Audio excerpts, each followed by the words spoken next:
stats because I love to gloat when I'm right, chat. So let's open some of these up and take a peekaboo here. Here's the Goliath ramp.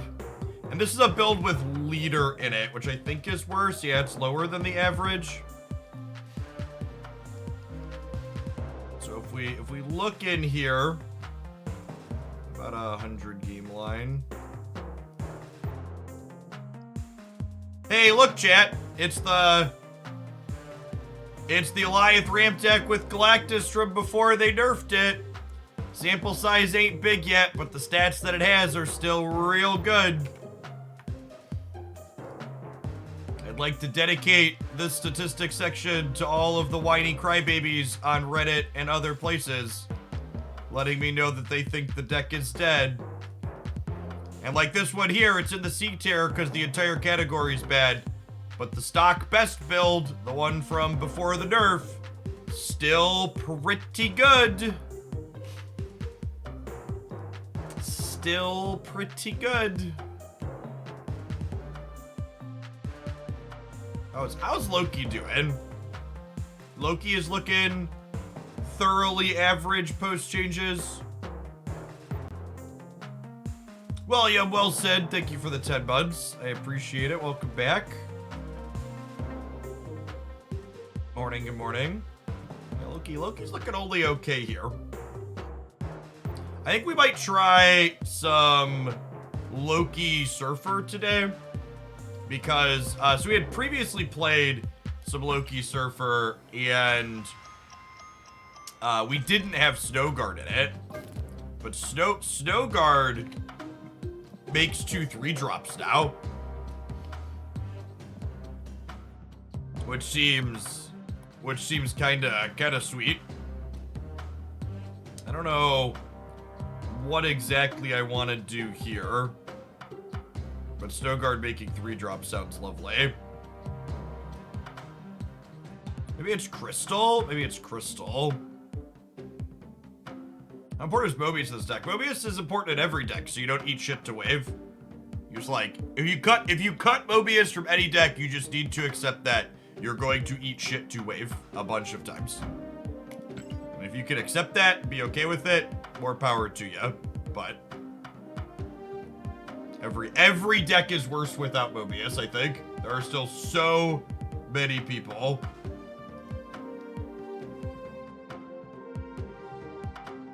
playing wave.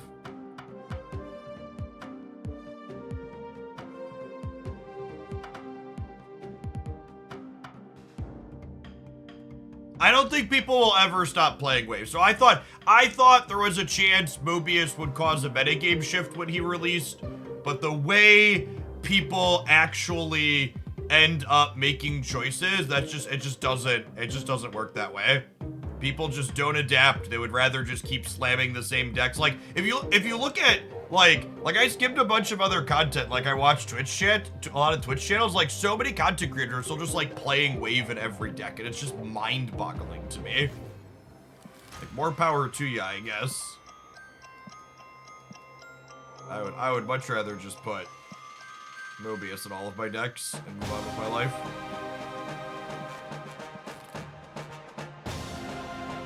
Alright, let's try a little Loki Surfer on the ladder to start this morning.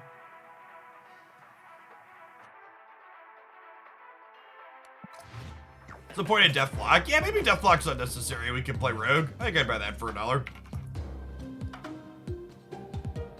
I wanted another way to work with Dakin, but you're right. I think Rogue's a good tech card right now. My kingdom for a good Rogue variant. I really just don't like any of these ones. This is like the least bad, but I'm not a fan. Yeah, the Royal Match game's pretty solid. I've played a dozen or so levels in it. It's a very, like, solid turn your brain off style thing.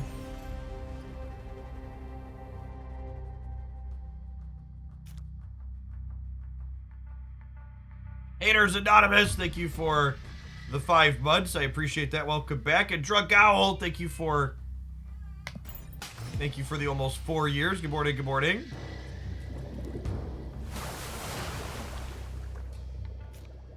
Yeah, his hand's real solid, huh? Rickety Bridge ain't bad for us either. Am I throwing Forge into the Rickety Bridge? I think I might be.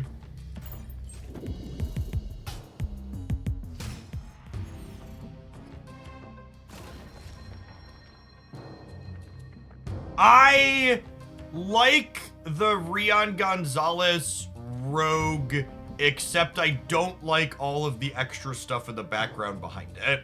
Feels too busy to me. Deadball, thank you for the 5 months. Appreciate that. Welcome back.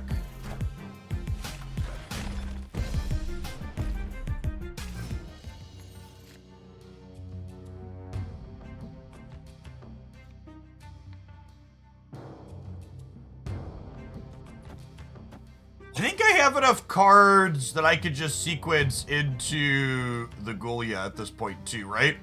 So I go Shard into Cosmo here, Collector into Coulson here, and then Killmonger Surfer on the last turn.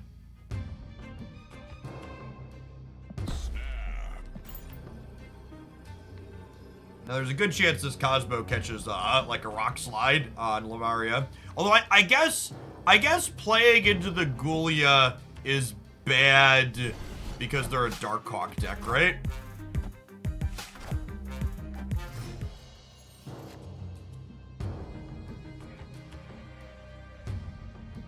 Is a take.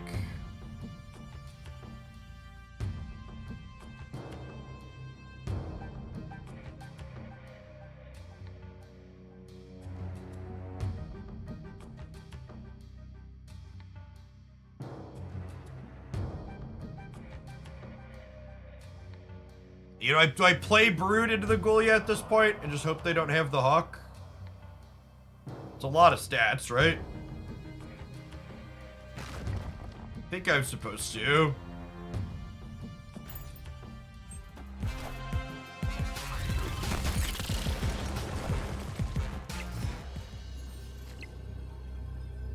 This is plus 12 to their Hawk, but it's plus... I guess it's a wash, right? No, 3 rocks is plus 6, so it's positive for us. I just do this.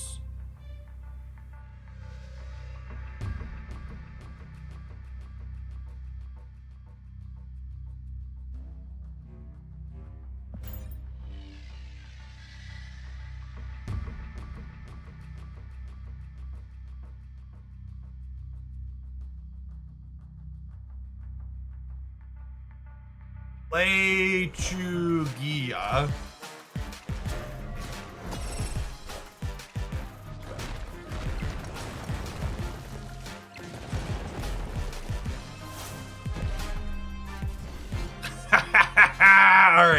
All right, we got there. Victory.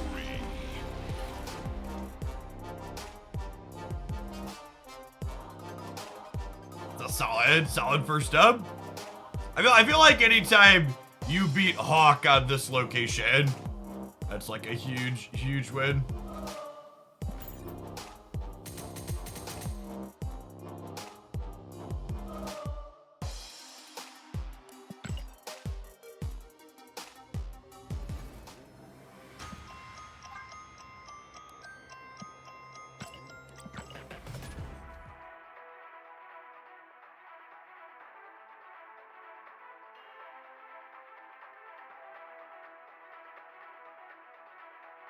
You can check out the Royal Match Game. You want to claim your free sub, DM me on Twitch, Twitter, or Discord, and I will hook the free sub gift up at the end of the stream today. It's a manual process for me. You'll have it for the next month. That's pretty good. So you have to go Snow Guard into Forge, and then we could Cosmo this after the fact to keep our 2 Hulk safe.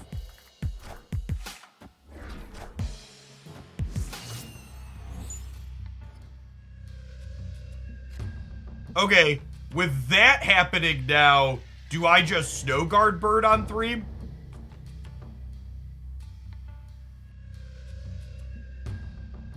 I think so, yeah.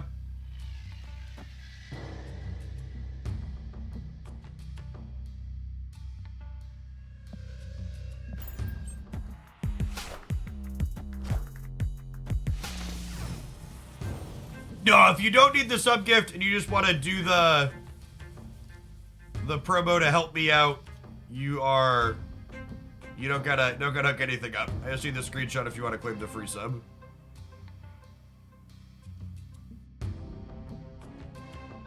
So I knows you did it. Yeah, I think this is the line. Perfect. We're turning that off anyways.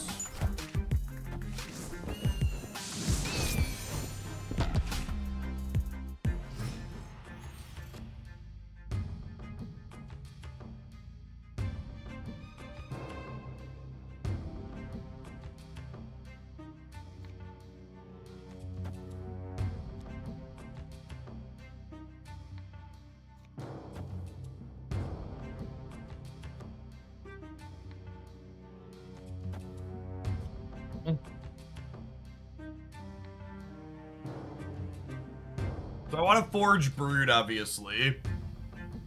But I also kind of want to Collector Loki. I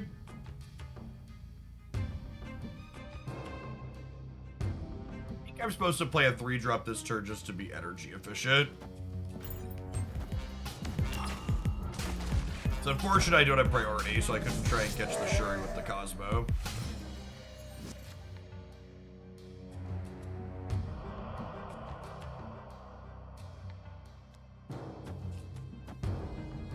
Without Surfer in hand, I think I'd prefer to just Loki. For 5 here. Or for 4 here.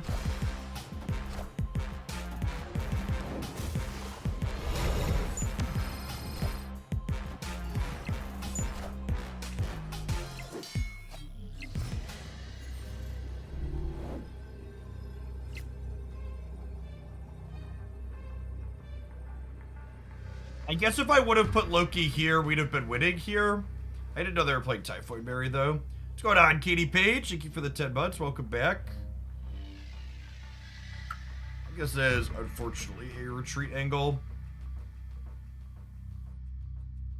Just don't beat most things here.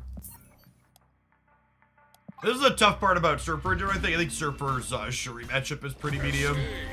You have a hard time dealing with things that go tall. Shadow King isn't a 3-drop anymore. Yeah, it's true they couldn't Taskmaster, but I like wasn't beating a Chavez.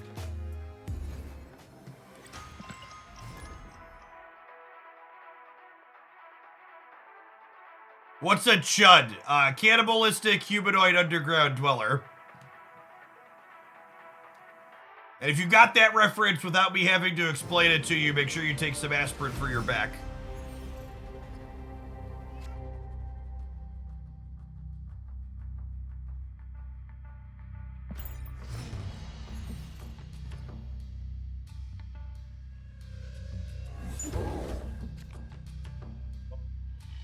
Oh, God.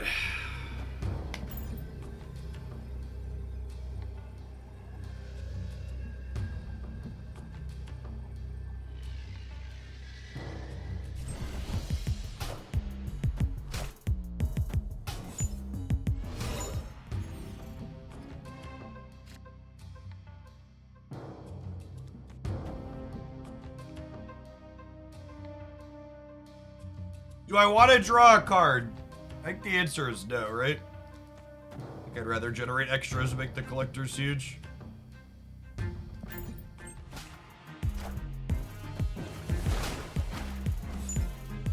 Got me.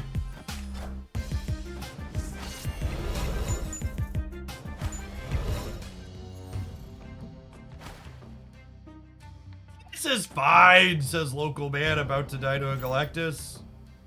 Oh! Oh, nerfed Galactus. I could have played Loki here to stop. In my brain, that wasn't possible. But it's possible now.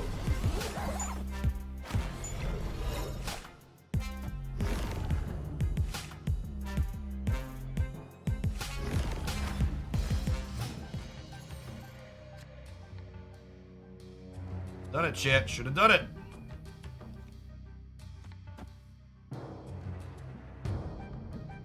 I think I just take a respin here so I have the option to hit a Jeff to sneak into the cloning vets. I think I want to Professor X the back. Maybe?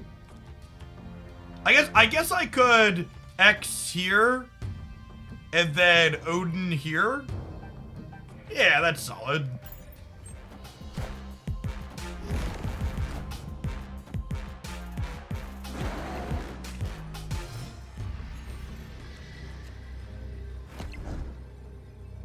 Oh, but I lose priority now, right?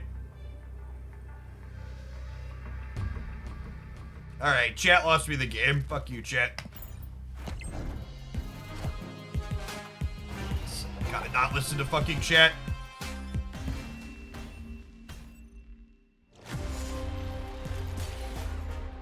Stick to my original goddamn plan. We win the game so easily. Actually unreal how easily we win the game. If I just, like, take the original line and not let myself get distracted.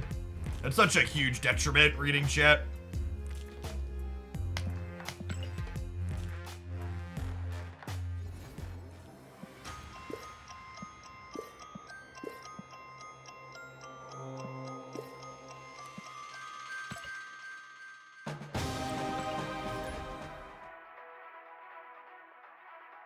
Going on, Langapan? Thanks for the 2/3 of a year. Katie Page, thanks for the 10 months. If we would have Loki'd, we would have had priority, and then we would have very easily beaten the Alliance and everything else they typically do.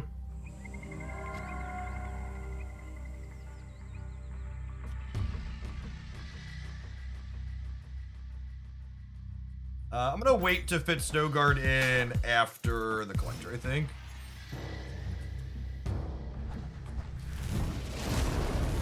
What's going on, Zach? Thanks for the 4 months. I think it's Collector. It could be Forge into Dakin, though, too. I think it's Collector.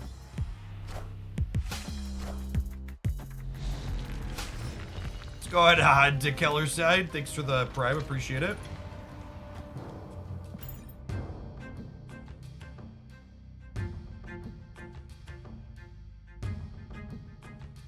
This only gets us to 5 here.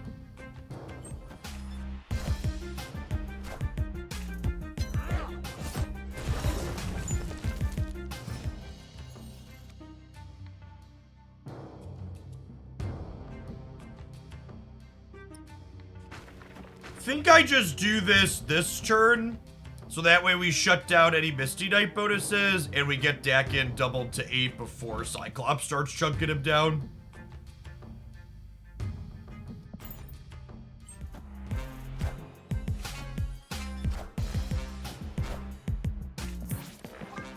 One of those days. Oh, it's all downhill after we listen to chat to lose a game to a top 200 player. It's all downhill. A good chance to beat a best deck. And just get shit canned here on out.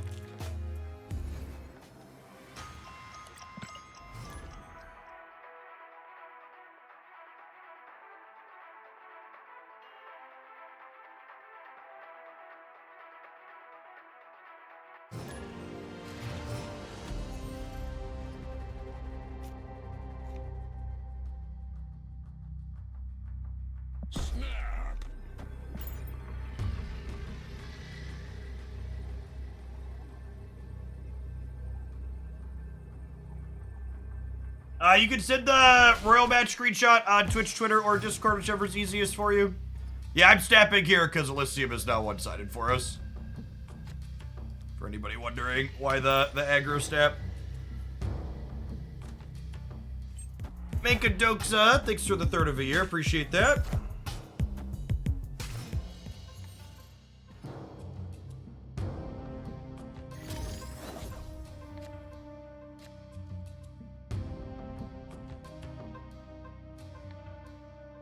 Join the Discord. Link your Twitch and your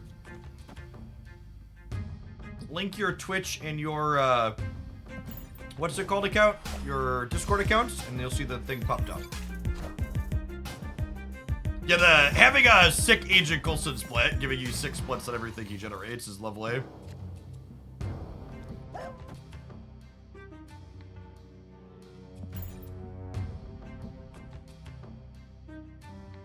Going on, Pox? 6 for the 2/3 of a year. Welcome back.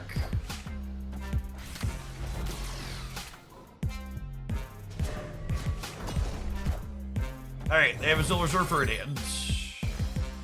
Clear for takeoff. Clear for takeoff.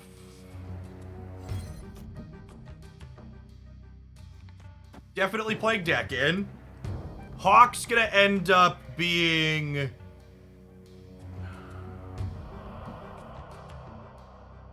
Do I deck it and brood this turn? Do I need to deck it and brood this turn? Next turn, we'll play a free shard. Next turn, I could go brood for 1, Darkhawk for 2, shard for 0, Killmonger. This will be 1, 2, 3, 4, 5. No, I only need to deck in. No reason to let them know what we're doing.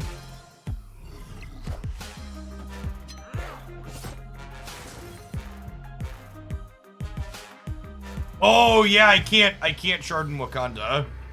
It's a good shout.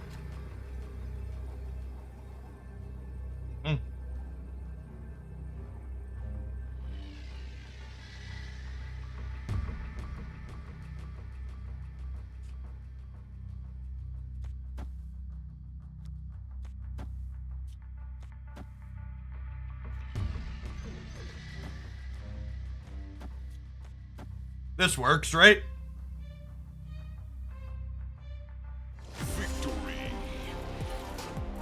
We get Killmonger the shard, and then brood happens and fills. The Snow Guard gets it after the Killmonger. We end up on 8, 14, 22 here in the middle. We end up on 10, 12, 16 here on the left, and a bunch on the right.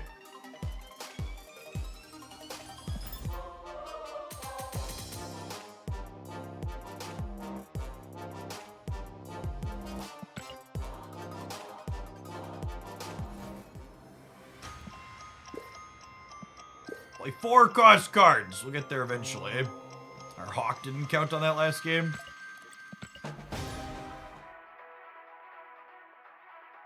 No, we were covered on Goliath there. We were going to be in a position to win all 3 paths. Goliath was not beating us.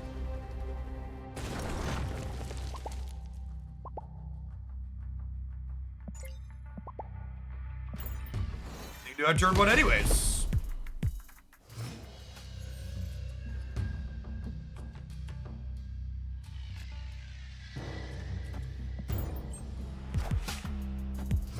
What am I most excited about in the October season? I think Werewolf by Night is my answer to that question. It seems like a sweet one. Do I snap a lap on this? I'll snap a lap on this. Strong start here for us.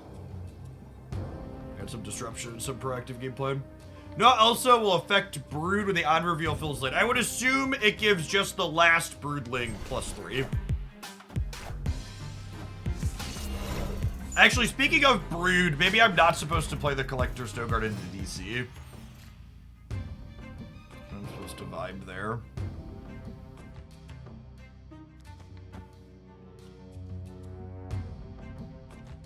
So this would give me a Loki for 6 next turn, but I think I want to just start doing this, right? So I do this turn, I think.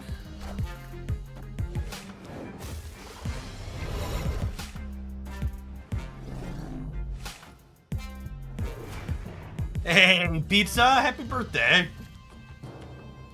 You're doing all right.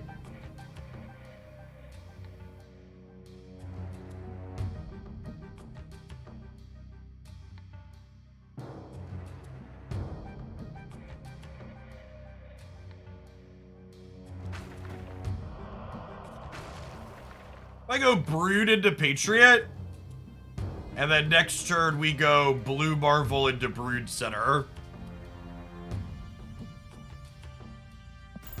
I definitely messed up putting both of these here.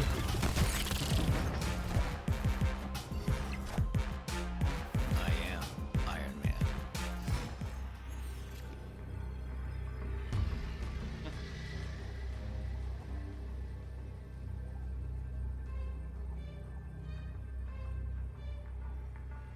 Do we pivot now? Yeah, where's my rogue at?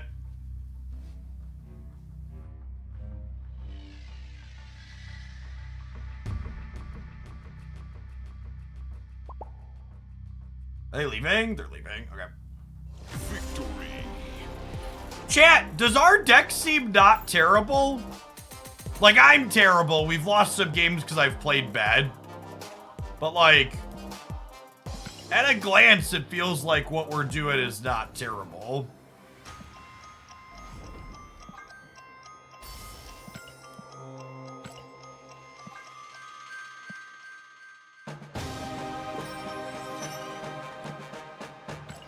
Nah, I lost because I'm bad, chat. Chat made the bad suggestion, but I'm the bad player that executed it.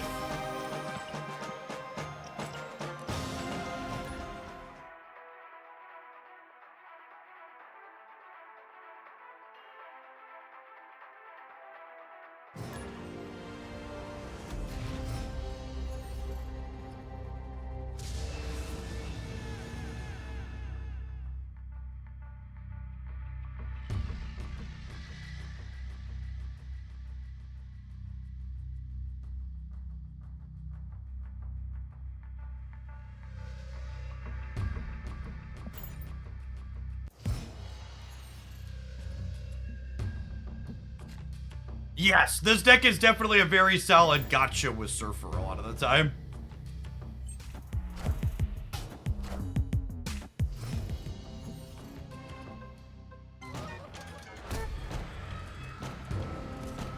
Well then. It's actually just this, right? Yeah. Perfect.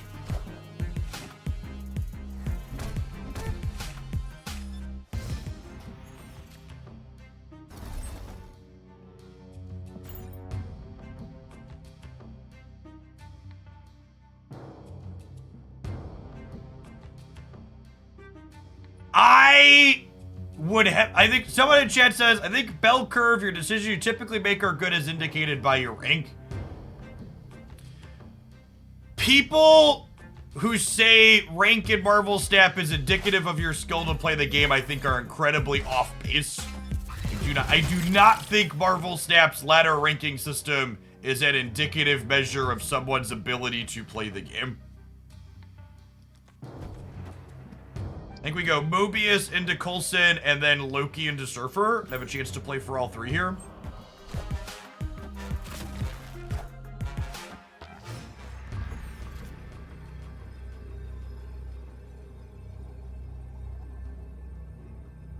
Alright, we've lost the left, unfortunately.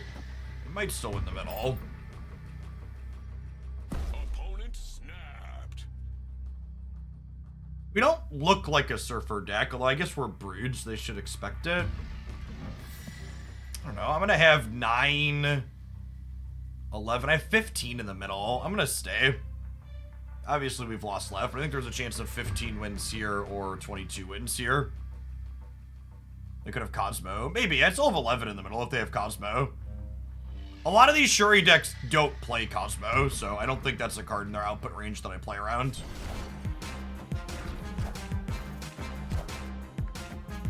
We lose that by 1? I think we lose that by 1, right?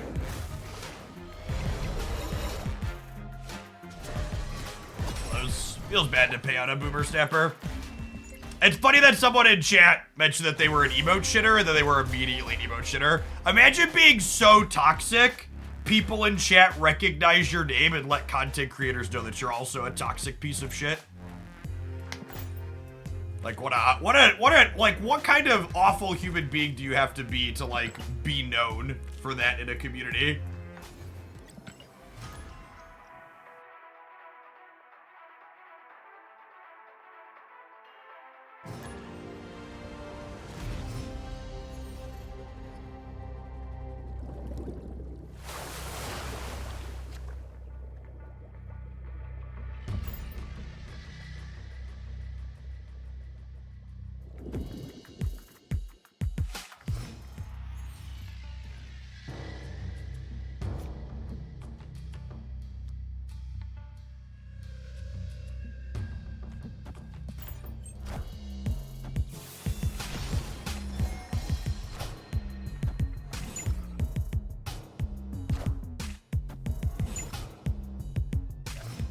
into the Ghoulia for free is solid. Not going to complain about that.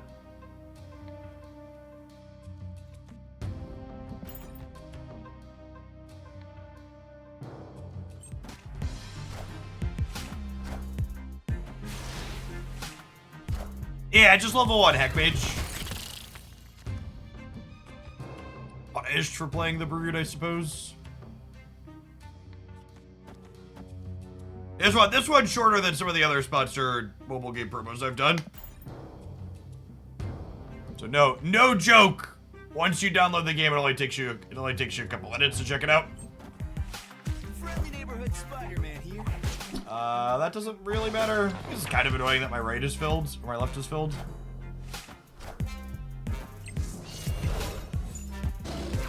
What's going on, Larsha Bear? Thanks for the 10 months. Welcome back. It's a surfer.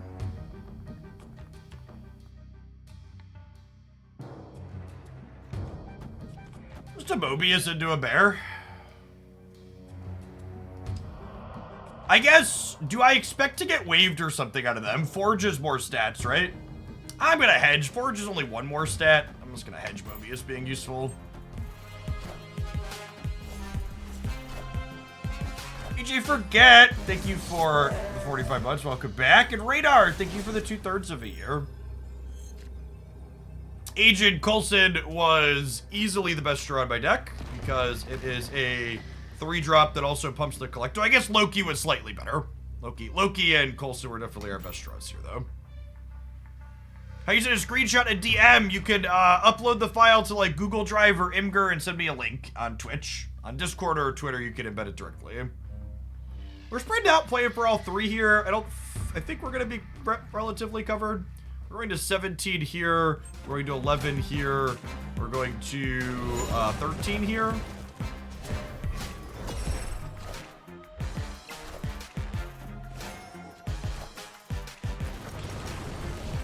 Close.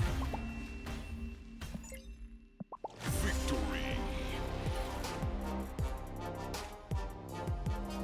The bear does not reactivate Ant Maze. The bear doesn't interact with most locations. That's why they made it a 3/4. Would Loki have lost? Loki would have been only 1 more on the collector. Also, by the way, I would like to dedicate this dub to the collector nerf, because if collector had been +2 base power, it would have died to that Shang-Chi.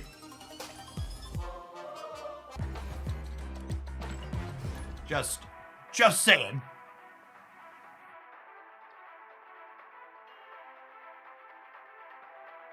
So it's a Shang-Chi in this economy. I actually don't think Shang-Chi is a terrible tech card at the moment.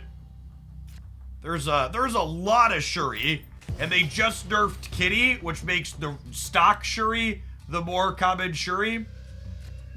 And the stock Shuri Red Skull is definitely more powerful into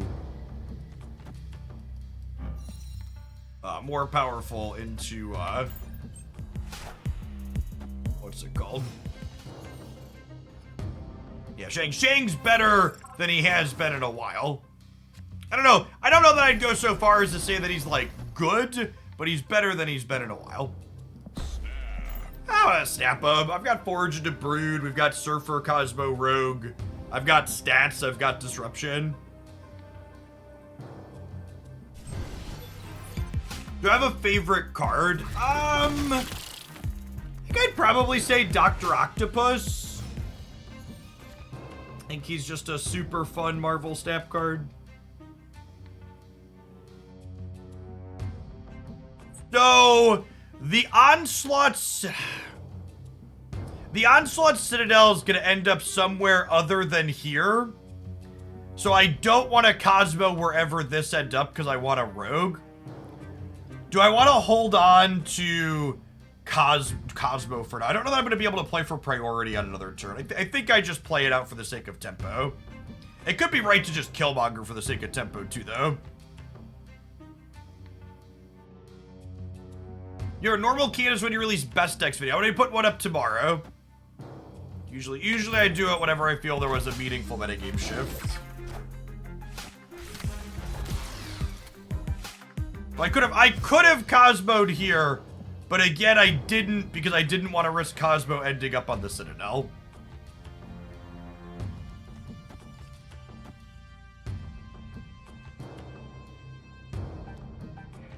Do I do this here now?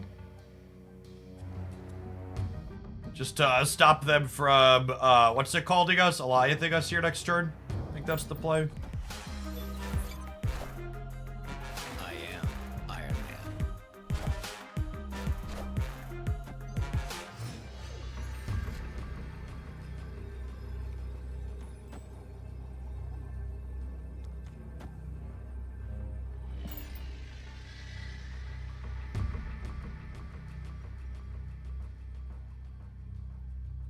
Rogue's a very good Marvel Snap card right now, chat.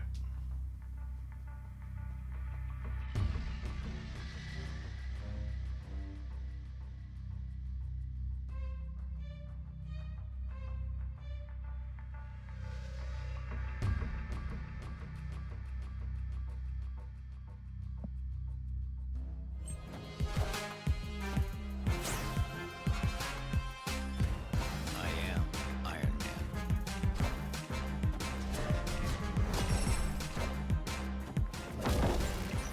Oh, casual hundo burger, chat. Casual hundo burger. What's going on, One True Bob? Thanks for 11 months. Appreciate it. Welcome back. This deck feels good to Iron Patriot. Yeah, I think that might be true. Would you recommend this deck for Conquest? I have no idea.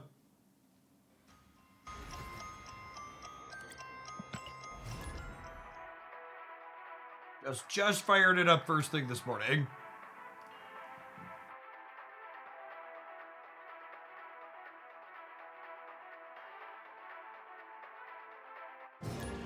Shout out to the 12 people that checked out the Royal Match promo already. As a heads up, I have 150 install bonus that I cap out on that one. So the first 150 people to do it can be the ones that claim the free sub. Appreciate y'all. I see you won the last match. Can I play this deck to rank 1? Yes, definitely.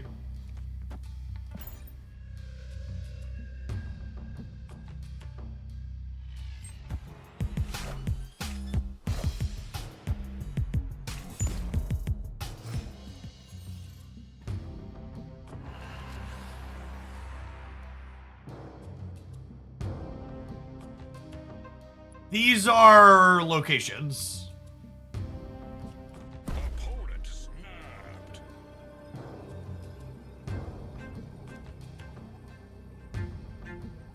I think I'm definitely staying, right? Because I have like Brood and Snowguard in my deck. The question is, am I shoving Mobius into here? I think the answer is no. I think I want to make sure they can't like wave combo me. Let's go. Union.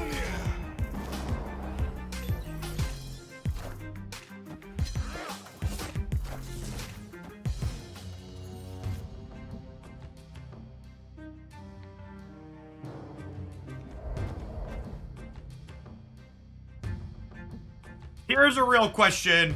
Do I want a Surfer and then Dacket or Dacket and then Surfer? Do I want a Surfer and then Shard or Shard and then Surfer? It's 16 versus 18, but I think I'd rather save Surfer to give me more points elsewhere later. Sarid, thank you for the 3 years. Appreciate that. Welcome back.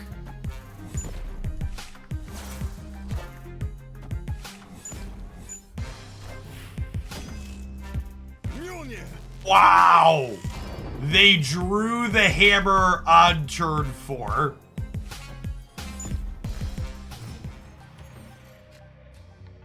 Incredible.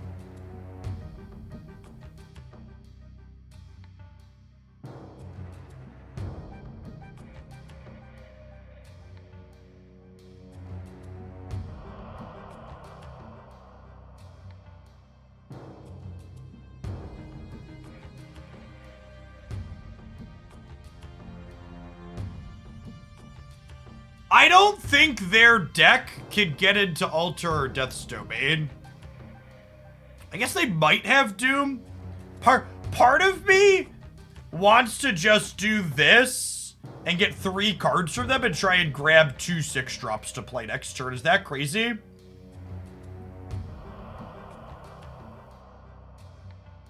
Just a personal puzzle area, Dim Artist. They can have Jubilee. Yeah, and I can grab a Jubilee too, right?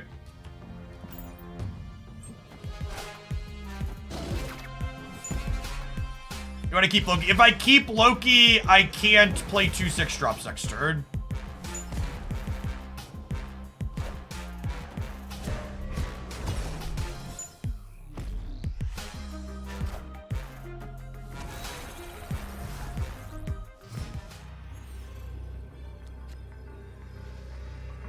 Yeah, punished. They might also retreat because I can get their Doctor Doom. They've probably never retreated in their lives.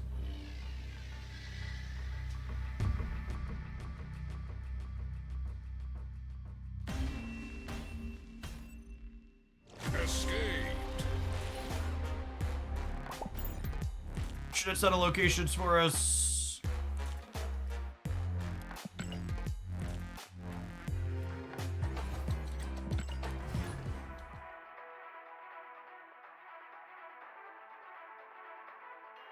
Agent 13 be a decent draw for Snowguard. I think this deck is a lot worse without Snowguard. Snowguard became a big up for this deck when they changed her things to be 3 costs. It's probably fine without it. I was actually playing this deck without Snowguard before they changed her, but the Snowguard change is definitely a big get for this deck.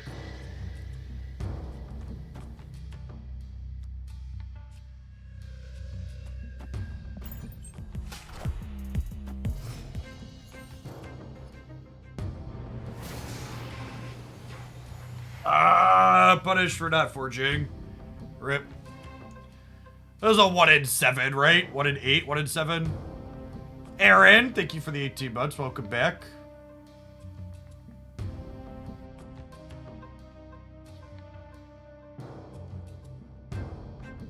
It's bad, man.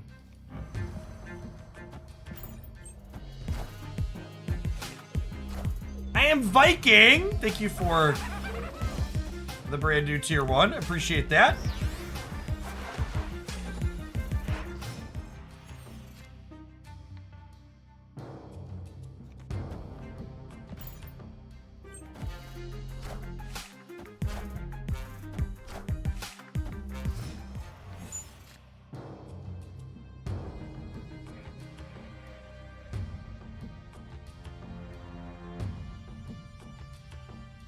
Galactus Gamer?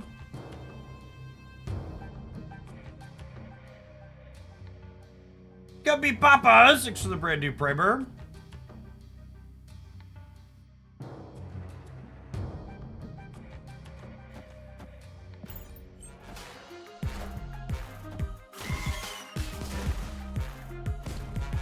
A screenshot. For the Royal Match thing, you can send the screenshot on Twitch, Twitter, or Discord, or email too, I suppose, that someone said that way this morning.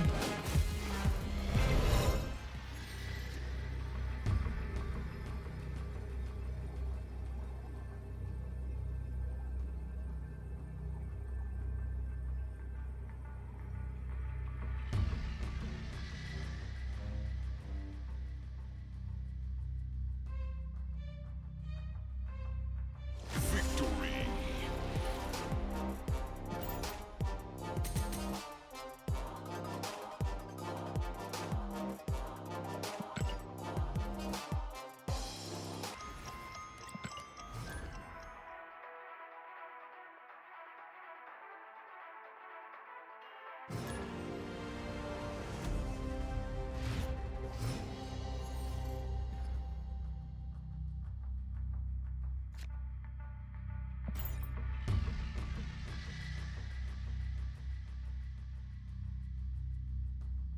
I really like the number of 2s in this deck. Feels like we always have something meaningful to do with 5 energy on 5. Which feels good.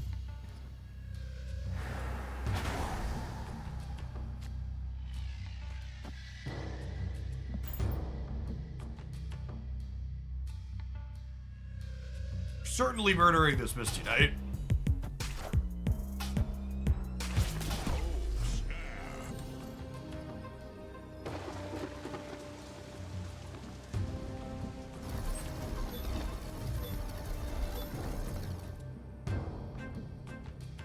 What are the odds there are a Cosmo deck? Not zero?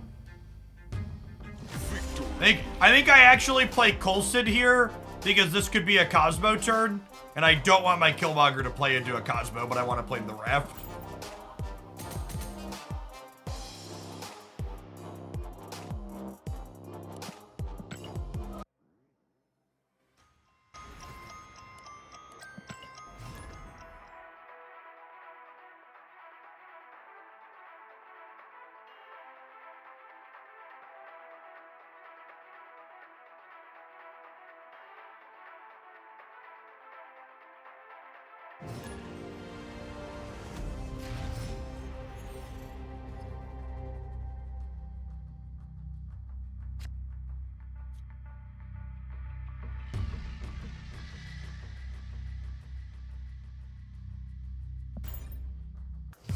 Or just creep into a lot of different decks now. Yeah, it's just a very good 2-drop, right?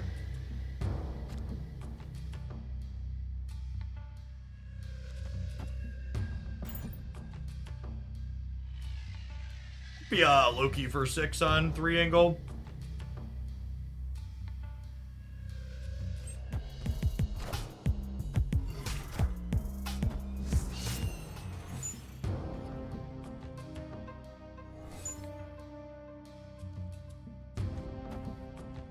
It's wrong to Loki the discard deck. Could be. Especially with Mindscape in play. The rest of my hand's just like not really doing anything though. That's the problem. Like I don't have Forge for the Brood.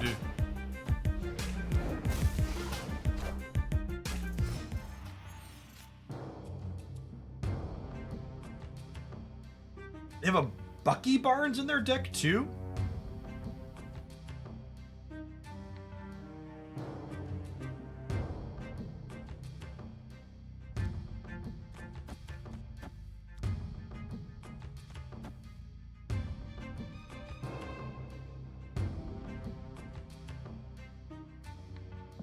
I guess? They hit the $5 Wong bundle. I haven't yet, but I will. I do all my purchases on my mobile.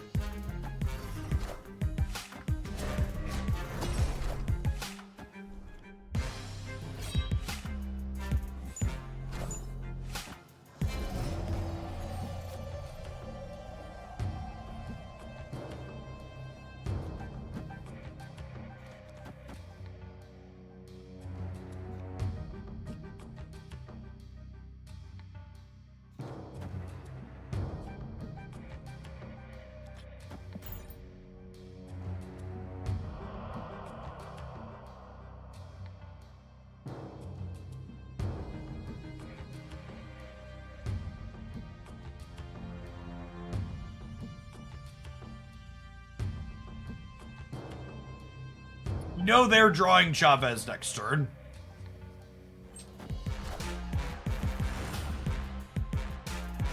I mean, I'm not supposed to fill the middle, because if they kill these Buckies, I probably can't contest the right.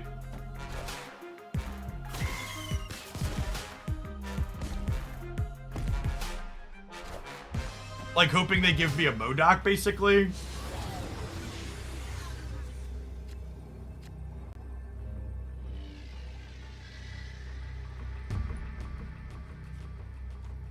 That beats Chavez, right?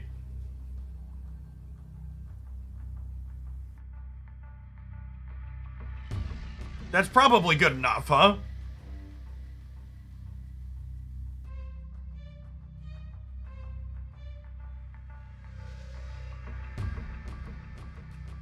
What did I give them? I gave them a Bucky.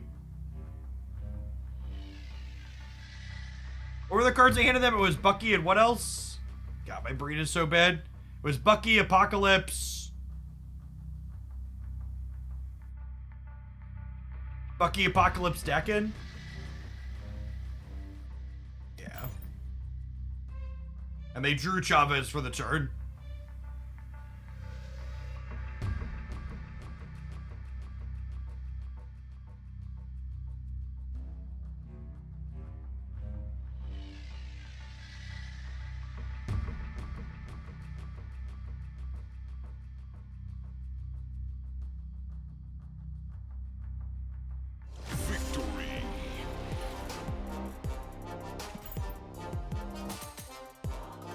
think Loki was right that game. It was awkward that their deck's not a very good one to Loki into, but our hand just didn't have anything else going on. One of the things that definitely feels strong about this deck is that Loki gives us this really reasonable non-Surfer game plan, which kind of shores up one of the generic weaknesses of Surfer decks, which is they don't do anything when you don't draw Surfer, generally speaking.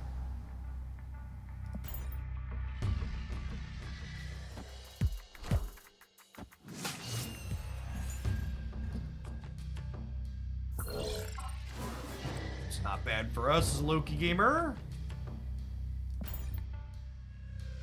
Could be a Loki on 6 angle again, or Loki on 3 angle for 6. Thanks to the hub. Yeah, it felt solid so far, Silence.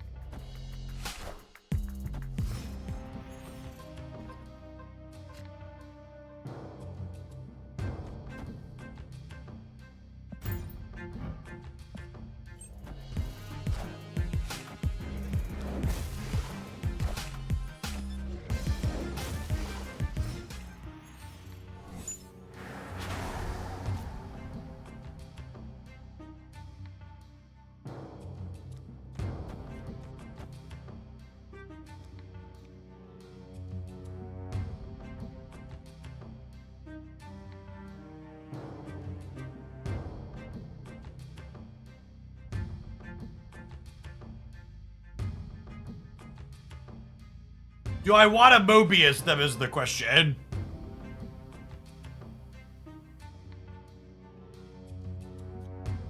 I get Mobius and RNG for 5. I think I'd rather take a random than play the Nebula out.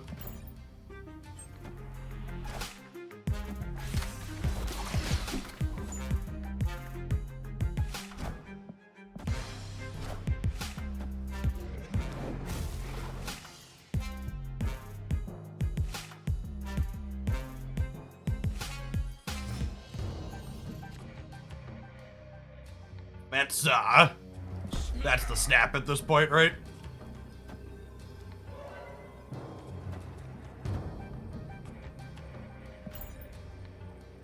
Honestly, maybe I just didn't know how my second Loki was gonna cut.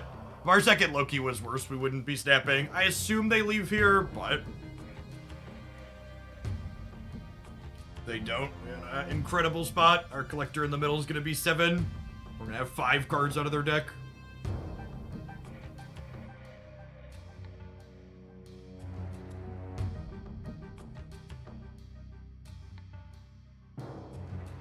Yeah, no, I mean, not only do we hit Collector Loki in the second spin, but we hit the Agent Coulson to flush the hand back up too, right?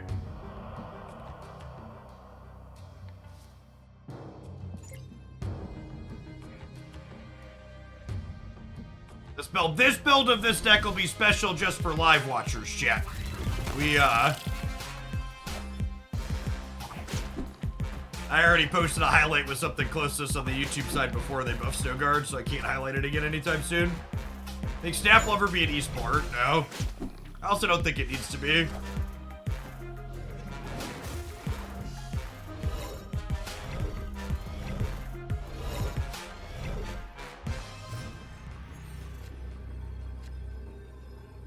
It's actually a pretty bad set of hits for us, huh?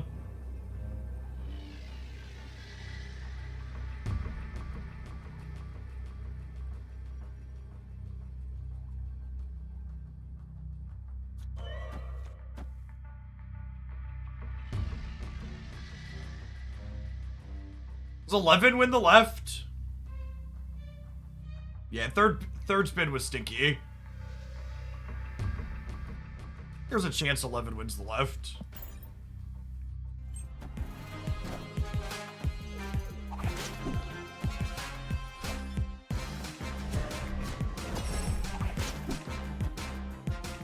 Yeah, we're good here, right? Because I sequenced correctly to end the Silk Middle where we have the most stats.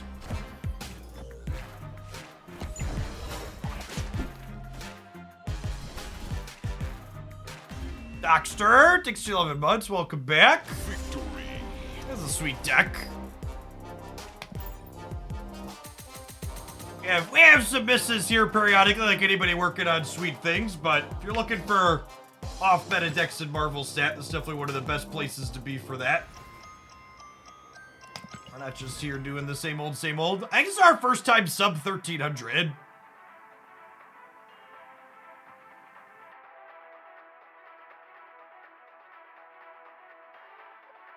Steady.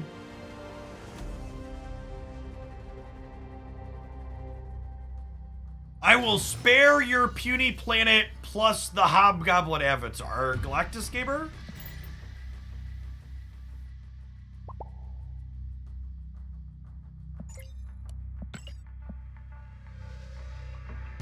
What's going on, Andrew? Thanks for the 7 months. Welcome back.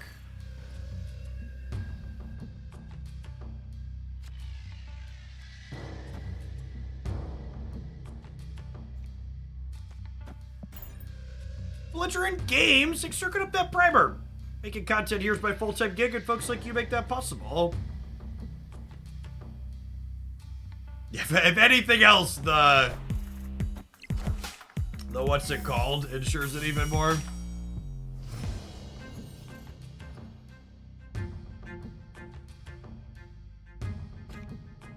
Can we redeem the Royal Matchup even if we have a sub from the Tacky Sponsorship? Yeah, so you'll just need to DM me the screenshot now, so I know the time frame in which you did it was when the promo was running, and then I'll just have you ping me again later when your existing sub is expired. But yeah, if you wanna chain them, that's okay with that. You have a sub in this deck for Mobius, so you can sub Mobius in anything. The answer is you're just gonna be much worse to wave in whatever you're subbing it in. Is like the TLDR. Alright, so this is the Professor X turn. So I want to Killmonger left because we have priority. Because that way if they Professor X here, we're winning. Oh, snap. If they Professor X here, we're also winning already because of Coulson. We'll snap them before the Killmonger flips up.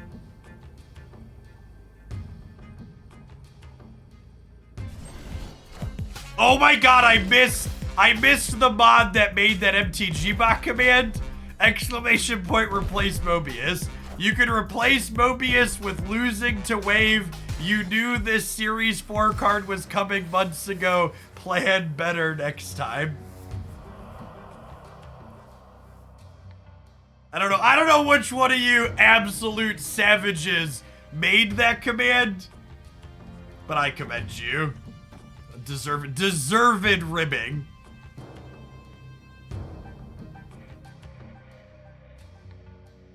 I think it's time for Rogue to get a little handsy here. Victory.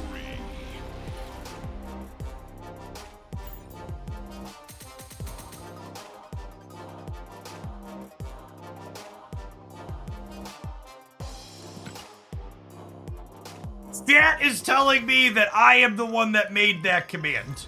I believe you, but I don't remember that. Oh, maybe a mod made it from a quote that I said. That sounds accurate. That sounds realistic.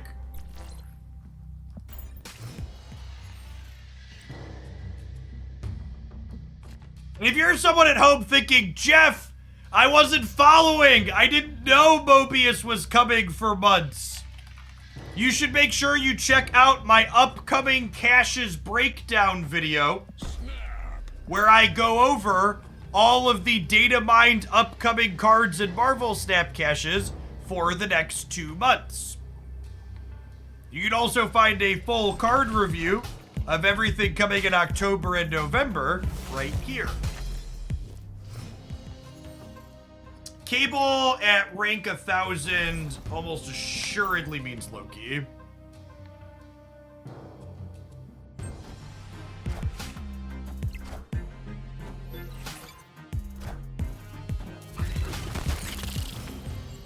Is Mobius slot into various decks okay? Like replace the tech? Yeah, basically. Basically every deck should have Mobius in it, is the TLDR. I already snapped them, so I think I'm just Killmongering this turn. We'll see where we end up at.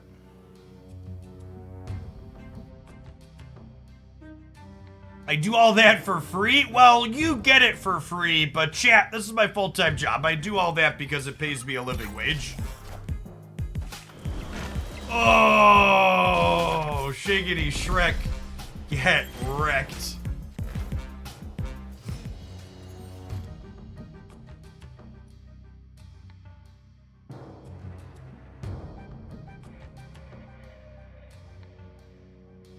I'm pretty sure we're Lokiing.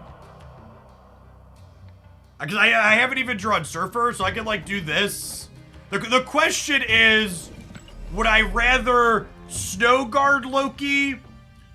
Oh, I guess if I Snow Guard Loki, I can't draw the Surfer. Okay, I think that's the tiebreaker then.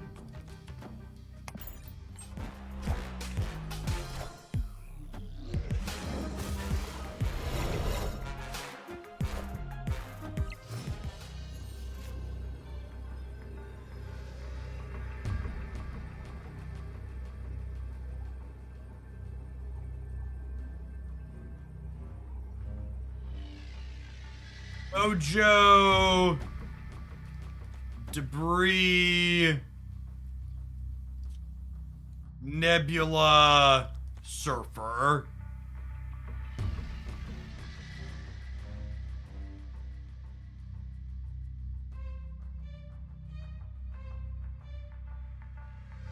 Cable's better than Nebula. Cable costs 1, Nebula costs 0. Also, Nebula's worth 3, so it's not better. I guess it's the same, because it powers Collector.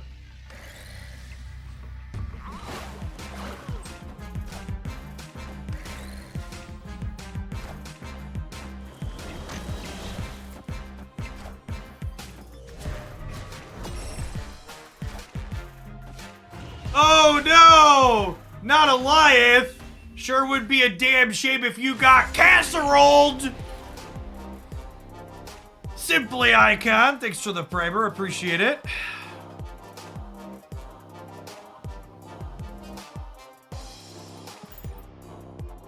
What a gamer.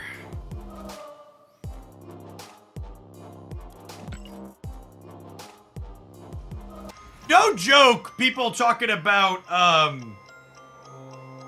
Goliath and Goliath. You know what I think would actually be one of the better ways to make Goliath worse? I think one of the better ways to make Goliath worse would be to give Captain Marvel her 5th point of power back.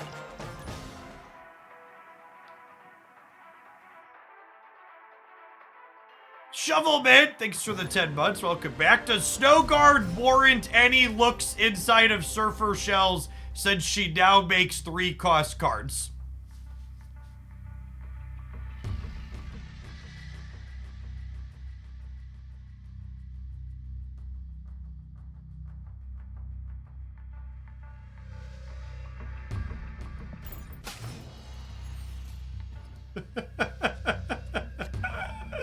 I wish they never changed her. Yeah.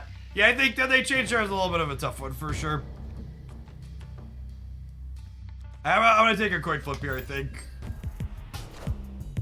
I'm not mad, I'm just disappointed. Is an accurate take. What a monka set of locations here.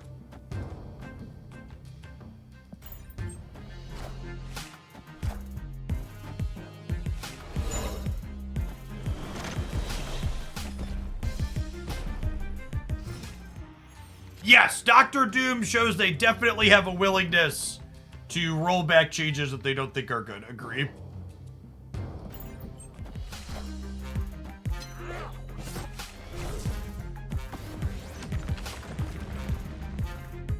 What a gamer. What a just complete and total agent of chaos.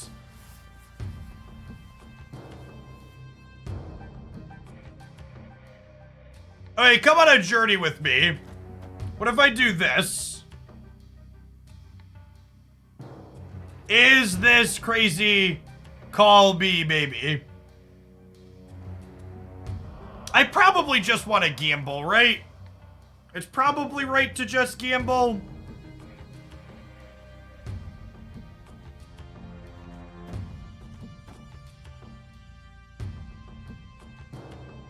I wanna do this. This is more fun.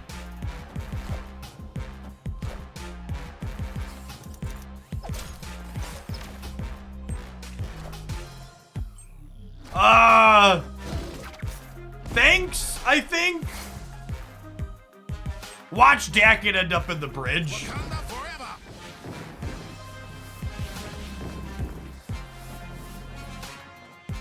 Could have gone worse.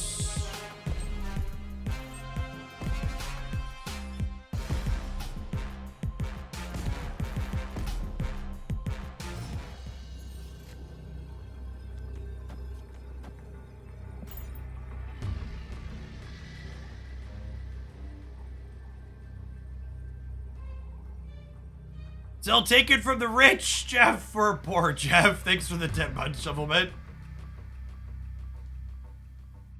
I'm only poor in relation to Jeff Bezos. I do all right. Speaking of doing all right, thanks for the 40 people that checked out the Royal Match promo already this morning. Appreciate your support.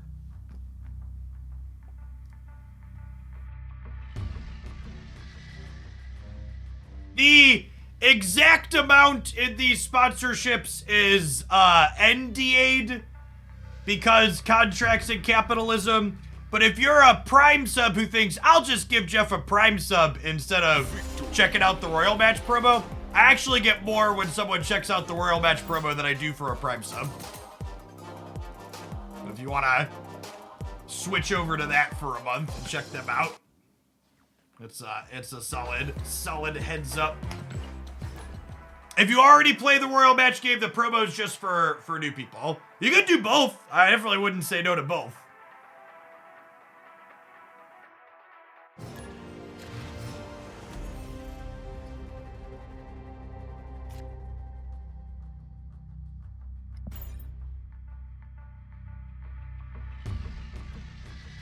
No, do not. If you already play Royal Match, don't try and game the sponsor. The sponsor's only for new people to the game.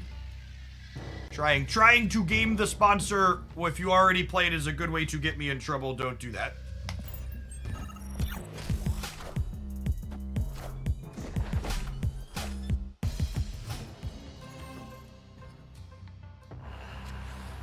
Mother of God. This Dakin's gonna come down and the opponent's gonna know they're in trouble. No, it's the same promo link from the YouTube side, Gurmatoni.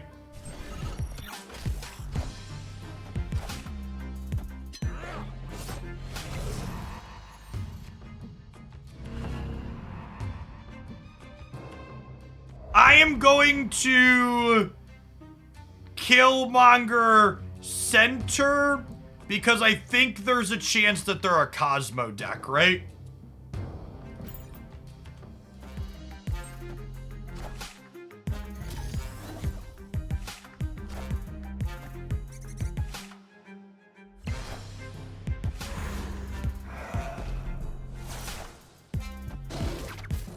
Confirmed armor deck.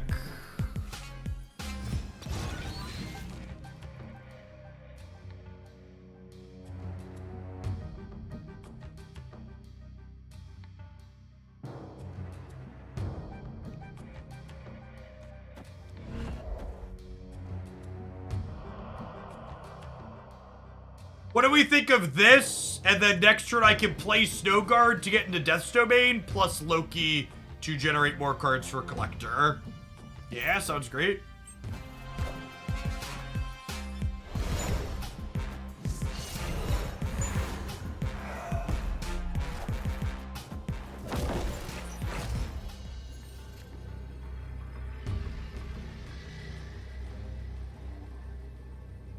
I do have priority here, unfortunately.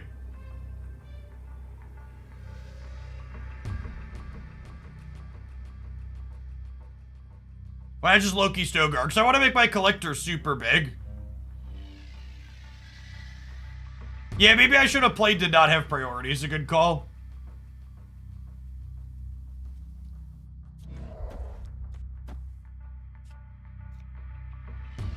A hedge I think.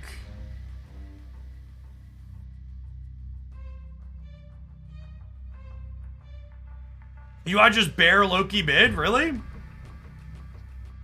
What if they have another thing to get into Death's Domain, though? They probably can't get into Death's Domain and beat me going to 18, right? We could lose to Ultron. Sure. Do I do this to play around at Ultron? This covers Spectrum, too. Take advantage of the fact that we have priority. They also might be thinking about the Hawk and level themselves. Okay. Yeah, I think I like Cosmoing to cover a variety of things in the middle. Spectrum and Ultron, Shauna, all these things were in their output range. This is a great Blue Marvel variant. I like the one I have as well. This card's got a bunch of good variants.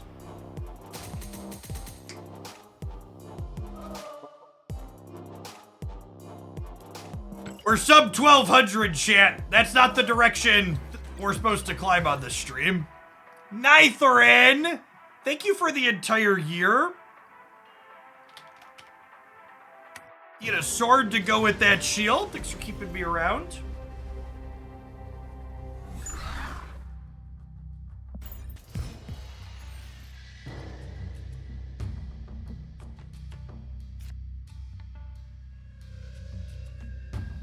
Do I snap Mobius into the Dream Dimension? I have Surfer Brood as well. I guess Savage Land's a little awkward for us, but everything else is looking pretty good. Hey, Ulix, thank you for the brand new primer. Appreciate the support.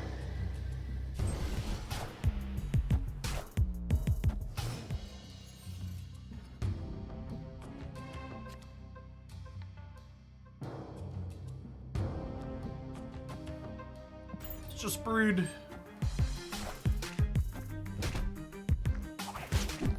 Mr. Fantastic. For me, you shouldn't have.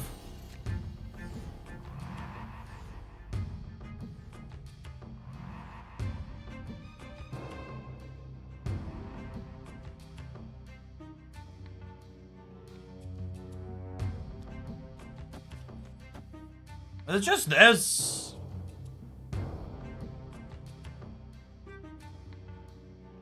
I think it's just this.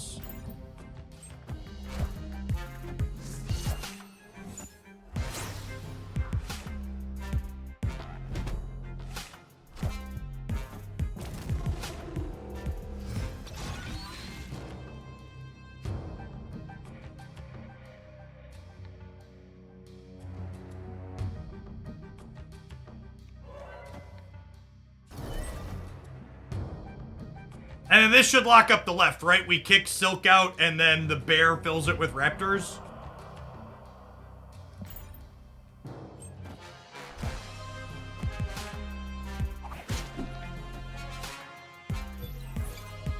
A few locations that the bear is really great into.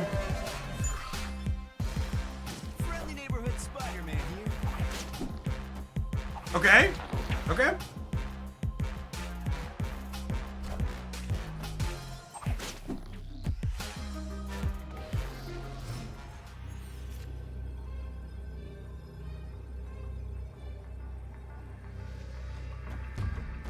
It's just this, right? Or do I hedge a little and put Dak in middle?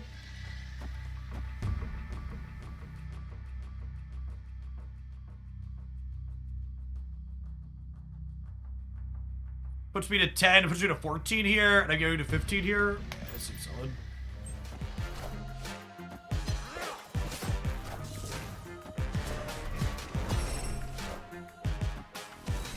Sorry, bud.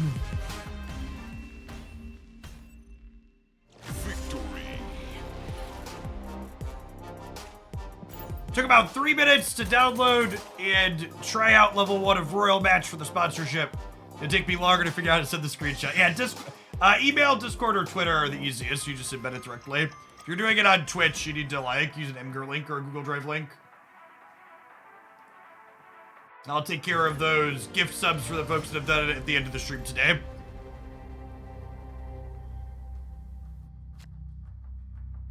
I think we mostly vibe on the Snow Guard early. We could fit her into the curve later.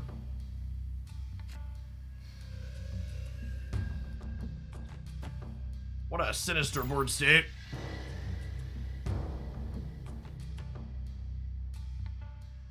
It took me half an hour to figure out how to DM on Discord. Just click my link in the announcement, or my name in the announcement channel. There should be an option.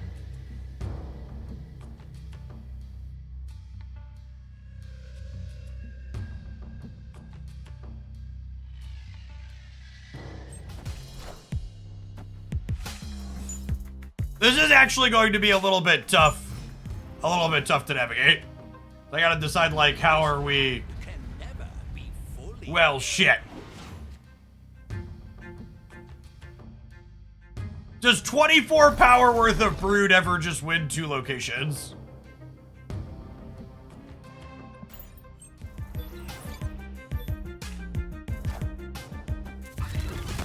Let's find out.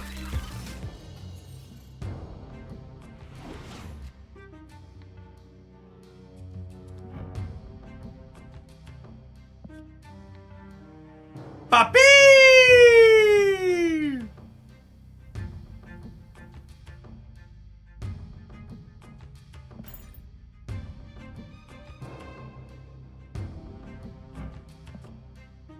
Oh, snap.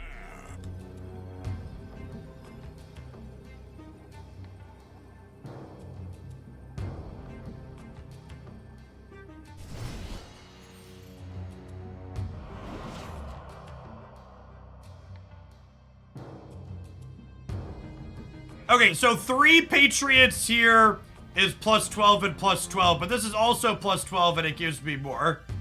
The Jesus Fish! Thank you for the 10 gifted subs. That's super generous. Happy Friday to you. It feels good to be enjoying the game again. Iron Man. I am Iron Man. That's a little scary. I'm going to 41. 41 means I'm up by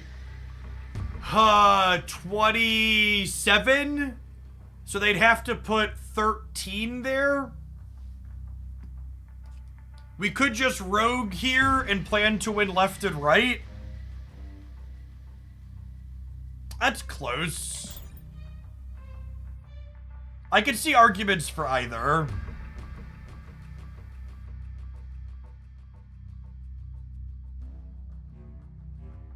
With this play, they only need to put 12 here, but I guess they need more than that here, right?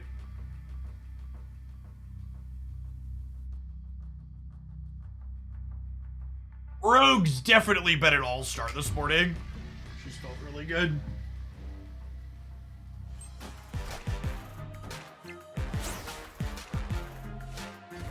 I am Iron They only played 1 card middle. That's scary.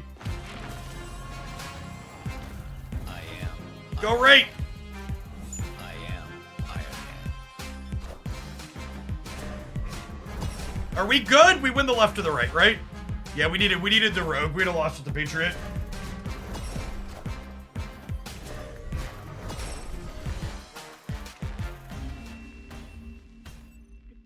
Victory.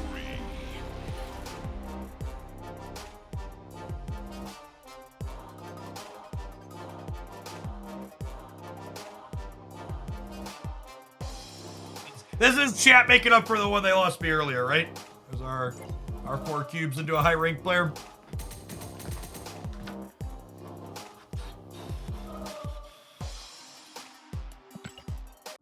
If we manage to get to top rank 1,000, I can make a Twitter post about how I officially play high level Marvel Snap, right?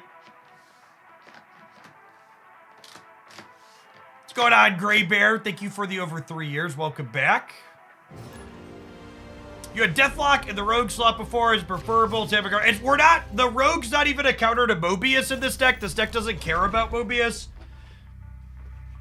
The Rogue slot is a counter to, this Patriot deck that's everywhere that we just played against.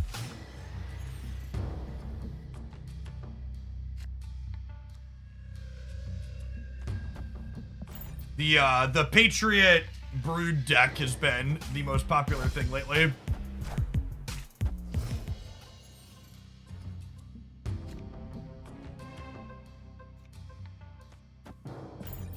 They could have a 7-power Galactus chat, Monka. Is Skrull also good against the Patriot deck? Sure, but we're a what's it called deck, right? Surfer deck. But if you're not specifically a Surfer deck, yeah, generically, if you're looking for tech cards against the Patriot deck, Skrull's not bad.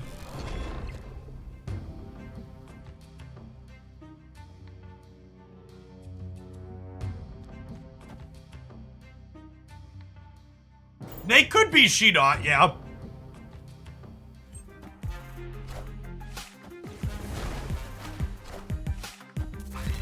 Punished for not Mobiusing sooner.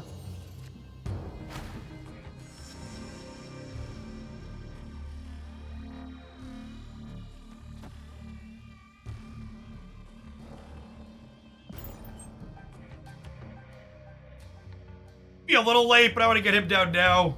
Just in case they're like leech into She-Hulk Infinite.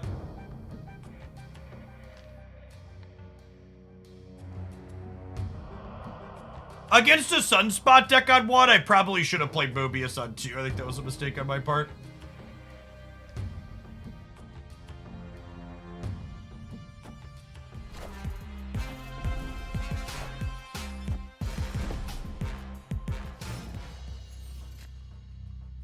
They're Sandmanning me. Okay.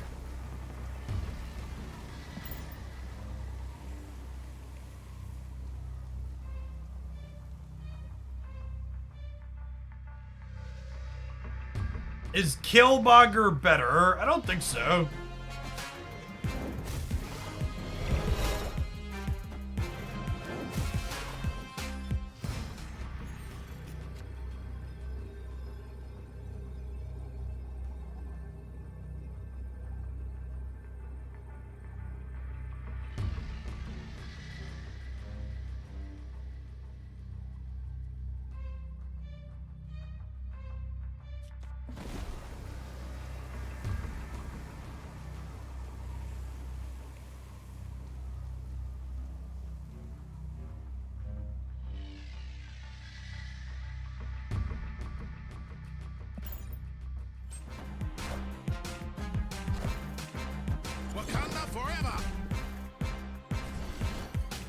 Tie?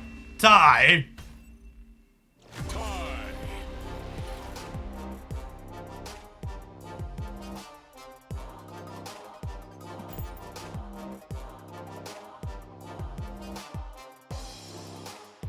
Haha! Someone lost while we were playing that game, so we gained a rank. That's funny.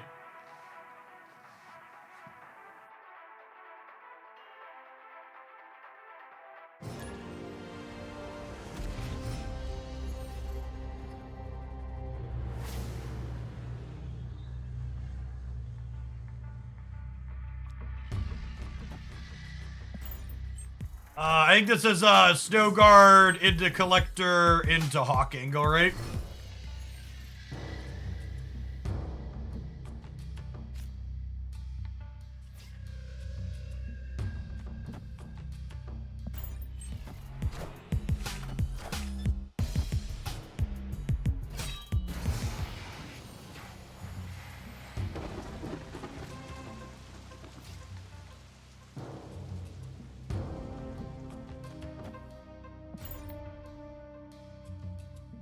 So I probably don't want to Loki them.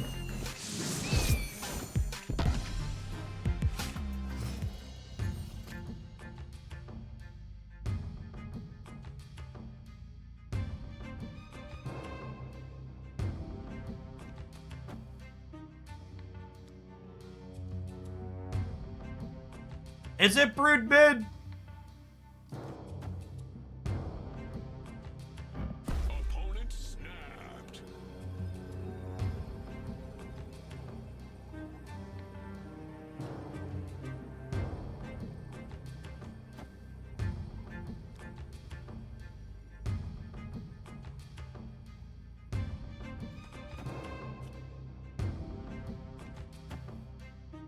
I want to do this.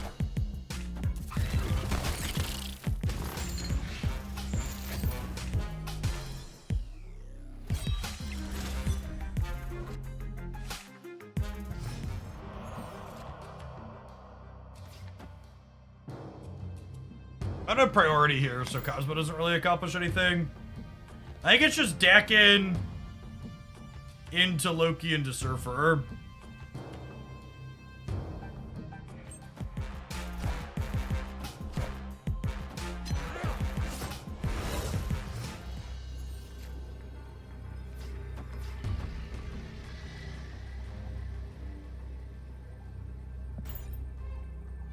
We're at 21 here. Yeah, the Snow Guard change was really good for this deck.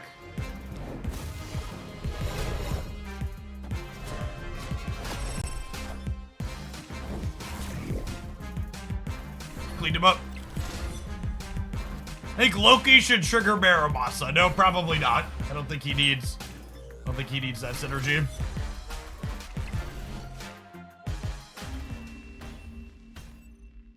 Victory.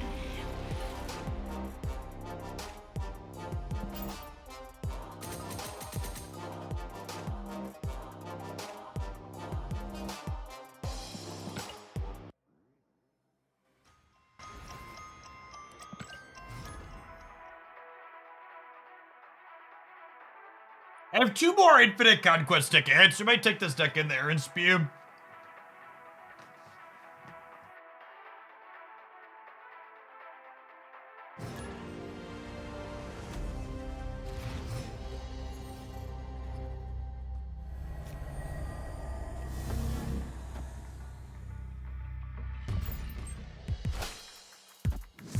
Yeah, Snow Guard change more of a side grade than a buff flash dwarf, 100%.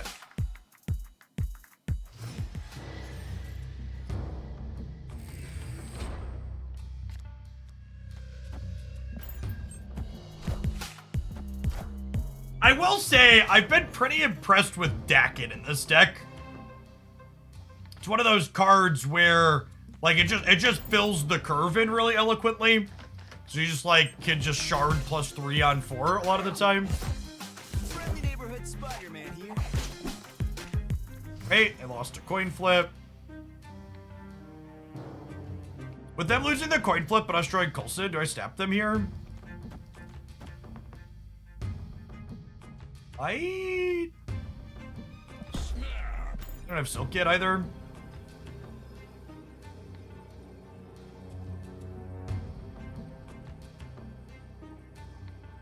Tennis, thanks for the quarter of a year. Welcome back.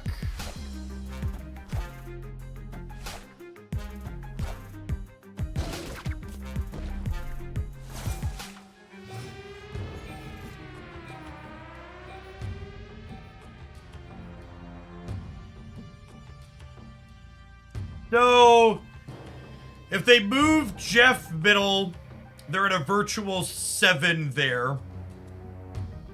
Is +7 for me enough? Or do I need to put one of these 2 there? I think I'm gonna need the stats over here.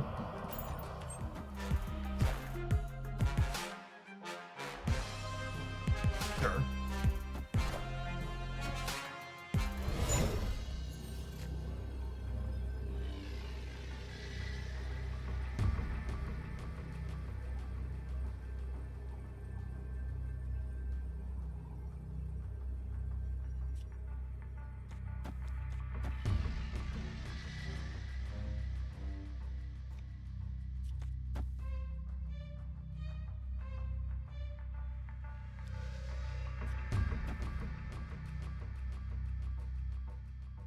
I think it's this and play for all of them. Because this puts me to 11 here, meaning we're winning here if they move the Jeff.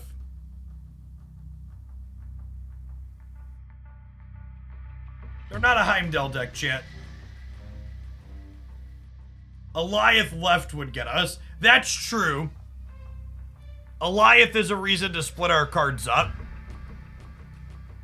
I like that call out. I like that call out.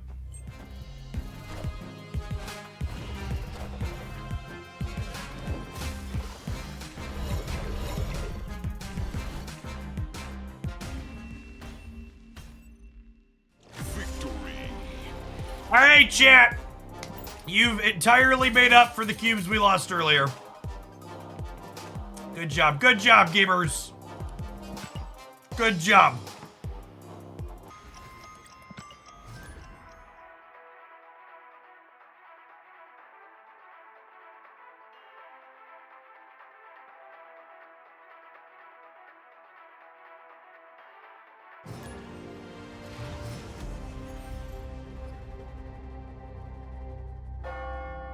It's our reading, yeah, exactly.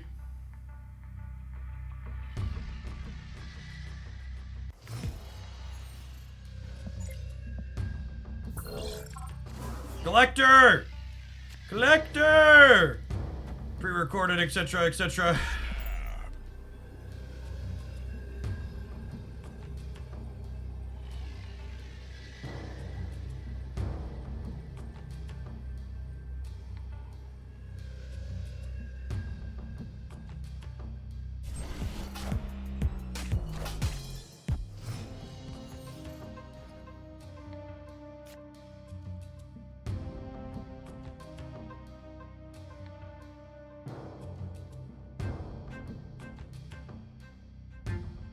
Multiple man's actually interesting. I think multiple man means that Loki is a turn 6 play.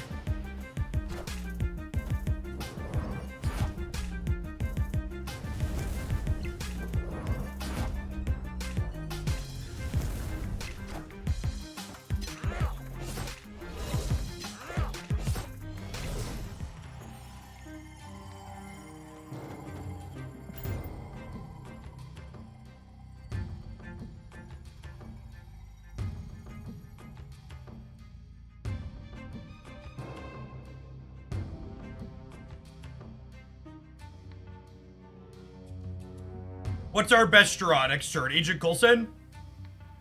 Forge isn't bad either. Forge is a good pickup. They're a Shuri deck. Well, that's terrifying.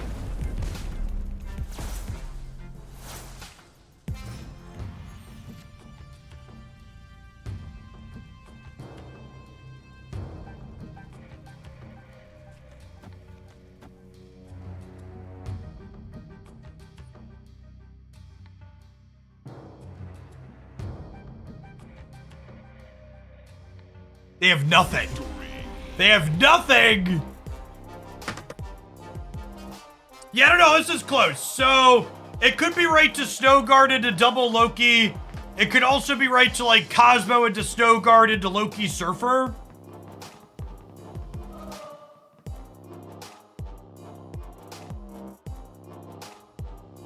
Snowguard into double Loki might have been the play.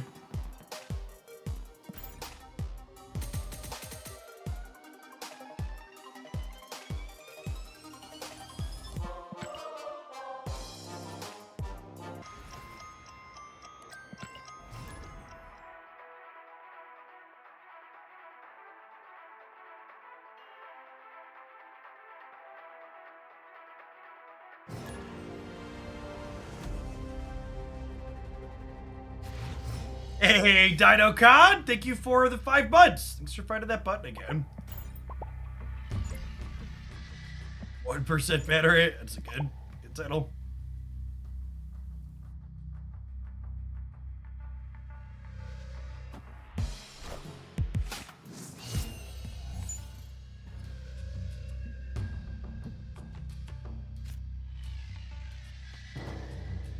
Mobius.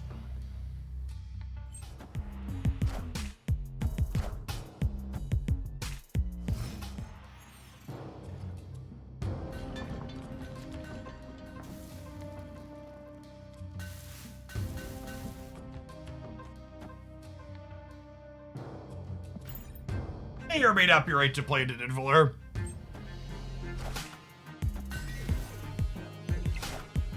Glad we didn't.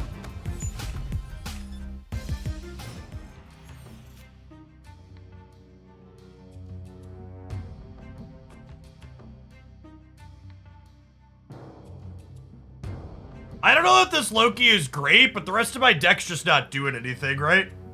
And Loki gonna help me get my hand empty. Okay, I think I just pressed the button.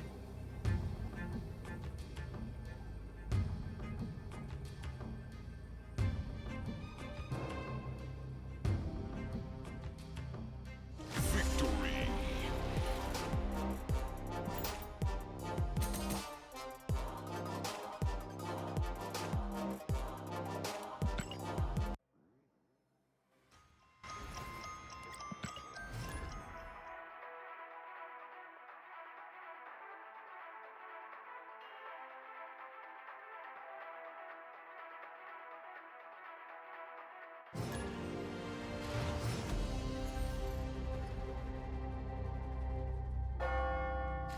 Mother of God!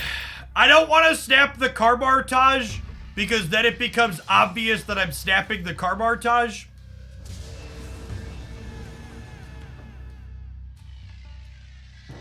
Oh, snap. Hopefully this location is something we can play Brood into.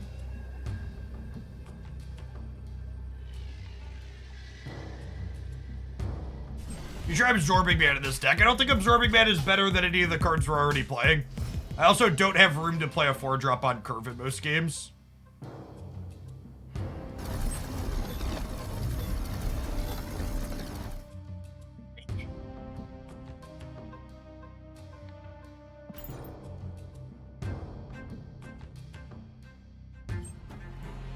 Friendly neighborhood Spider-Man here. Is it better to just dack it left? Yeah, maybe it was. Maybe it was. This works out though.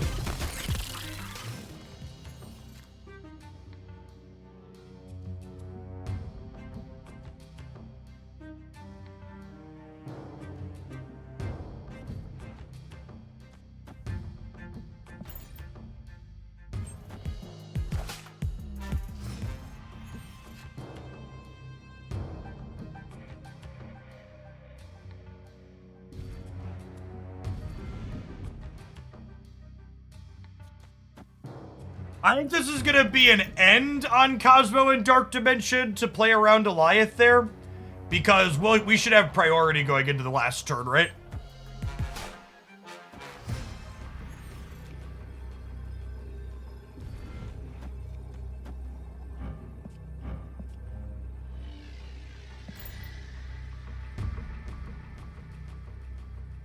Oh, I should Cosmo before my Silver Surfer.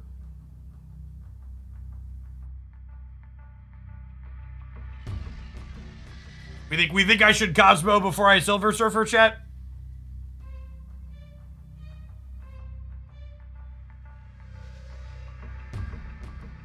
Get that +2 on the Cosmo.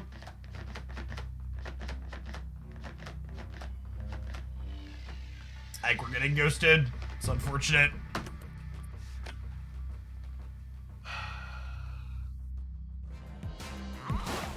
$100 100% just got ghosted.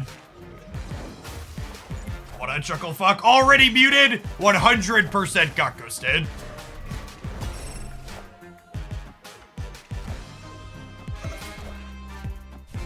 What a fucking asshole. Those ladder points are real. It's true though, chat. We'd have been top 1,000 with this and they'd have no longer been top 1,000. And a lot of their value as a human being is tied up in this. It's a big deal.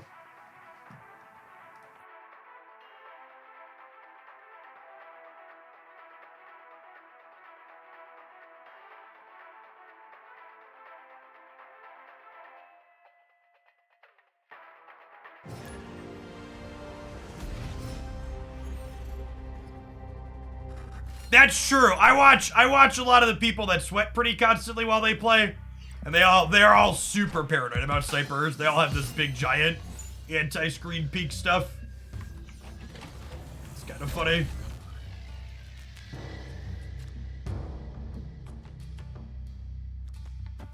I'll do it again, I swear.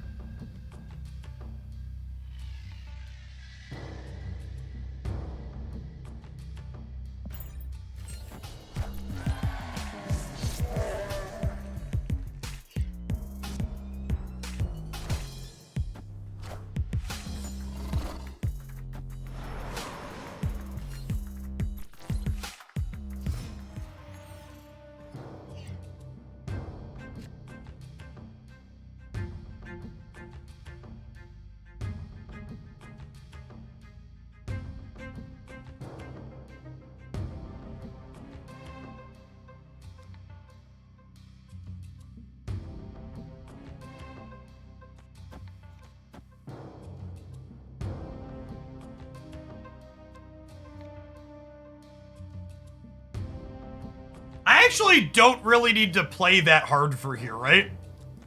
Because we'll be able to Shang them here on the last turn.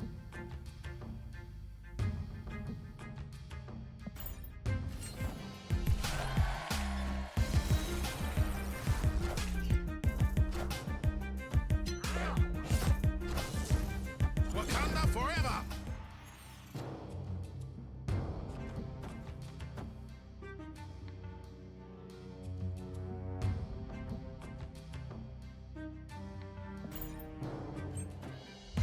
Friendly neighborhood Spider-Man here. That's actually kind of annoying, so I wanted to brood the center.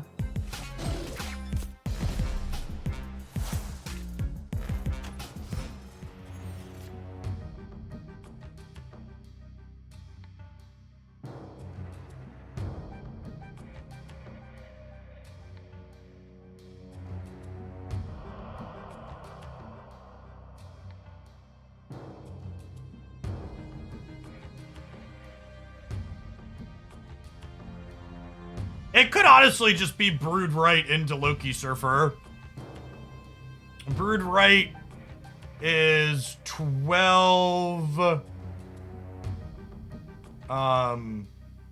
17, and 25. They're going to 22. That's probably not enough.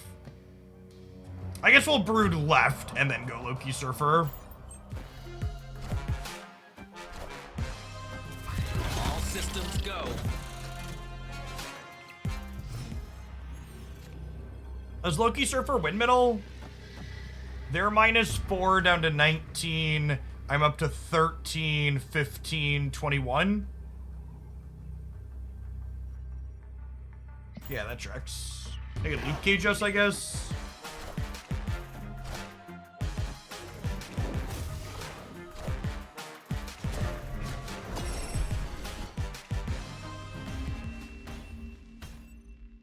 Victory.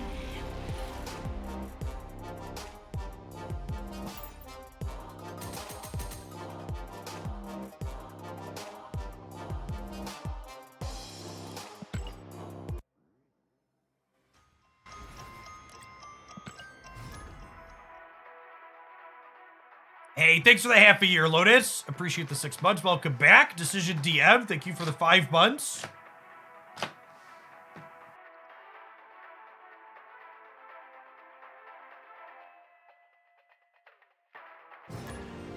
Love this deck. Makes me feel like I'm playing Marvel Snap. That's a great way to put it.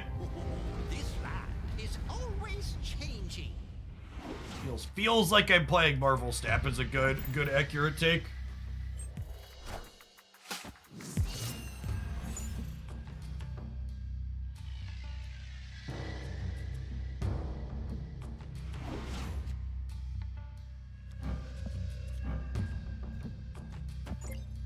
Opponent's unranked. Might be a lower collection level player, maybe?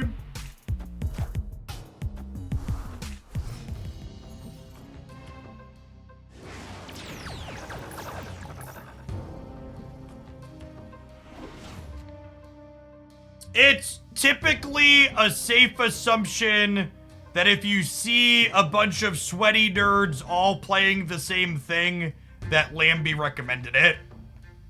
The Marvel Snap competitive community is like lemmings off the Lambie cliff.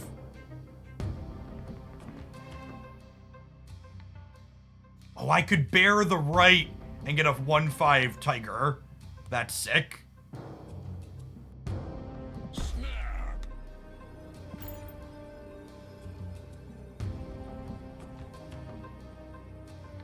Well, there's some confirmation shows ranked for the top 2,000, top 5,000 Tepic. And yes, that's confirmed.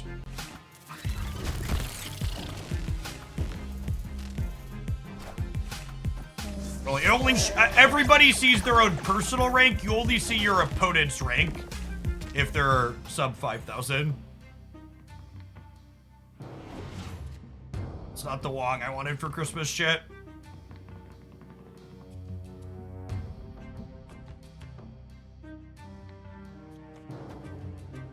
Do I want a Snow Guard Hawk or do I want a Nightcrawler? Get Nightcrawler.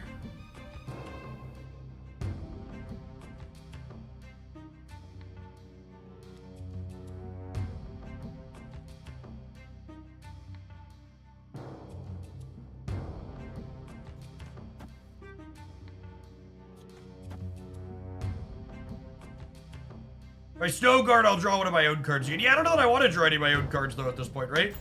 My neck's pretty heavy synergy.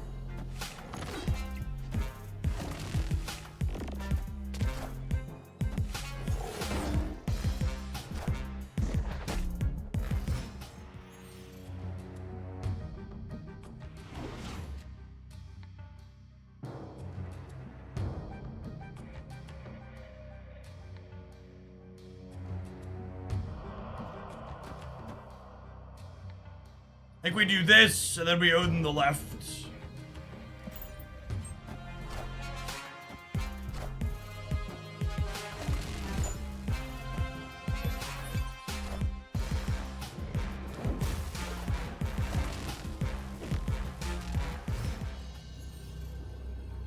I have Mobius, so the Loki's not that scary. We do this, so we guarantee the other 7 lands here. They could get us with Brood plus Surfer, but they only Loki'd for 3 cards, so it's pretty unlikely. Thorn in, thanks for the quarter of a year. Welcome back. No, if I move Nightcrawler, my 7 power thing could go mid. I want to guarantee my 7 power thing goes here. Don't want to be 13 and 18, I think. Victory.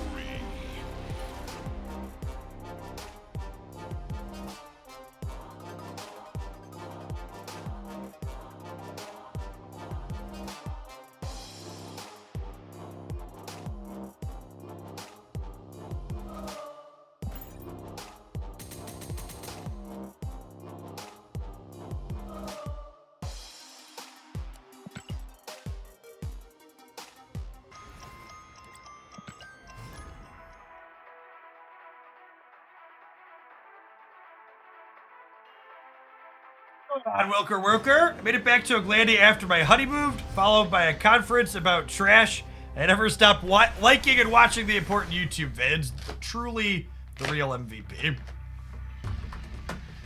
I think this is just like the 1, 2, 3 Loki curve, right?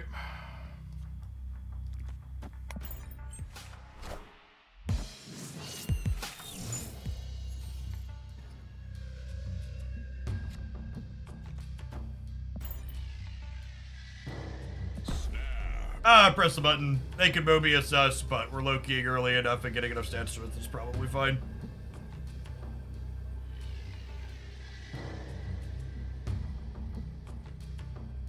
September's been a wild month for Stamp. I mean, that was by design, though, right?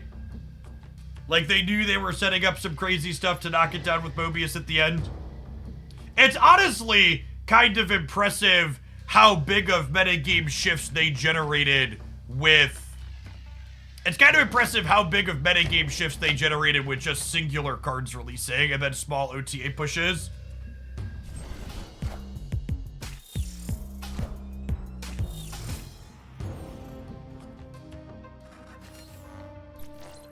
Loki here before it potentially turns into Quantum Realm.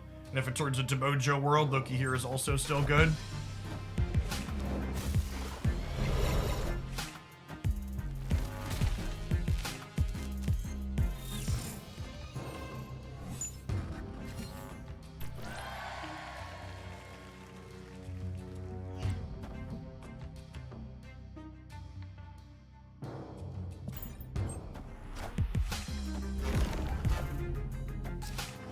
Oh, +6 into Mojo World, huh? That's interesting.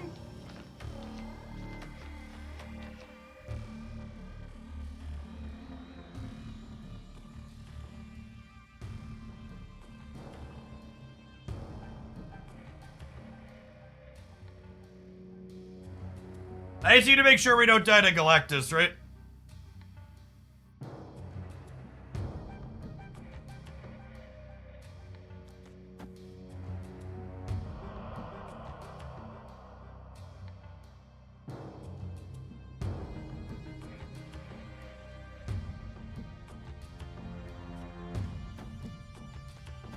Hey, come on a journey with me. If I play the Green Goblin here, they fill for 8 and are dead. or they don't fill and then they have 8 here and they're dead, or if they do play here, I'm ahead here with more cards and this goes to 2. I'm confident Green Goblin left is very good because it's Quantum Realm. They can't Galactus right because it's Mojo World. Galactus will be 1 card, I have 2, we have extra points here. This turn is such a phenomenal example of why Marvel Snap is just brilliant game design, because the amount of unique decision making we made in this game in turn because of the locations was just incredible, right? Like, we could play another 1,000 games of Marvel Snap on stream and not have this situation come up where this is optimal ever again. Yeah, and this game happened in large part because Loki is a really neat card. I really think all of the complaining about this card is just such nuts. It's such a phenomenally interesting and fun design. And the amount of people that complain about it being too random when like the output range is their deck is just like so eye roll inducing.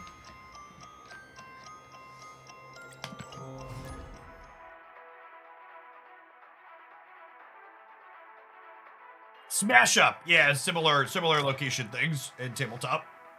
Actual gameplay outside of locations is very different though.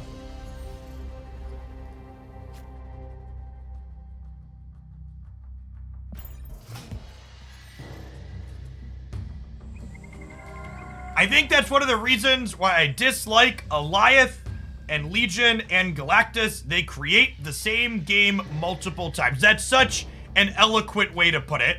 Completely agree.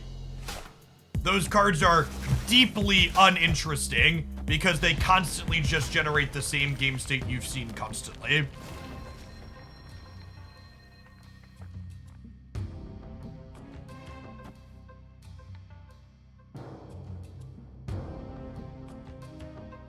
Jeff, I have played all of your decks. This one is the best. Burgle out. I'd believe that.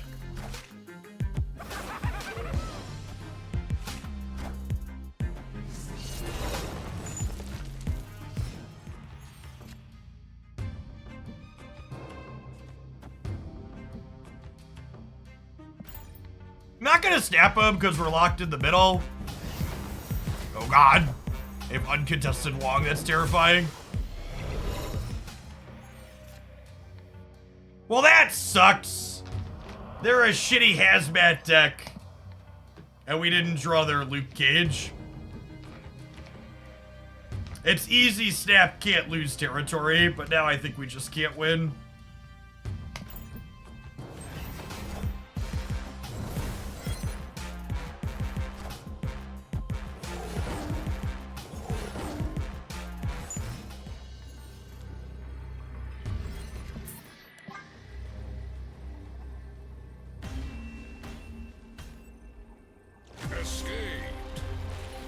The good news is we were dead either way, so I got to retreat for 1.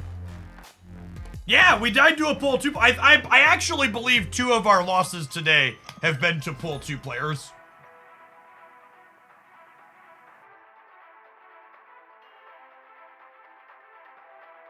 Is, you know? Yeah, Green Goblin's a great card. Very, very powerful Marvel Snap card, Green Goblin. Eternity Rage for the 2nd game in a row. Insert comment about location batching here.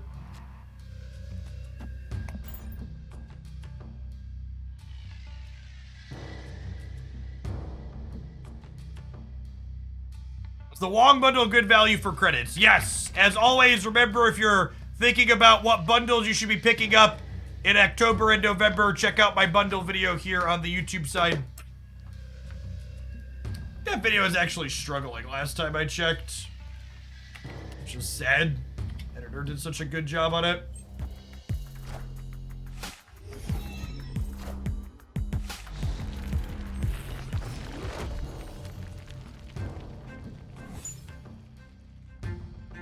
Okay, so this is an easy step then. Well, I guess my hand's not great in the Subterranean just flipped up. I have Cosmo though. I also have Rogue. Oh, snap. Not a snap.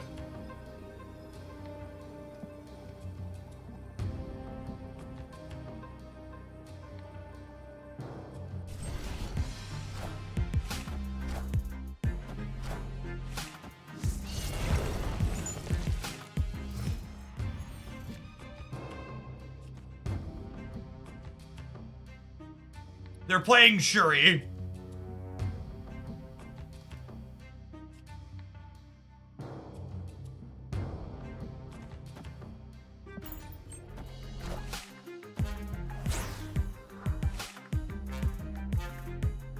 Maybe I'm supposed to Cosmo the right if I put him on Shuri.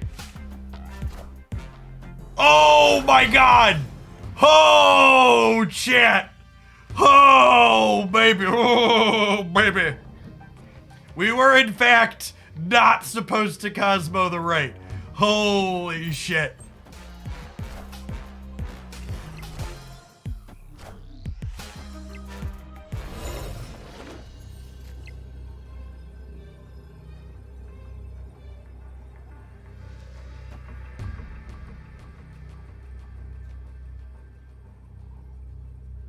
Agent Coulson is so unfortunate.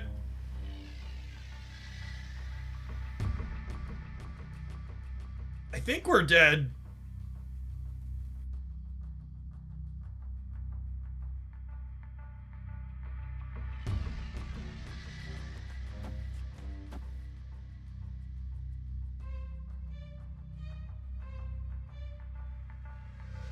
This is still 13, right? I'm only at 8. Fuck.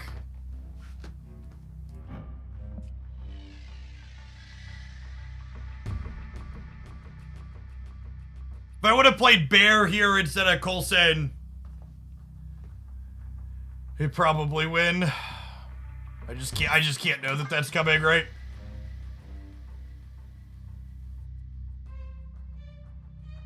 It's just like thoroughly lost in the sauce.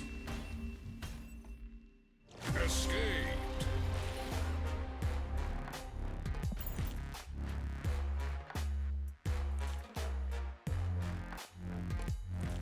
The number one thing that's weird, or I think actively bad about Marvel Snap's ladder system that really doesn't make sense from a this is supposed to be measuring ranked perspective is the fact that I could retreat 2 cubes to someone who's rank 100 and I could retreat 2 cubes to someone who's rank 100,000 and I lose a similar amount of snap points seems incredibly wrong and off. I feel like the amount you go up and down in proportion to how far the rank away from the person you're beating in both directions is probably wrong. You should win/lose more winning and losing to people that are bigger than you.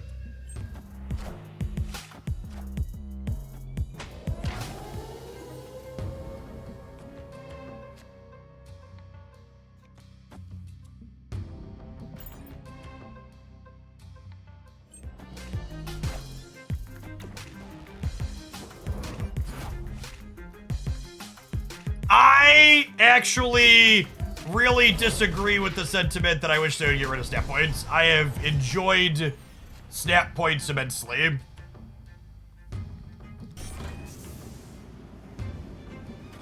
This might be a rescue into Hobgoblin angle, chat.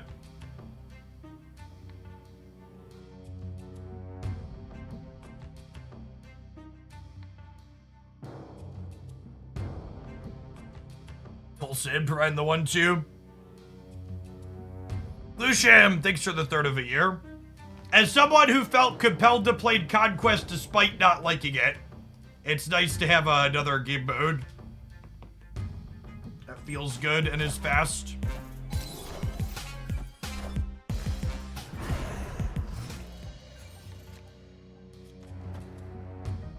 It's a little bit of a gamble, but I don't think they fill this turn.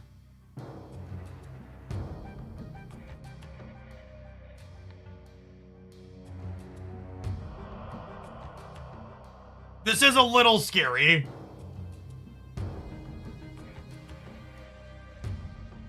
I think it's pretty unlikely that they fill center this turn, though.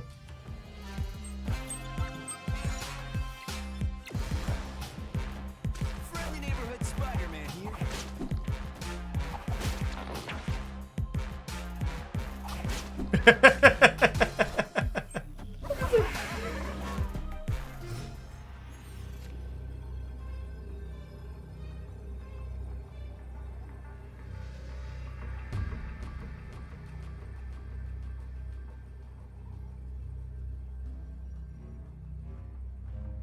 Yes, but also no. Yeah, exactly.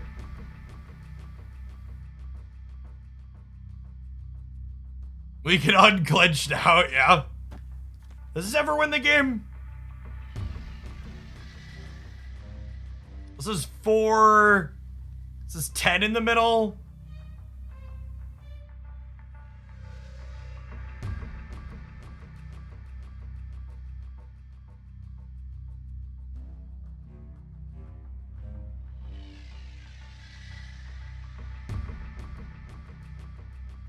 Loses to Chavez.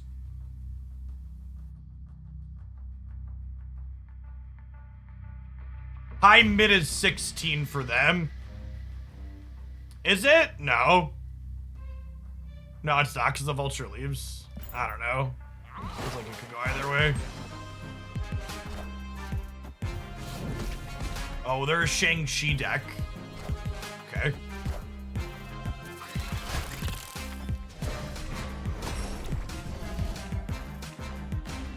The sad part is, if I would have played the Silver Surfer left, we win this, right? Because we would have kicked the Silk into here. Yeah, high mid leaves the Goblin here. Yeah, close game. It's funny how we've handily beaten all of the good decks, and all of our losses have been random stuff like Odin White Tiger and move decks. Nature is healing.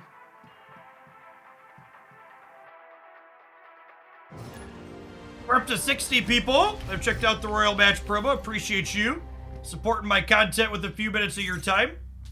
Be sure to drop me a DM to collect your complimentary sub-gift.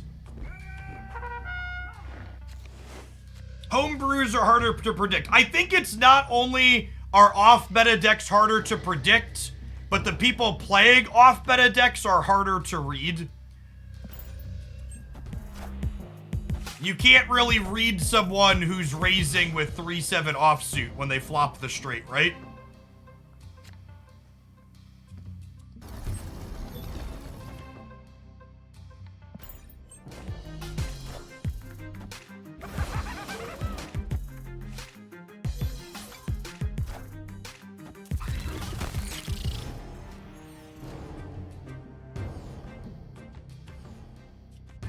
Alright, we gotta go digging for their hazmat here. That was a poker reference.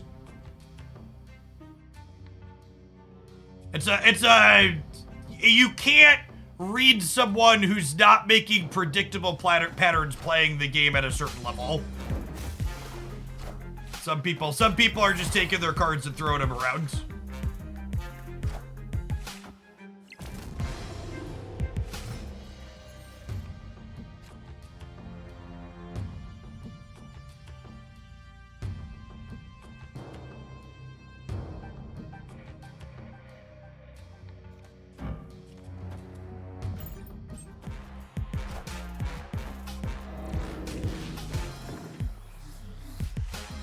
Oh, I could rogue their cage. Am I supposed to?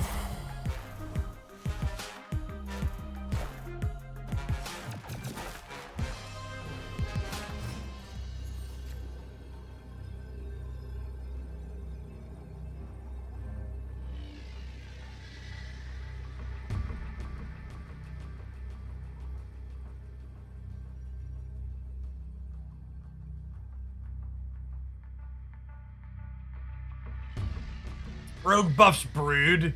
Yeah, but that wouldn't be the right? If I'd have drawn Surfer, it could have been fine. Rogue the Cage Sentryman loses to their Goliath left. So if I'm staying, I have to do this. This loses them playing a big thing in the middle though. But that's our Widow's Bite, right? So they're dead. Yeah, Goliath gamers can't resist Goliathing. Victory.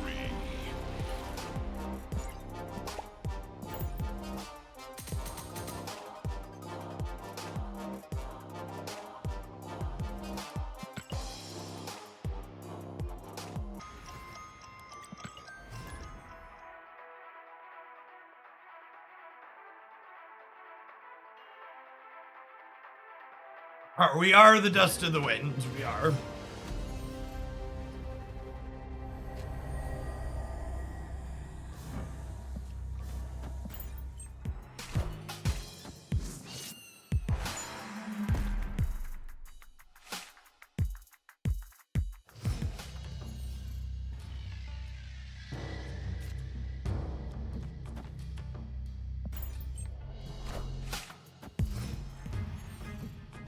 Hey, nice, Rob. Welcome to the end game.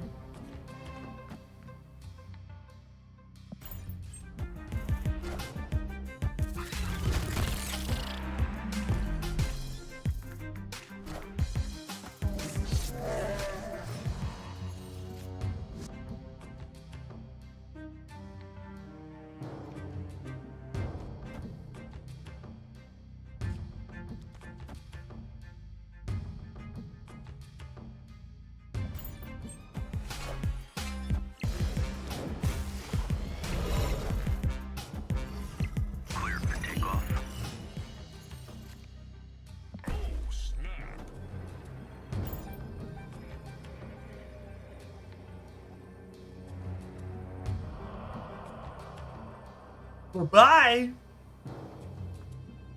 Bye-bye.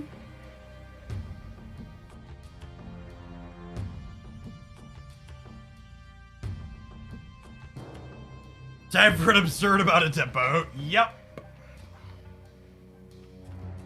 Watch them soak. I mean, even if they soak, that's still the same accomplishment, right?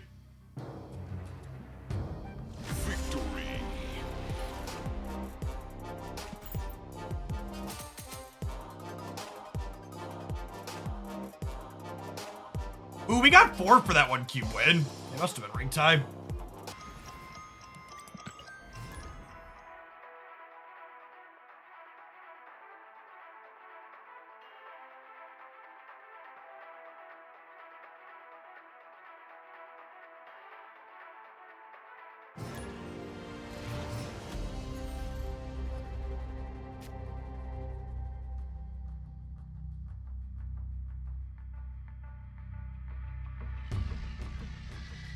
I think this is a post-collector Snowguard.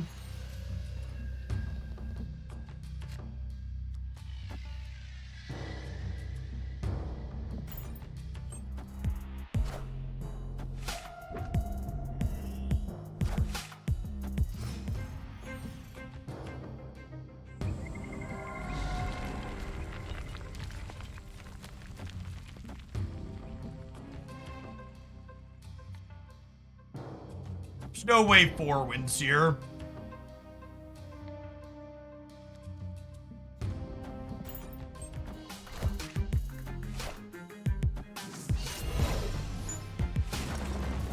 I think this deck is significantly worse without Snowguard after her change. Snowguard giving us 2-3 energy things is a really big deal. It's very strong.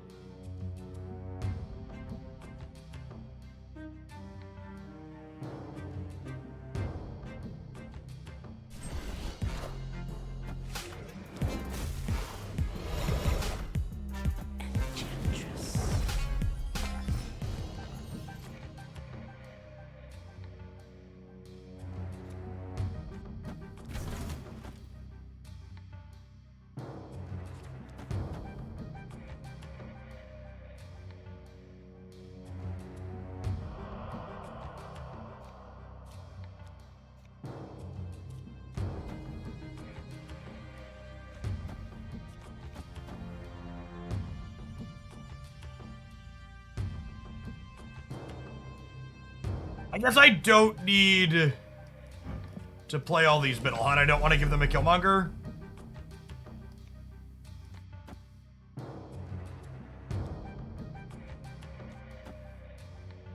I'll give them a Quinjet. That's useless on the last turn.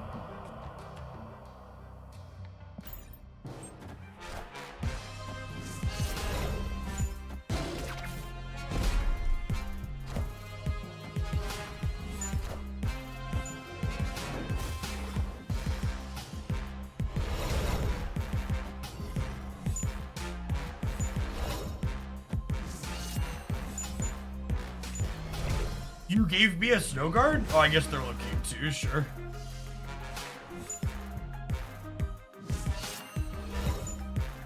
Oh, shoot. I forgot Killmonger was gonna fill here.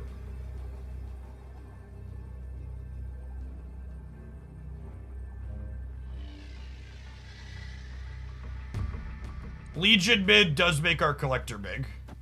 You're not wrong.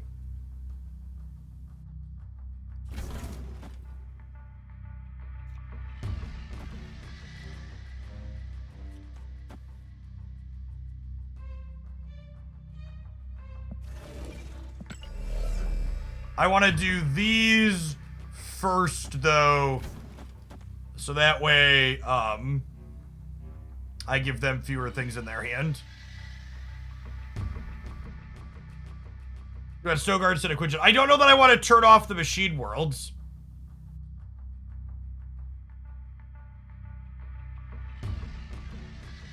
Can Hawk for the same effect. No, I can't, Jet. That turns it off.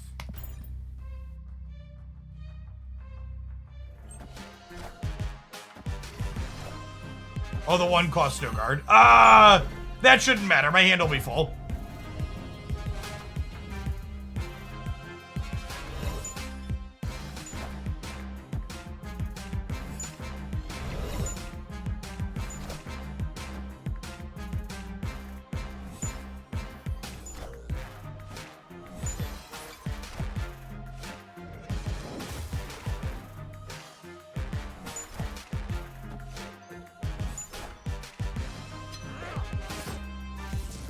Oh, do they have a surfer? Oh, do they have a surfer? Fuck!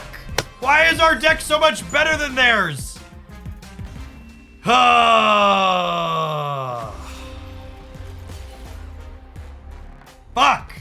I forgot about this coming back is what happened. I forgot about this coming back over here.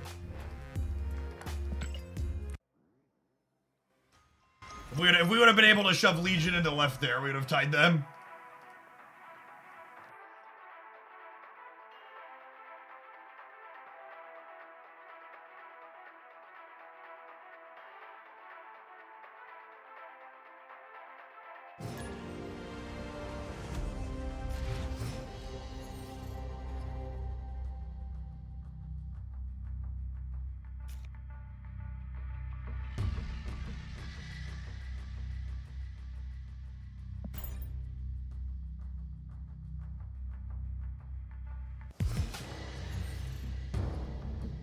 Is Loki kind of a sideboard card like Quicksilver was a mulligan card? I don't understand what that means. I cannot connect any logical reasoning between making your statement make sense. Help me understand.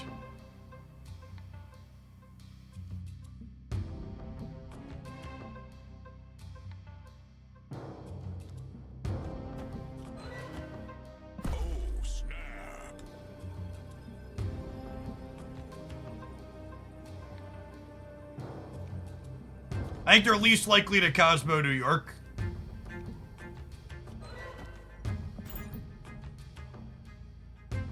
Victory. I think Dakin is optimal for this deck. I don't think the deck is terrible without him. You can sub Dakin for a different 3-drop of your choice.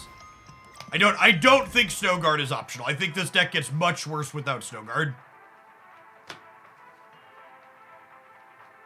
There are any Silk decks that play Cosmo. I think Cosmo's a generically good tech card post-Goliath, and you can and should expect it and play around it when you can afford to play around it in most decks.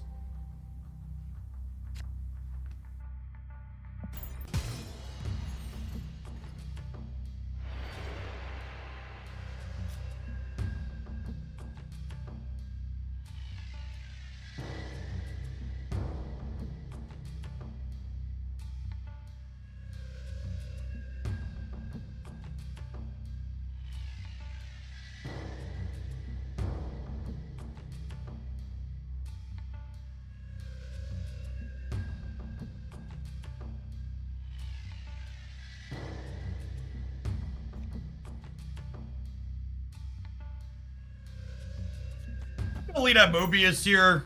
I don't have anything set up for Collector or Forge just yet.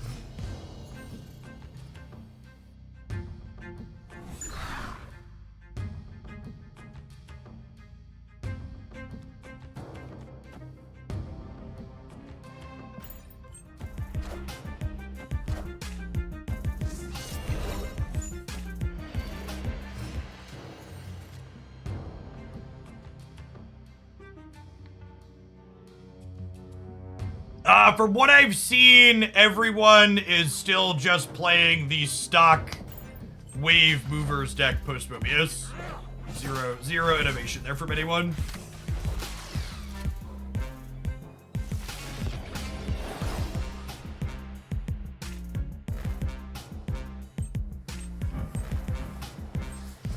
Joe, okay.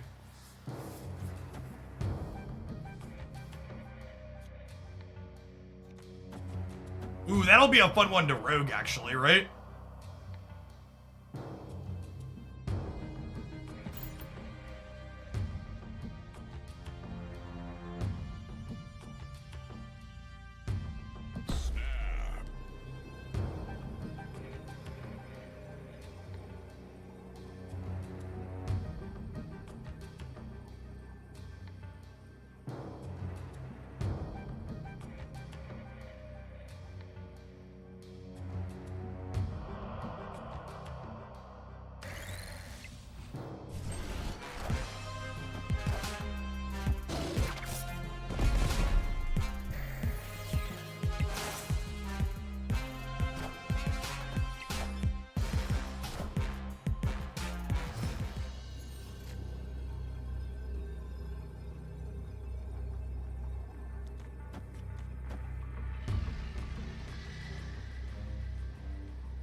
Opponent snapped.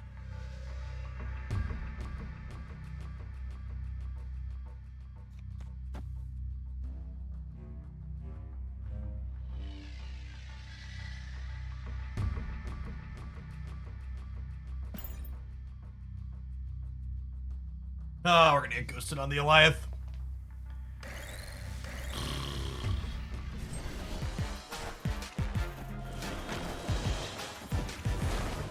All right, 66% to win the game.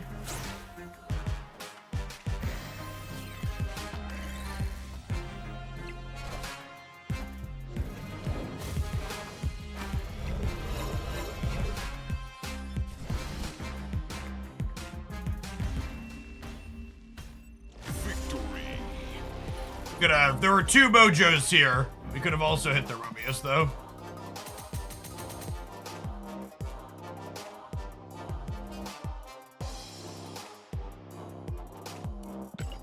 Yeah, we got the top 1,000. I can take the screenshot and do something else now.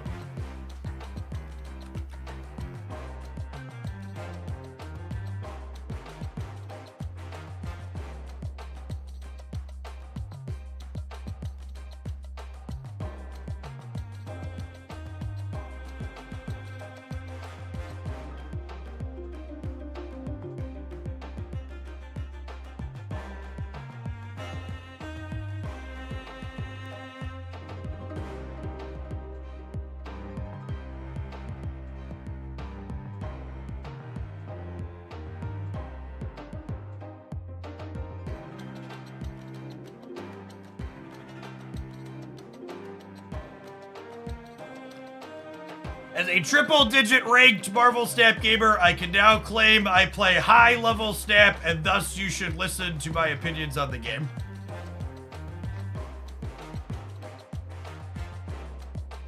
Solid? I think that's solid.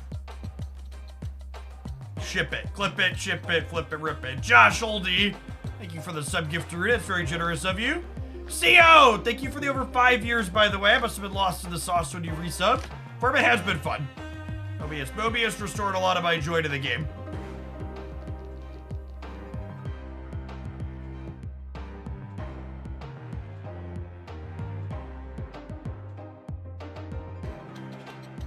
Alright. We're not gonna quite change decks yet. I think I like this deck enough that I'm gonna burn my last two Infinity tickets on it one way or another.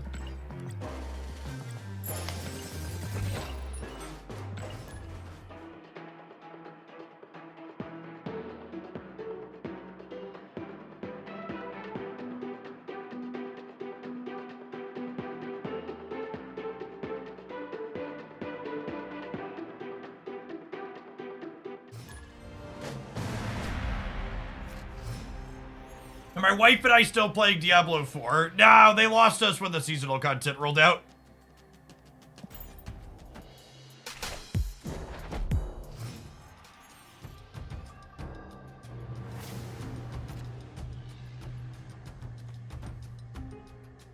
There's this big psychological hurdle where not being able to continue playing my same character I had invested a ton of energy into meant that I just stopped playing altogether.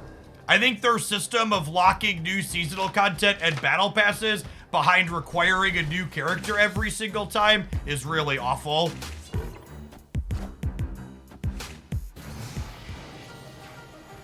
I 100% would have continued to play Diablo 4 casually and level my druid up to maximum and probably even eventually start a new character if I would have been able to do the seasonal content on my old one. But they decided that wasn't an option, so they lost me and my money.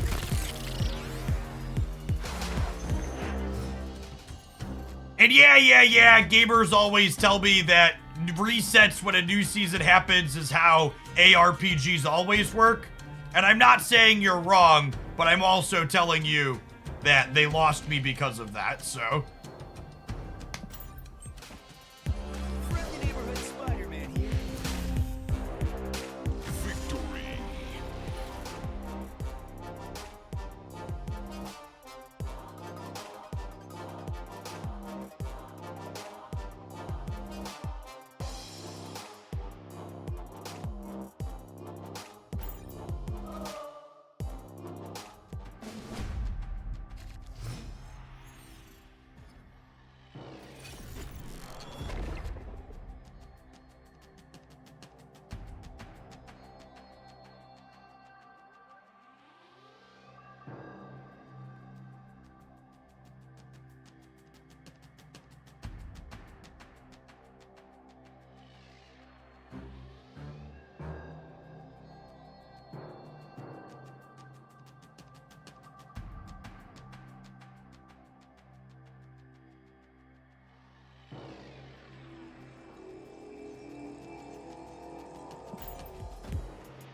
Killmonger's a 9-point suite. I think I'm gonna do this.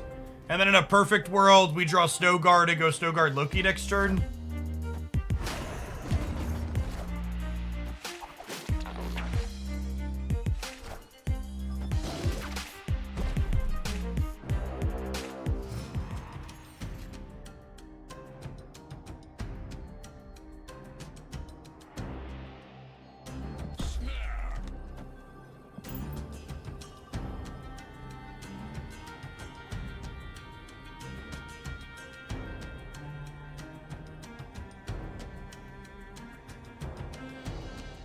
Today's video is actually struggling a little bit, which is unfortunate because it's one of the sweeter decks I've posted, I think.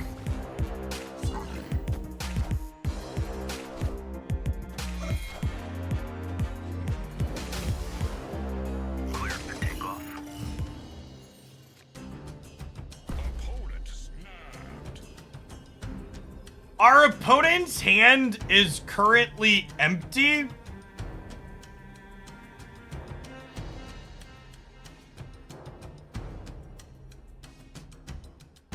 Our opponent's hand was empty at the start of this turn, and they put a bunch of... Vibranium in their deck. What do we think of just doing this, and then we, like, jug them out of here next turn? I'm staying.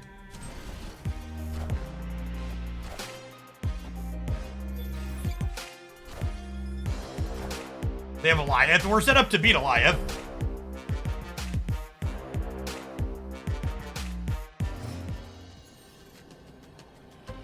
Yeah, I mean, they could top deck Heimdall, but that's pretty unlikely.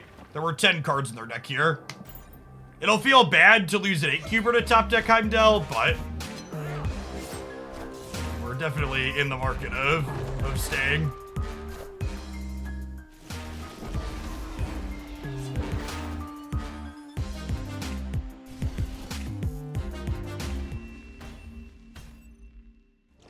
What a fucking sack.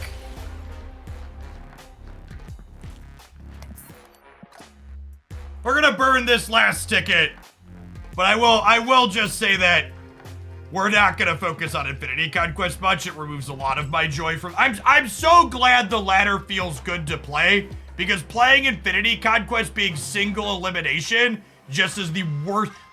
It removes all of the good parts of Marvel Snap almost. Like, one of the big things Marvel Snap did that was better than Magic the Gathering and other card games I've played is that the snap mechanic removes a lot of the feel bads from bad beats and bad variants, and Conquest puts all of that back in while also amplifying matchup variants and making it harder to brew because there's no sideboards or multi-deck. I'm gonna feel bad either way if I don't use this ticket, so we'll like give it the old college try here, but I definitely think Conquest. So when someone earlier had asked, do you think Marvel Snap will ever be an esport? I don't think the current Conquest will ever be an esport.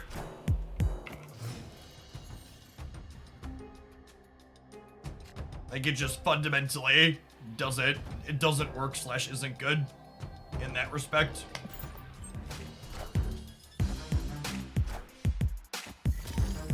Happy Cappy, thank you for the 2/3 of a year. Welcome back.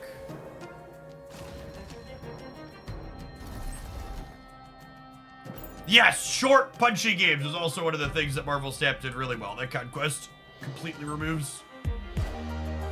Big agree.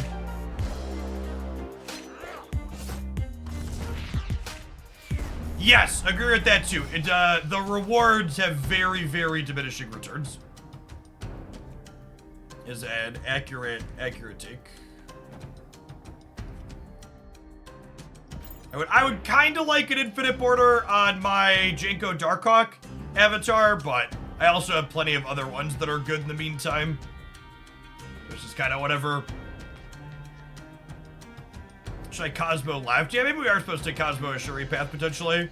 Just play the Maramasta shard. Typhoid Berry rewarded.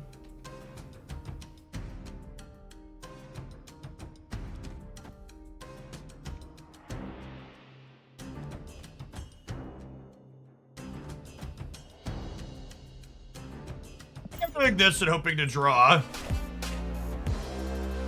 Hoping to draw like Surfer, Killmonger.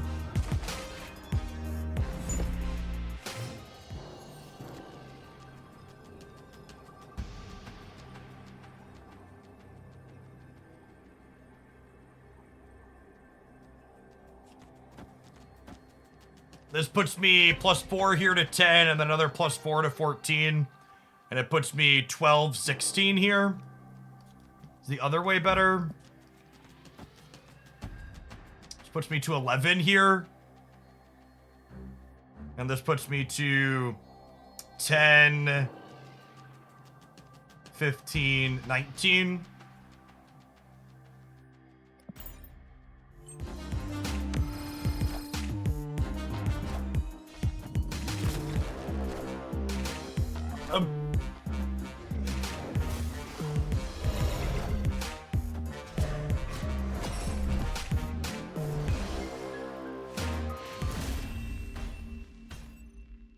Victory.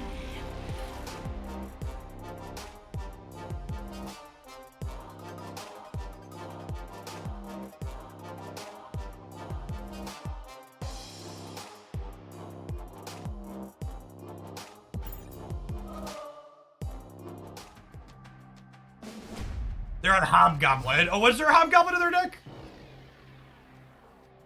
I had a Hobgoblin from Agent Coulson. No, my Hobgoblin was Agent Coulson. Confused me there for a second. I was like, wait, what? Did I miss something?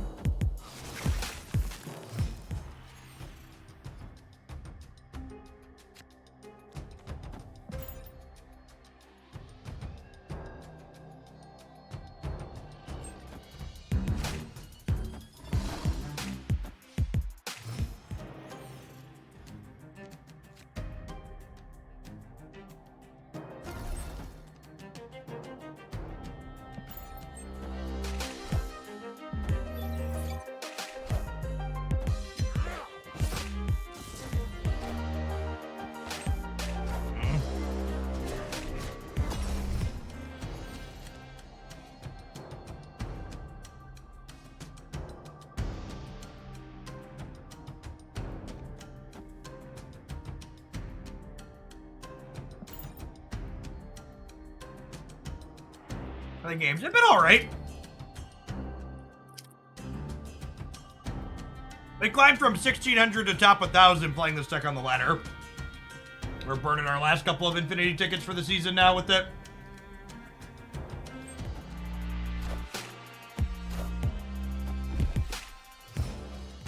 Killmonger?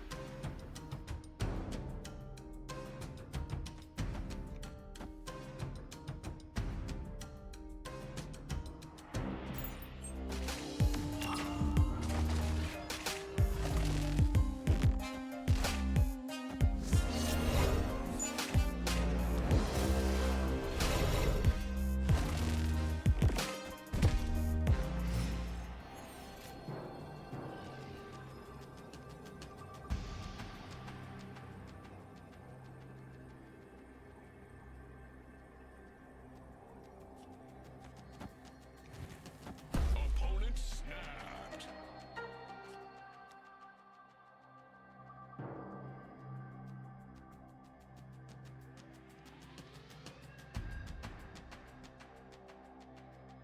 Brood mid. They shuried middle, chat.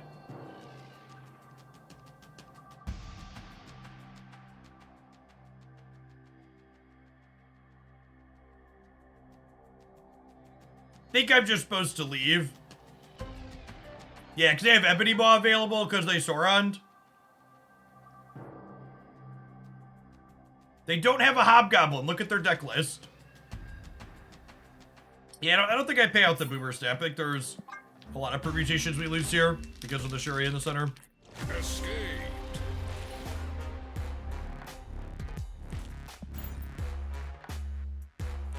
The game was close considering the Sakaar was terrible for us.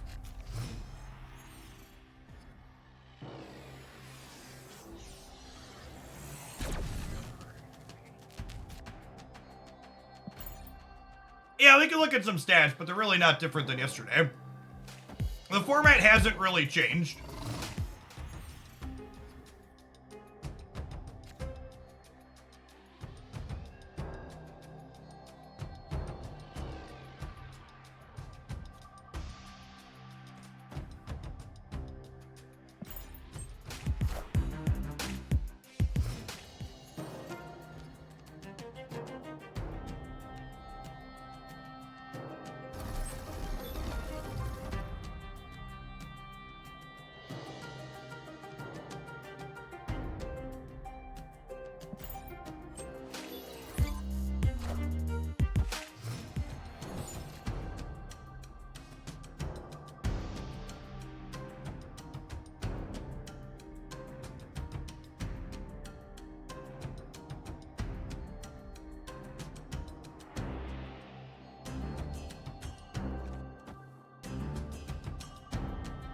They've done nothing?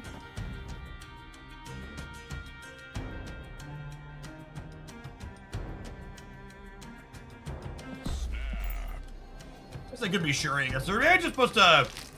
I guess if they're shuring here though, right?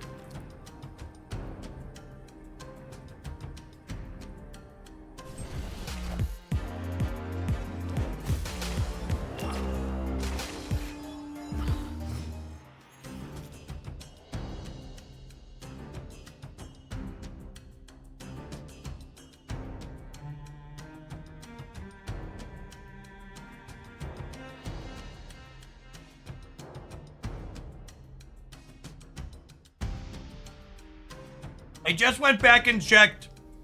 You got Hobgoblin off of Loki game 1. Does the deck tracker not show you cards you got off of Loki? I thought it did, but maybe I'm wrong.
It was a Hobgoblin in their deck. Wild.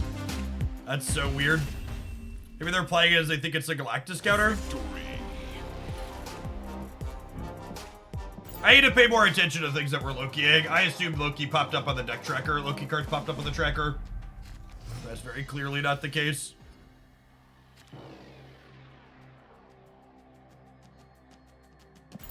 It's gonna be a post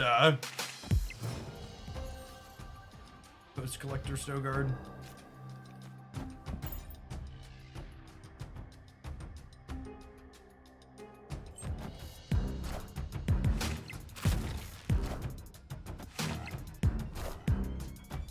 A kingdom for a Killmonger, eh?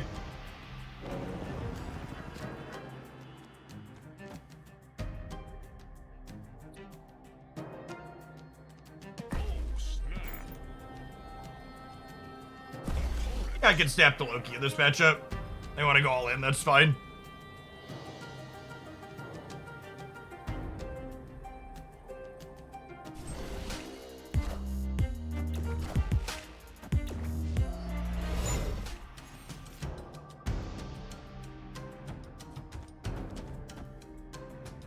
This gives me one less chance to draw Killmonger, but I think that's fine.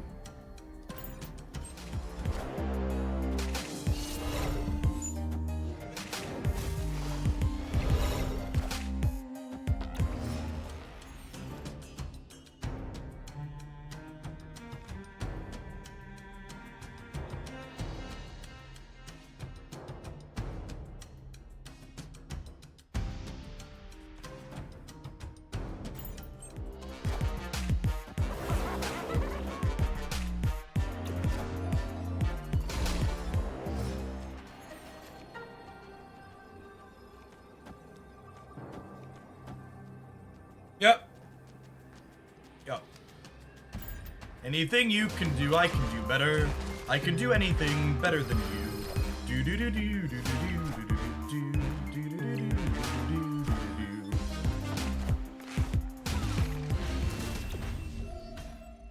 What's going on, Dylan Voltron? Thank you for the 2 months. Appreciate that. Welcome back.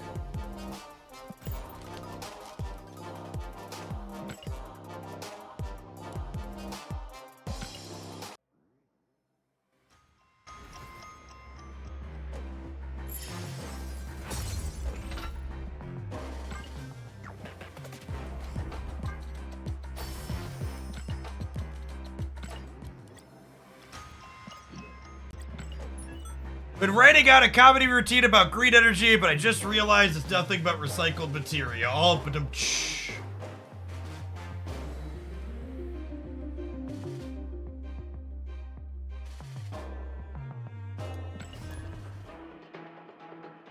going on, Bruce Canoe? Weekend 2. Thanks for the 10 months. Appreciate it.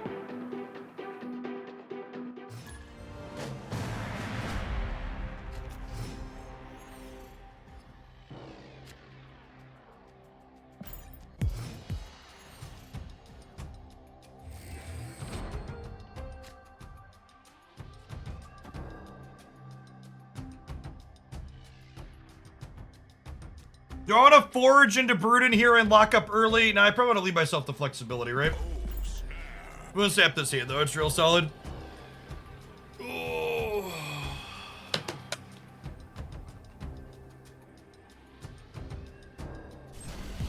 High Evolutionary is still very, very good.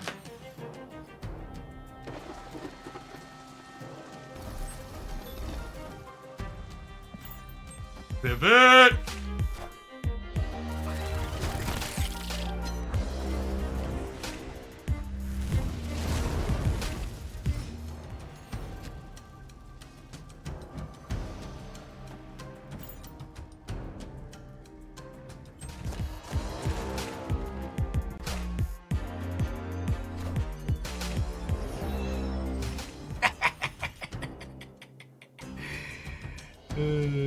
That's the good stuff right there. That's the good stuff right there. They could be the Living Tribunal Onslaught deck still. Is noteworthy. They could be Hela, but they could be the Living Tribunal pile as well. Nope, they're Hela. They're both.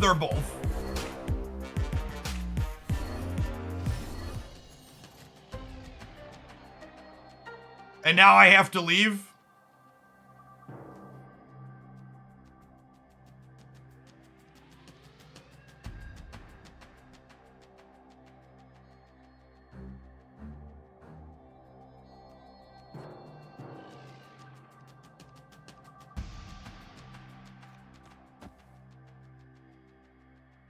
We can do this, and then next turn we could go Shard, Killmonger, Surfer, Thanos.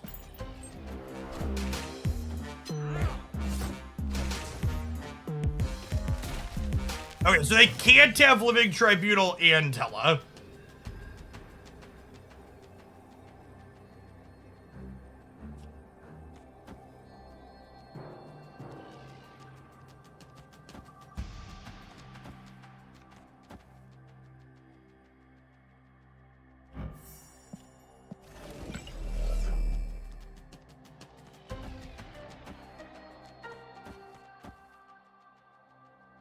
Surfer before Killmonger. It's kind of a wash, right?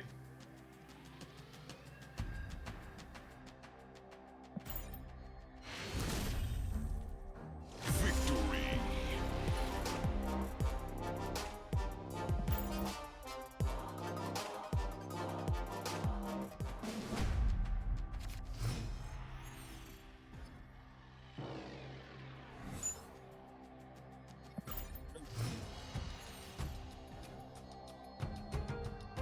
This is actually detrimental for them, right? Because it cuts them off a draw.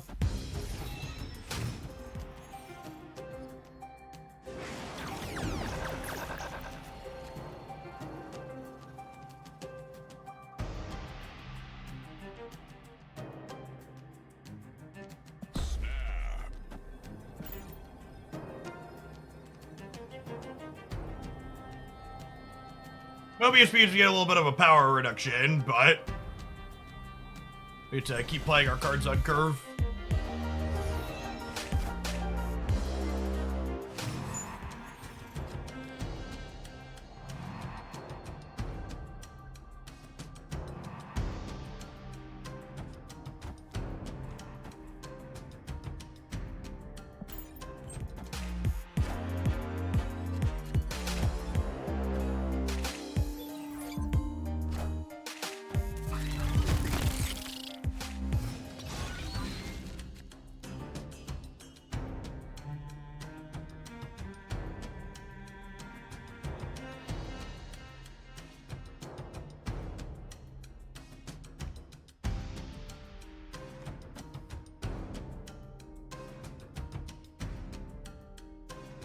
I think it's just Loki.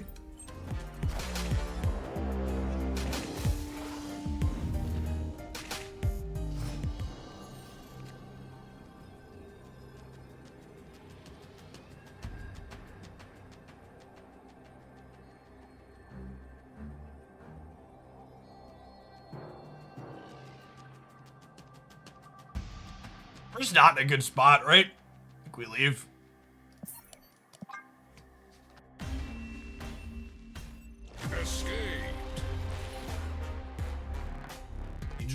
are 2 combo pieces and we didn't draw Cosmo. Sometimes that's just how it goes.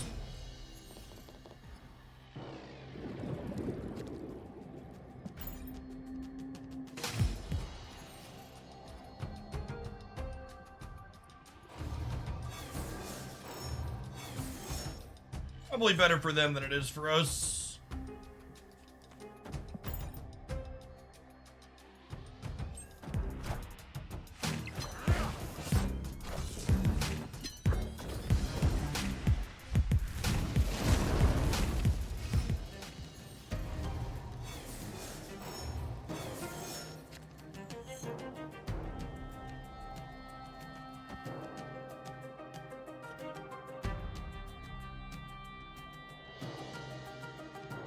Do I want to set up to Loki this game or not? I think I am. I think I am.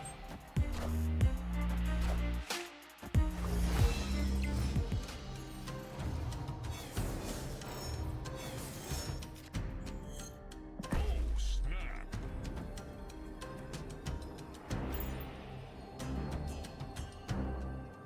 Hander Moander, thank you for the 17 months. Appreciate it.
And because they have Tribunal, we're just playing for left and right, right?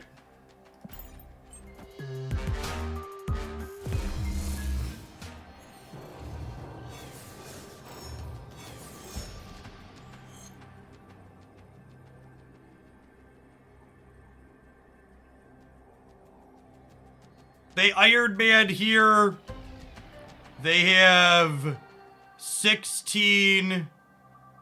19 times 4 is 76, 81, 81 divided by 3 is 27. So we lose. So I only have 23 here.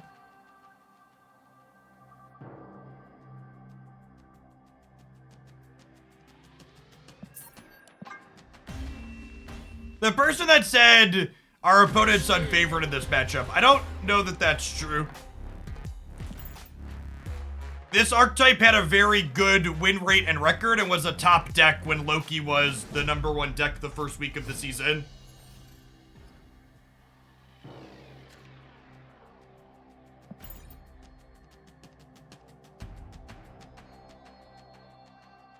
I don't think we're 0%, but I think we're behind here. Yeah, the opponent's deck is basically never beats Goliath. So it's like bad generically in the metagame, but it's good into us. Am I supposed to snap? Yeah, probably. I've got the Cosmo and I've got the Forge Brood. Could you Magneto right to reduce the power on the left? No, they had a 2-drop, a 6-drop, a 6-drop, and a 5-drop.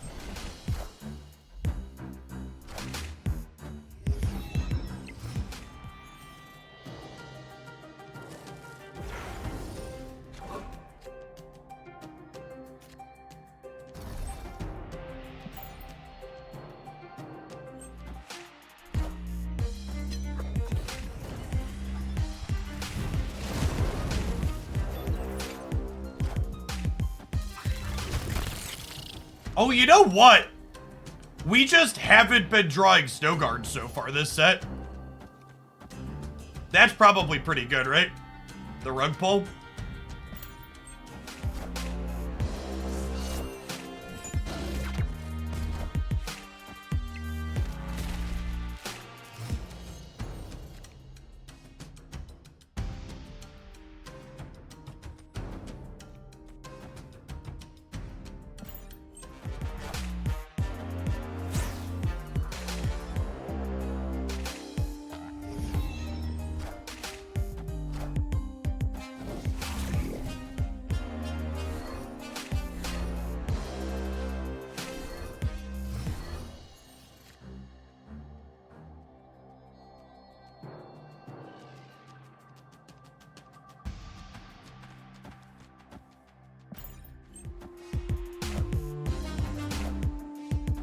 Wait for all three here so we win 4 cubes.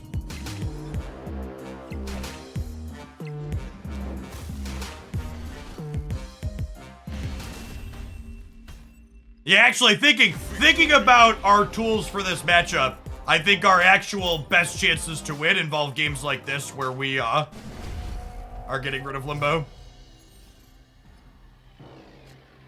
And with that in mind, I'm gonna step.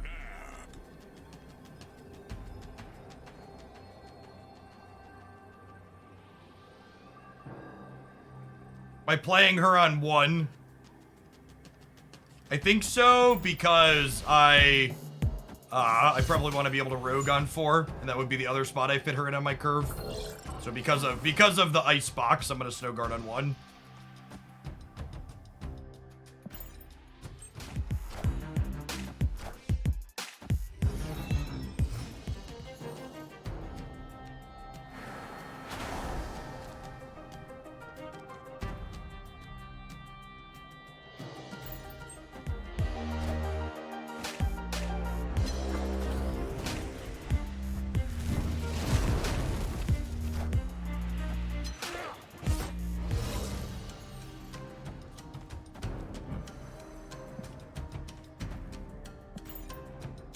I'm gonna wait and rogue on 5 actually to try and tag a Modok on the left.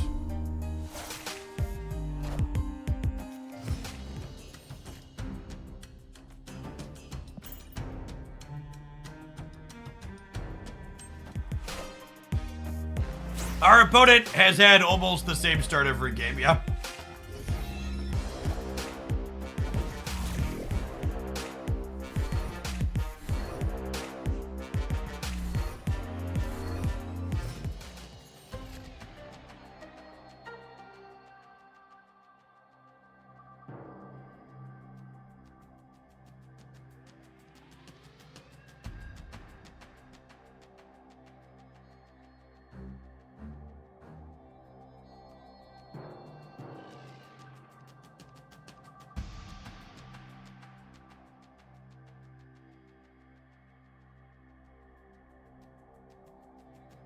The problem is I don't just lose to Hela, I also lose to them having something they can play in the middle, because I can't pull the rug and do better than Ty here. Yeah, we're all in, so I'm pretty sure this is the line, but I'm just thinking for a second.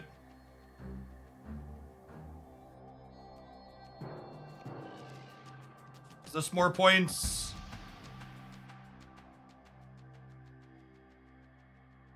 There's only 7 middle, but it's 2 more here, so it's a wash. Surf for the rogue. Surf for the rogue means I only tie the middle, and then I lose to Giganto.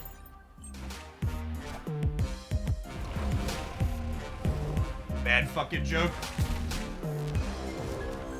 I am man.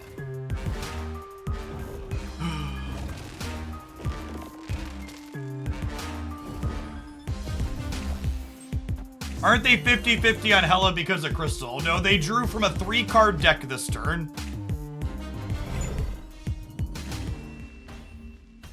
They had a 1 in 3 chance to draw their namesake. After running very lucky to not have it in their first 9 cards at the start of the game to discard to Modok.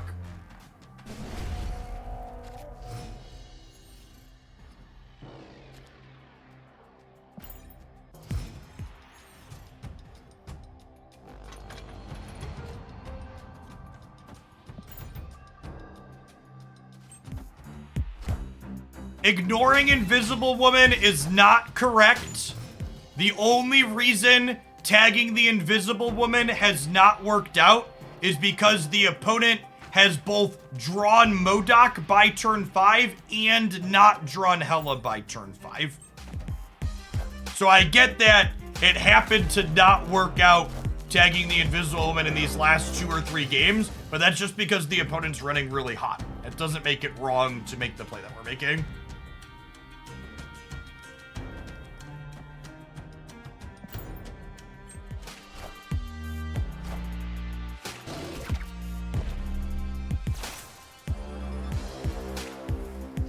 Should I fill their hand with crap? Yeah, maybe.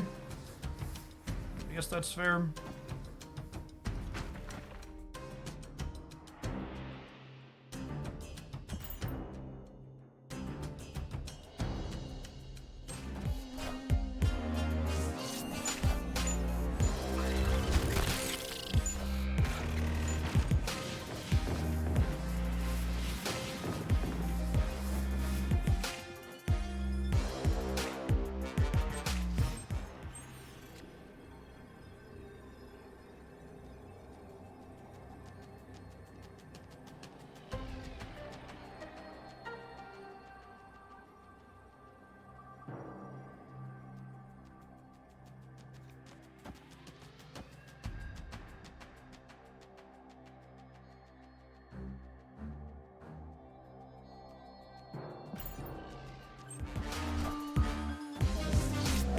Alright, so they have Living Tribunal. We win the left though, right?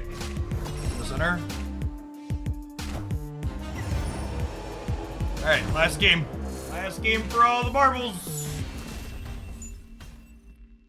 Victory.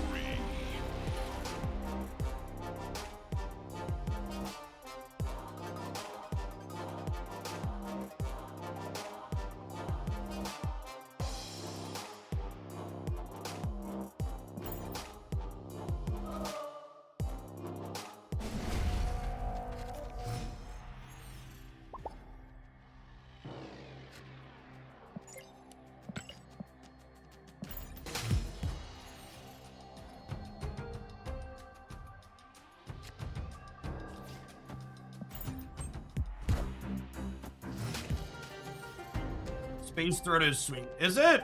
I think Space Throat's kind of bad for us, right?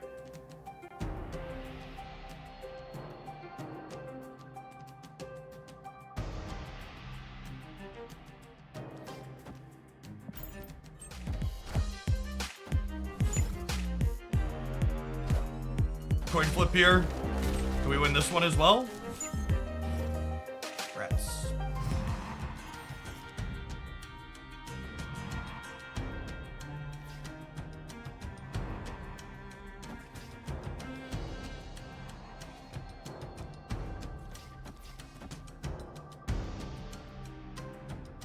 Probably magic the throw. I think we magic in the kill as well.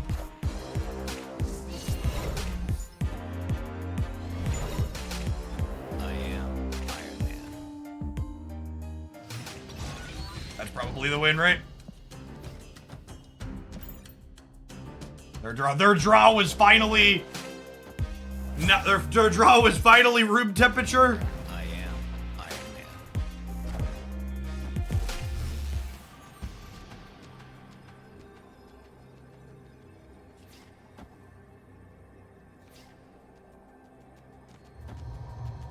Only 16, 21 split by 3. I play this here to keep them honest.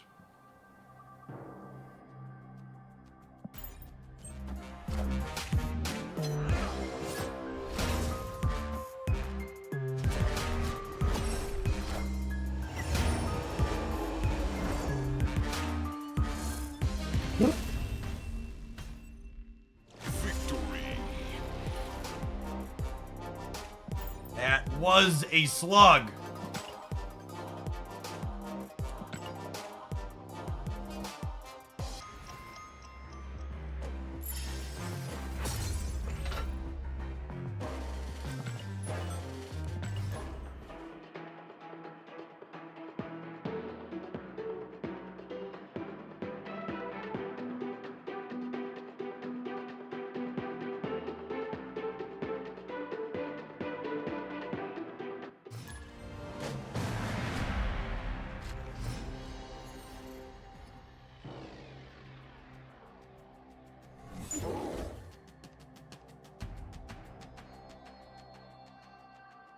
My deck's a counter to their deck. That's really not true, chat. Anything playing Goliath is a counter to the deck we previously played against.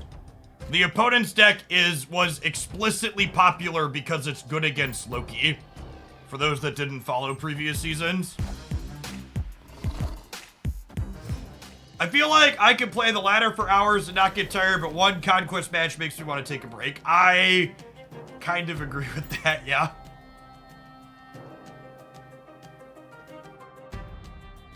Definitely greatly prefer the ladder. It's more fun for me personally. Wind, aid my hand.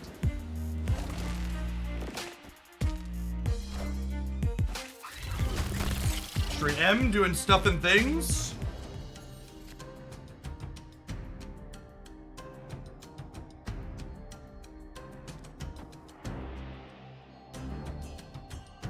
This is obviously getting pulled middle, but it is always right to not play into Asteroid M, because if I play into Asteroid M and they Cosmo with priority, I don't get my trigger.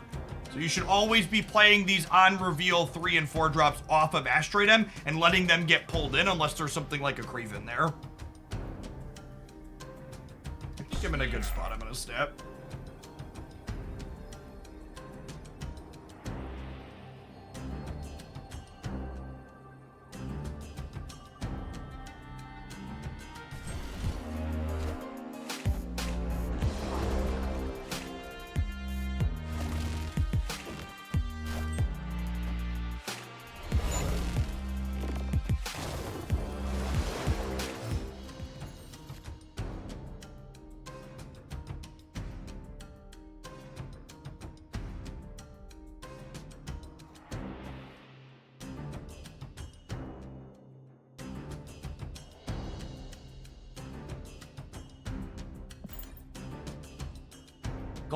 Coulson's got the goods, chat.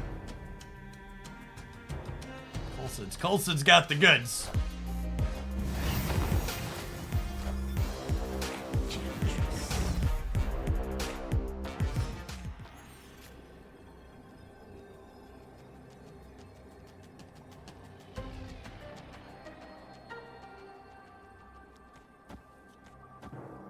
This beats Dr. Doom, right?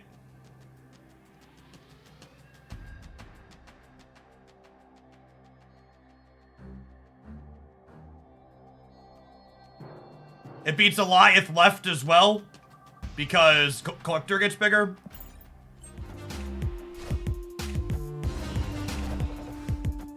This also beats that. Beat Goliath in both locations.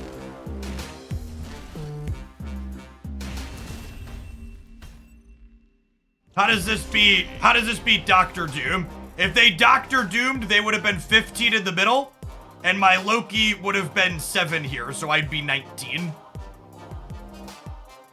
And the Loki would have given +5 to my Collector. So we beat Goliath in both of these spots, and we beat Dr. Doom. What is Enchantress doing in their deck? I think Enchantress is just a generically good tech card right now, because the Patriot deck is very good and popular. Oh, snap. I want to snap. They're probably a Mobius deck as well, but if they also have theirs, it's just an even game. And if they don't have their Mobius, it's a one-sided Elysium, so giddy up.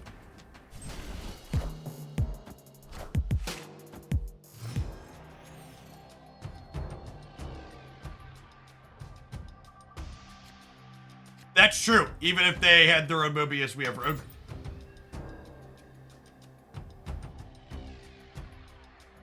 The opponent was not ghosting, chat. Enchantress was probably just their best play for tempo on whatever. I mean, I guess they could still be ghosting, but I don't think their play is indicative of that being a thing that's going on.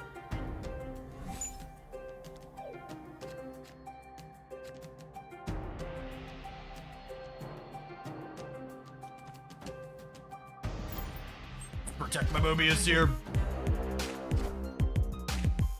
Oh, doggy! Shiggity! Shrek! Get fucking wrecked! Oh, chat. To be a gamer. To be a gamer. We be out here styling on them.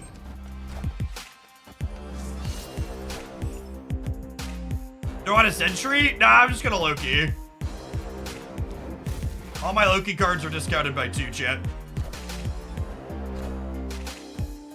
Mother of God.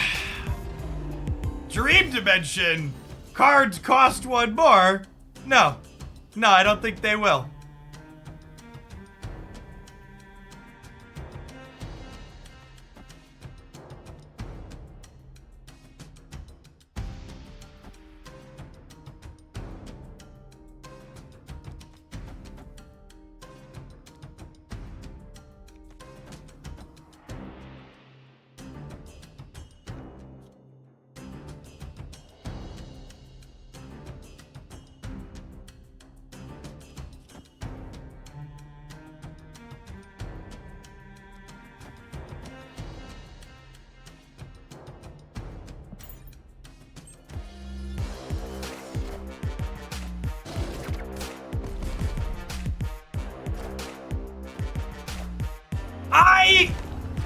I might be overcommitting middle, but I just wanted to like guarantee that we had it basically, right? If that makes sense. If they like played something here incidentally, I didn't want to catch a stray.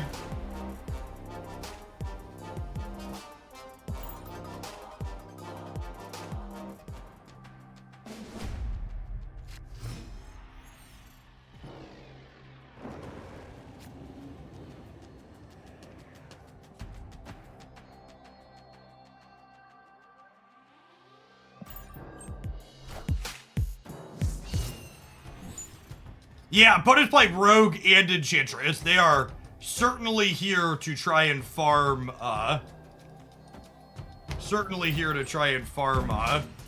Patriot.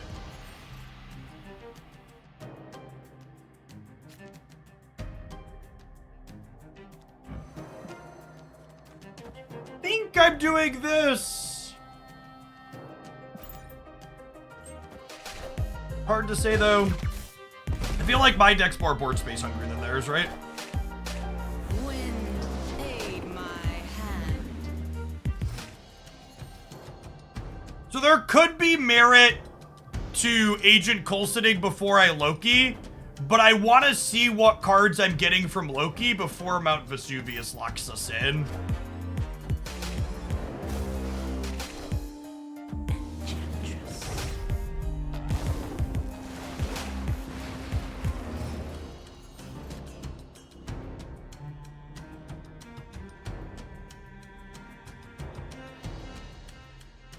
Havoc-in, thank you for the 35 months. Welcome back. I could have shut off Mount Vesuvius. Yeah, but if Mount Vesuvius is going to be good for us, I want it to stay, right?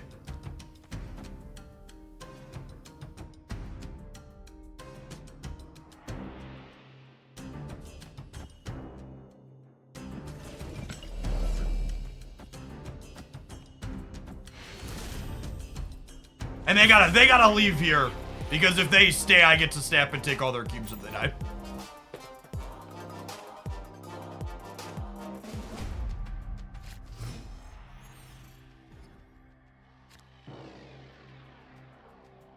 I wonder if the opponent's playing armor or if they're generally just benefiting from not enough people playing,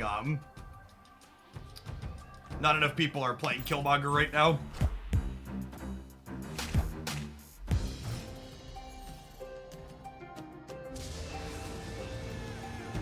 Well, these are certainly locations.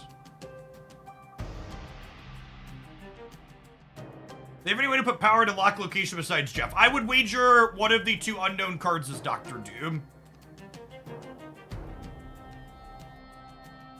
I really like Vesuvius's location design.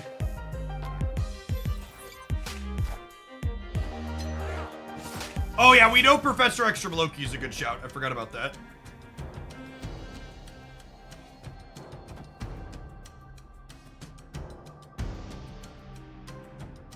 Oh, and Daredevil. Yeah, it's Daredevil. It's Daredevil X. Is a good call out. Am I collectoring this game? What if I just do this and then next turn we Loki?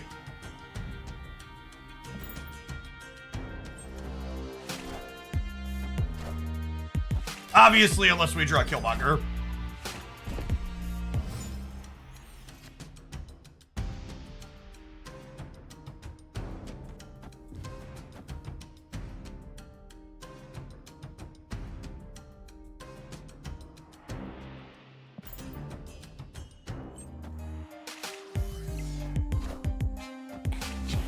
I should have snapped him. I was a little scared of Professor X on the right.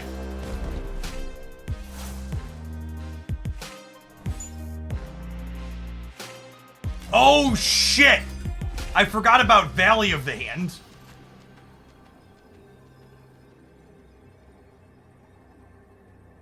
Oof.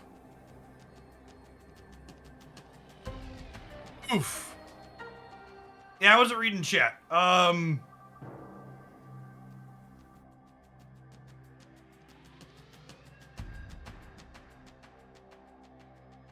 Yeah, I should have Loki'd. Can they beat me though? I guess they play something here and they get +3 passively.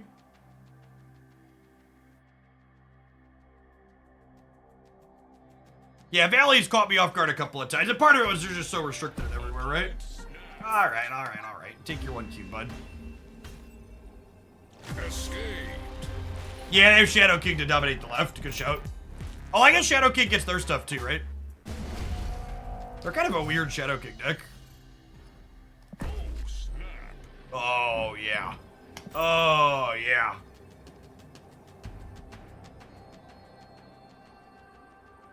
Opponent snapped.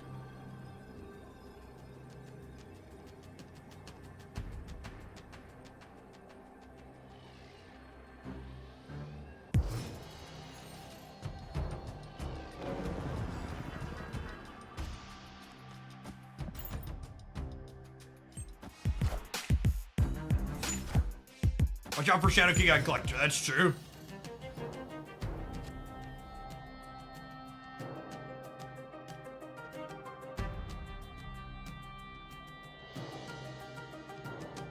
Do I just do this and pump him up and then be able to draw Cosmo? I think that's the play. I think I want to just do this twice and be able to draw Cosmo. Wind, aid my hand.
Am I supposed to Juggernaut middle this turn to play around Professor X? Yes is the answer to this question. And obviously can't kick anything anywhere, but I should just put the points down. That helps play around Goliath on the last turn as well.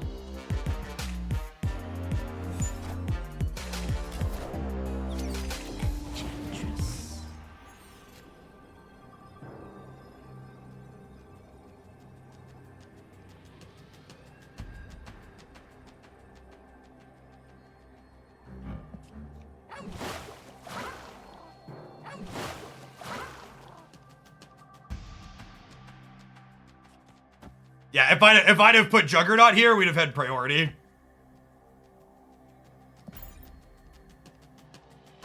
We lose the breaker to the Goliath.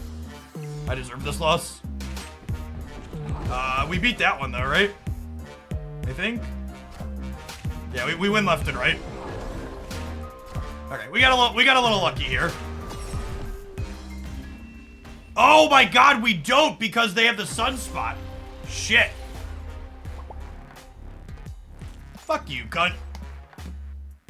Get your emote out of my face. That was such an interesting and fun matchup too until they decided to be a dick.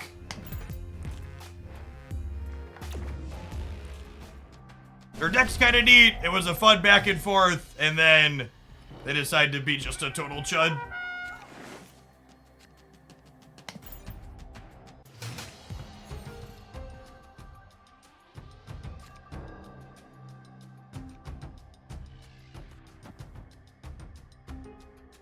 I actually shouldn't Mobius because they could rogue it and then, because they don't have Mobius of their own. So I should just Forge, that way they can't turn off my Loki discount.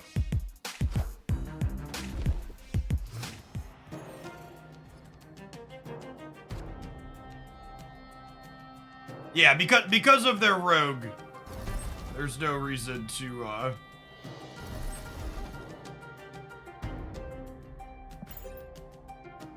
Yeah, reward on the deck in 2 here. I might Loki next turn if we don't draw Killmonger, but if we draw Killmonger, I'm gonna go Shard and Killmonger for sure. Oh, I didn't snap them. At this turn, I suppose. Am I playing the Shard out? Am I playing the Shard out? I think the answer is no because they're a Shadow King deck. I think I'd rather have a card. Wind, aid my hand. Clear for takeoff.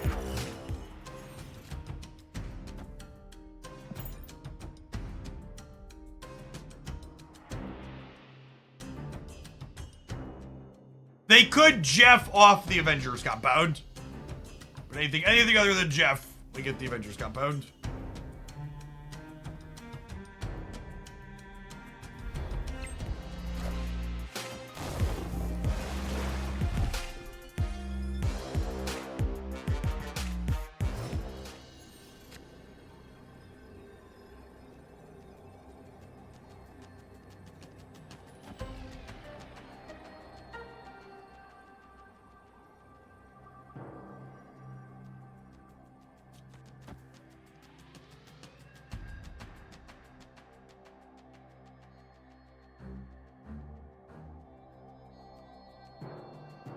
This puts them to 9.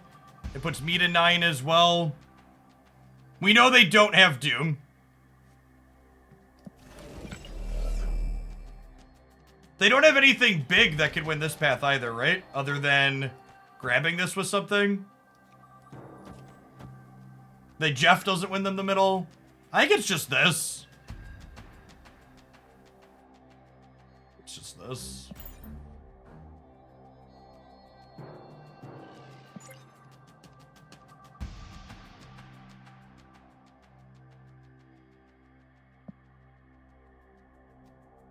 Lizard Enchantress, maybe? I don't know. I feel like I want to play for Can't Play High as well to stop Shadow King there.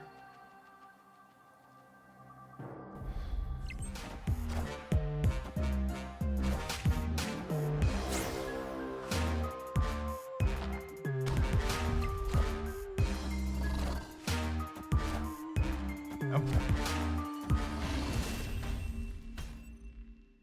Victory.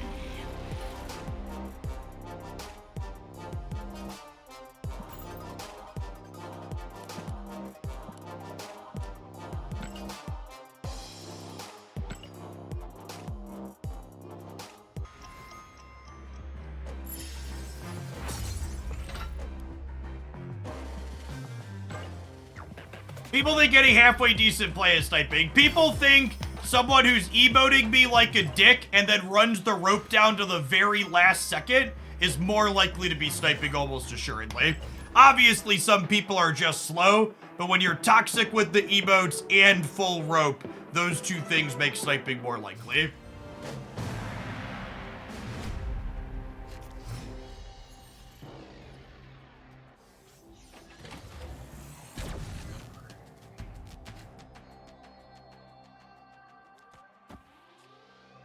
I split these up so I don't lose both of them to an Alioth, but I think we just open on this, right?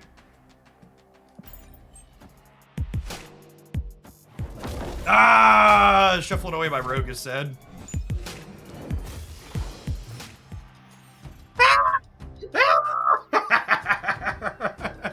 Noted. Noted. Oh, snap. Now, the thing to note is that they also have a rogue, okay?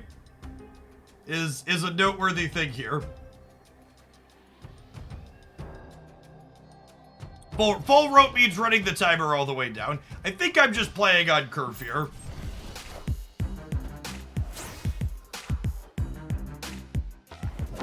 I don't know that I have room to necessarily rogue on 6. I'm also gonna like want to play Iron Man out. So I think I'm just playing on curve here and spending my resources. They have a brood.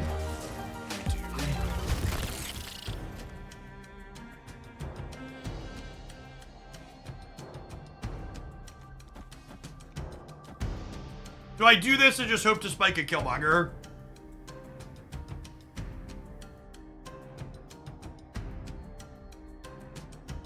I probably can't win this path anyways, right? They have so many stats there.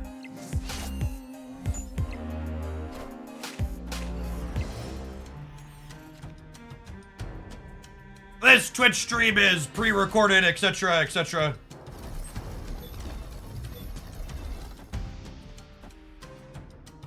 I've already snapped.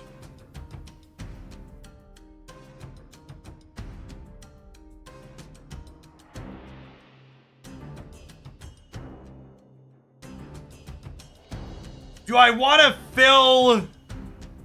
I don't want to... I want the Iron Man to be a surprise, gamers. Do I want to fill here or do I want to fill here?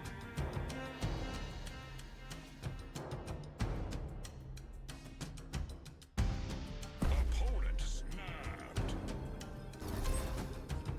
I think I'm doing this.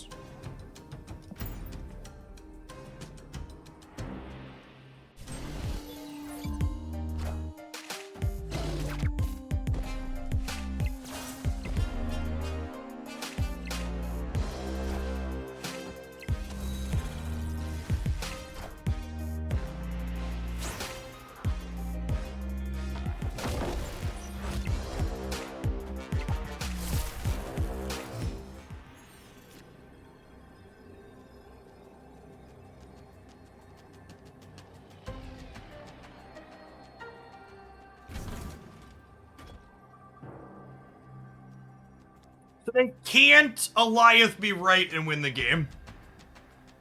So the question then becomes, what do we play for here? Do they play Shang? Who knows? They're playing a unique combination of stuff. I'm probably supposed to play around Iron Man mid by doing this, right?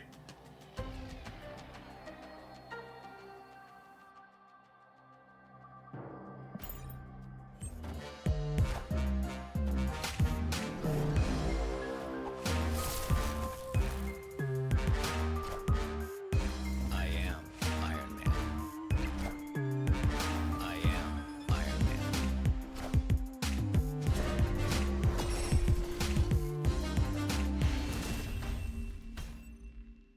Victory.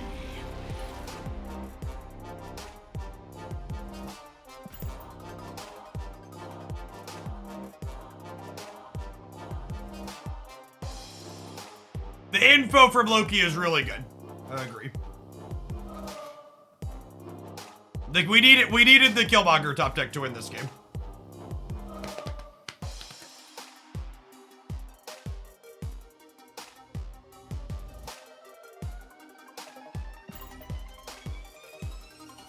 We've had over 80 people cash in and check out the Royal Match promo today. If you want to collect a free sub gift to the channel, the first 150 people to check out Royal Match using my link on Android or iOS. You play through level 1, you send me a screenshot of level 1 beat, I'll hook you up with a gift sub today after the stream. What an easy way to support my content with just a couple minutes of your time. It's a great way to do that.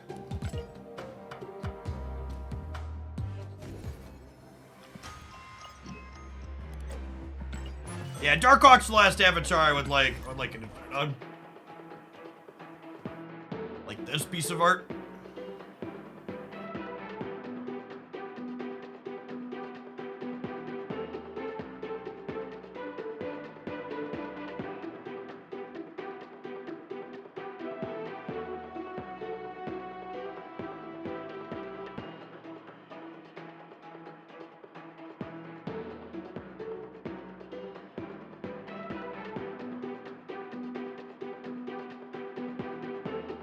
What am I doing for people that are already subbed? If you're already subbed, you can send me a screenshot of you checking out the sponsored game, and then I will re-up your sub when your sub runs out.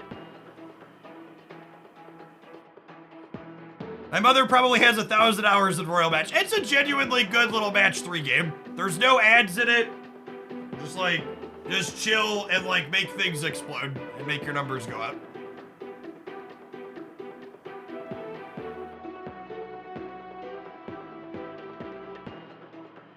I had some people complain that us recently being in sub-only chat again made my chat pay to win.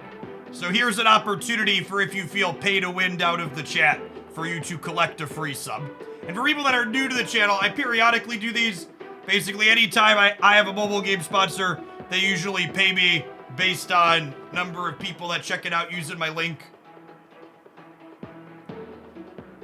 So I pay some of that back to the people that do it. Almost a year of paying to win. Thanks, Steely. Appreciate the 11 months.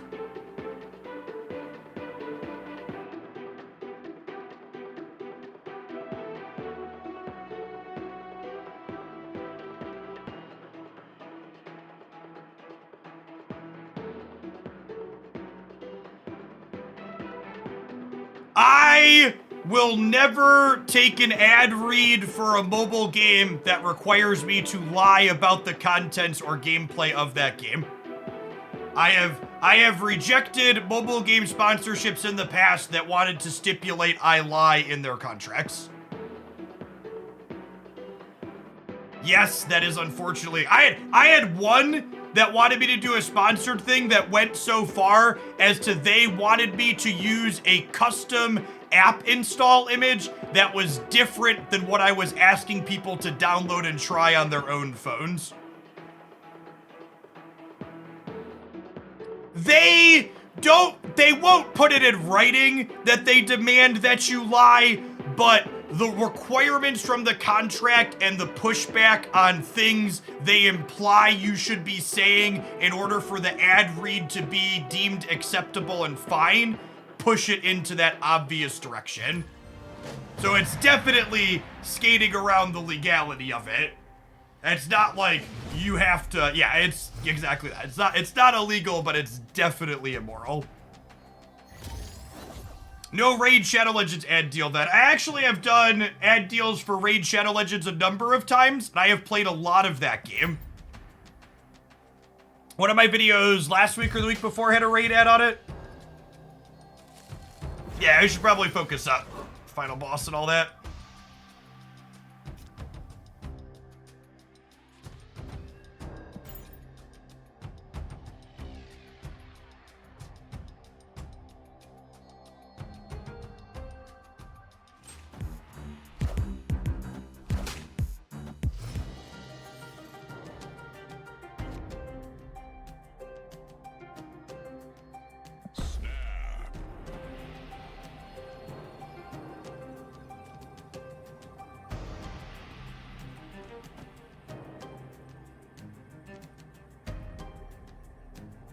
I think I want to do this, actually.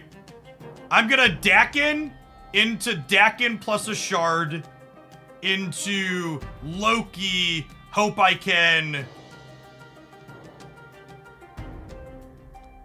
The cloning vets is good for them, too, though. Do I just Loki this turn and run from there? Because I get mulligans on the Loki, right? Because I have the cloning vets.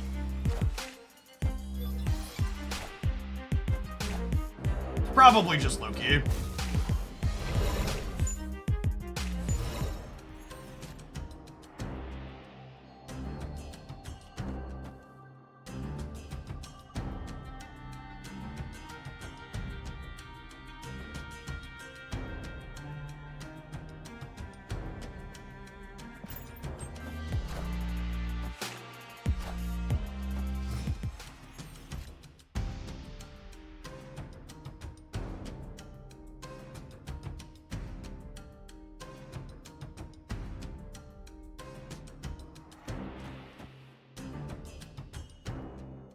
Do I think I want to draw one of my own cards next turn?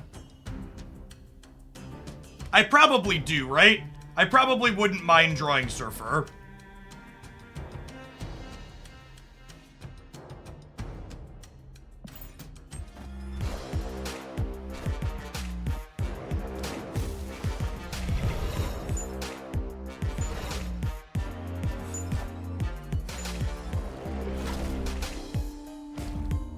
Enough said, bub.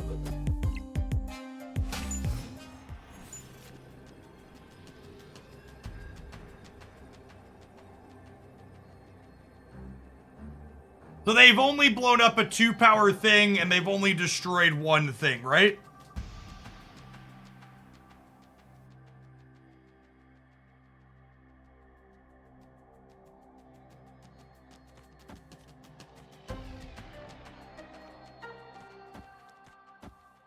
This, I think, right?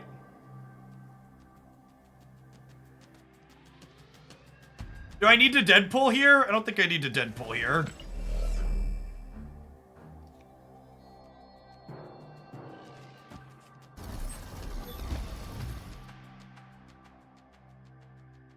I kind of want to play around Nova in the middle. This is 8 up to 14. This ties me with 15. Yeah, but I'm gonna do this because it plays around Nova.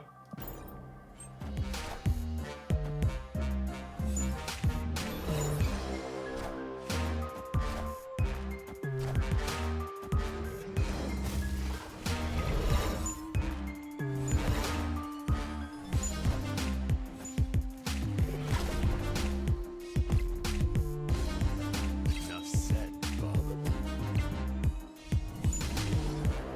Someone asked, do you get more support from a Prime sub or checking out the sponsored thing? The sponsored thing, actually.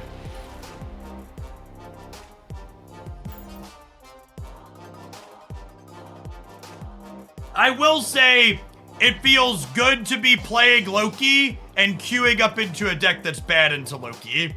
Like, we kept playing non-Loki decks and queuing up into stuff like this and just being like, how do these people ever beat Loki? Maddie, you were looking for another Loki deck, by the way. This one's good. You could replace the Dakin that you're missing.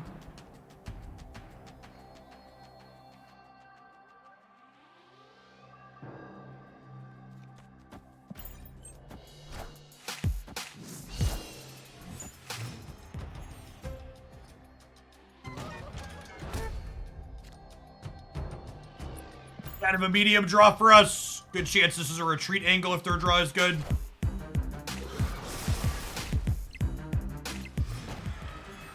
This person's in round 5 of Conquest, the deck that loses to Loki. To be fair, and I've talked about this a lot, in my experience, the Infinite Conquest is easier than the latter. This'll be a retreat for one angle here when they snap us. Unless we draw Loki and then hit the nuts. I'm gonna play Collector out this turn, because our out to winning this game is drawing Loki. And if we draw Loki next turn, I want to do it with Collector. There's no reason to retreat until they snap me, chat. Because if they don't snap and I draw Loki, we can stay and win this game.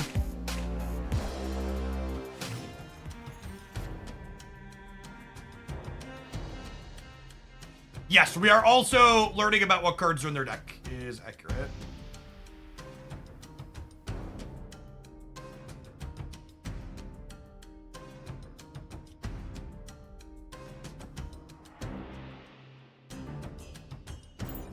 I mean, this icebox gets him.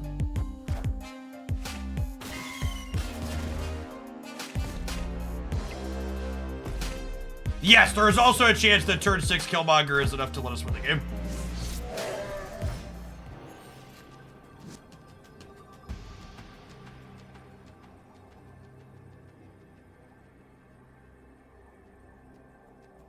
Opponent snapped. What?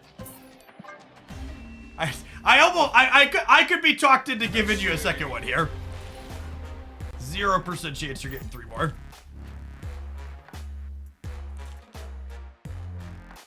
Hey, what's going on, Distinction? Thanks for almost 4 years. Yeah, the Spotlight caches made it very easy to catch back up. In terms of bouncing out and bouncing back in.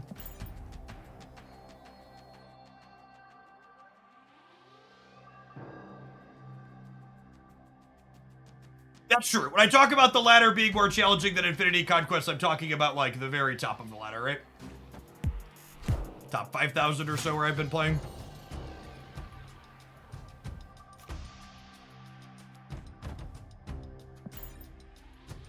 But I'm quite in snapping territory yet.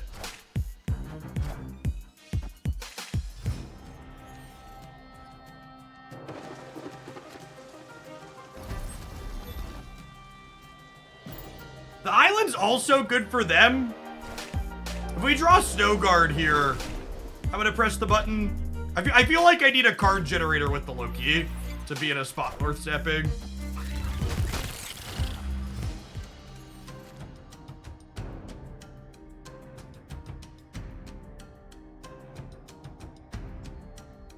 Is there ever a world where I just Loki for 4 here? I think there is, so we just see what we get. Collector first. I don't think I can afford to take the turn off for Collector. Yes, also, someone else said, I think our deck is favored in this matchup, which means we want to take fewer risks. The more lopsided a match is in your favor, the less risks you want to take.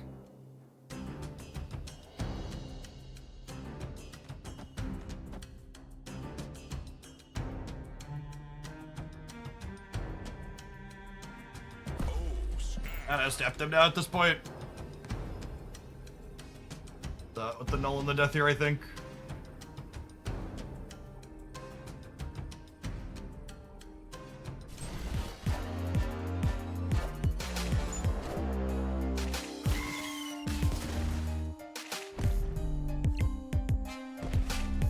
Enough said.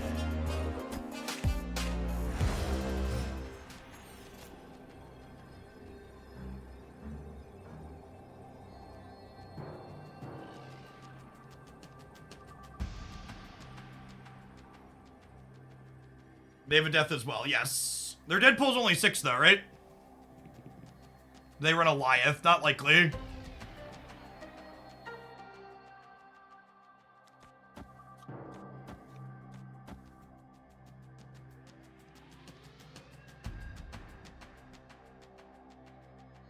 Their death costs 4, yeah, but they can still Deadpool plus death. The question is, do they play for here or not? I wish I had one more point of power. So I could beat their Deadpool on the right.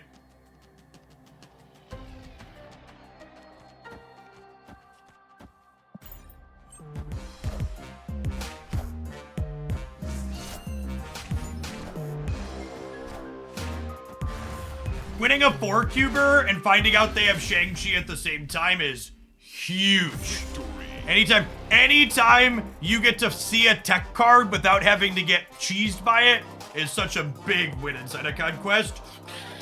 All right, we're free, chat. We're done from Conquest.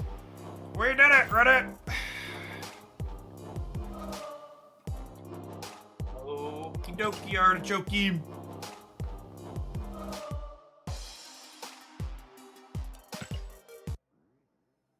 That was the last shiny I wanted, chat.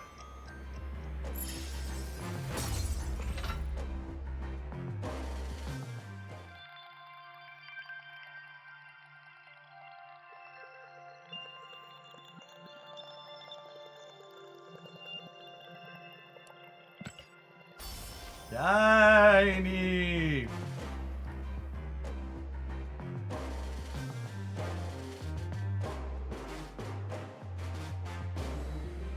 Hey, Jay, honestly, did you even really beat the Infinity Conquest if you don't tweet about it?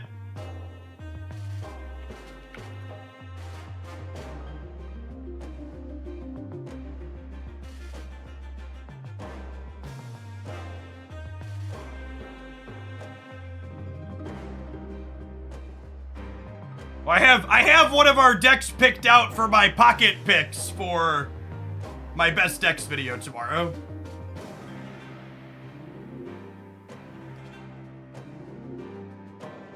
All right, let's check out some untapped stats, huh? I had to buy some boosters. That's true. I'll do that in a second. Yes, there was also that makes this one all the more delicious. Obviously, this is before the Snow Guard change.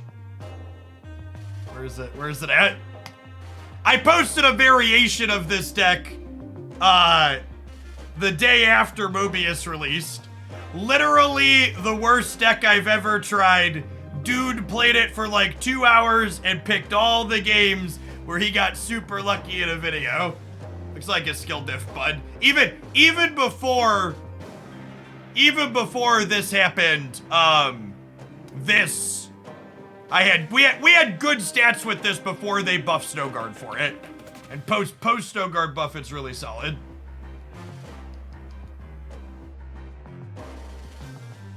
Check Snap Discord, game updates.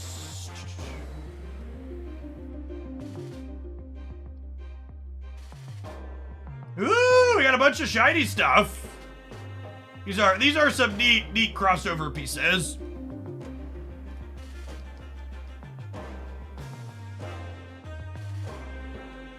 These variants are gonna take over the entire shop from October 11th through the 13th, so you'll have a chance to get a bunch of them. These are some phenomenal pieces of art.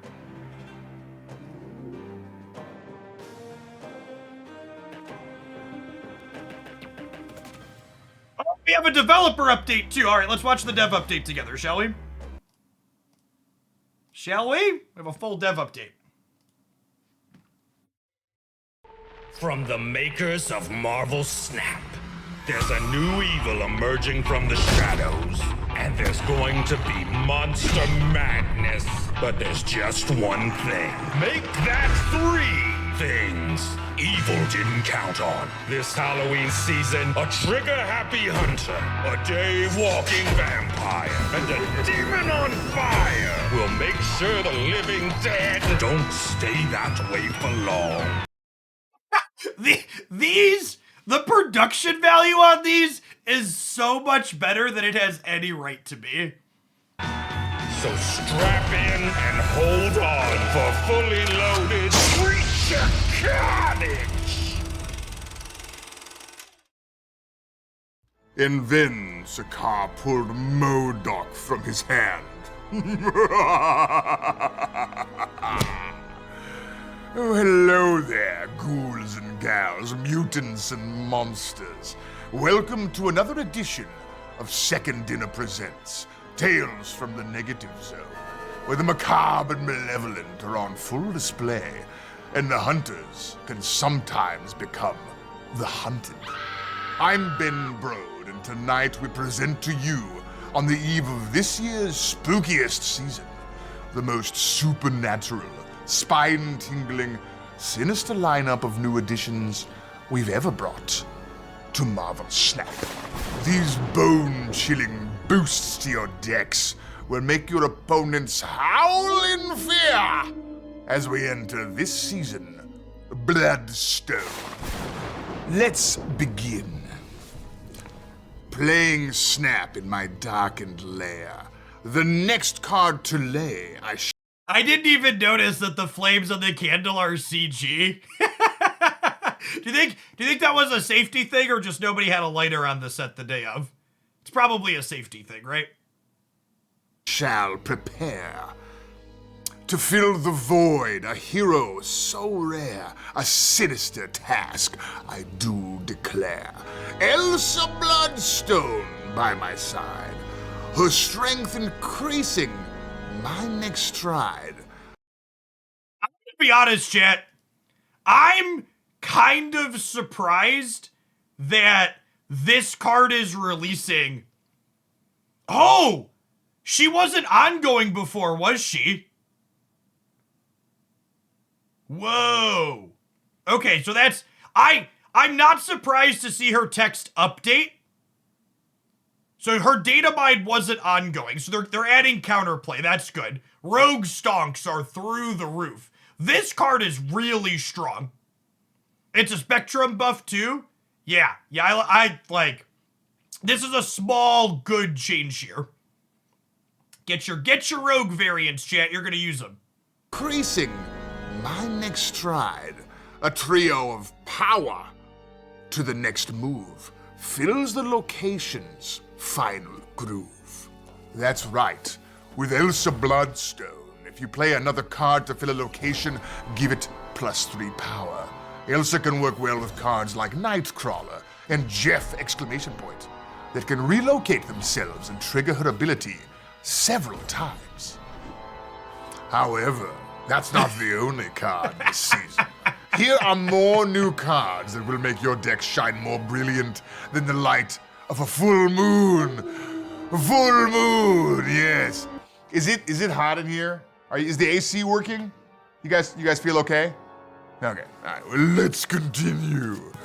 The Man-Thing's touch, a foul embrace, drains the strength from every face. 1, 2, or 3 cast, beware the doom, for their power shall wither within the gloom.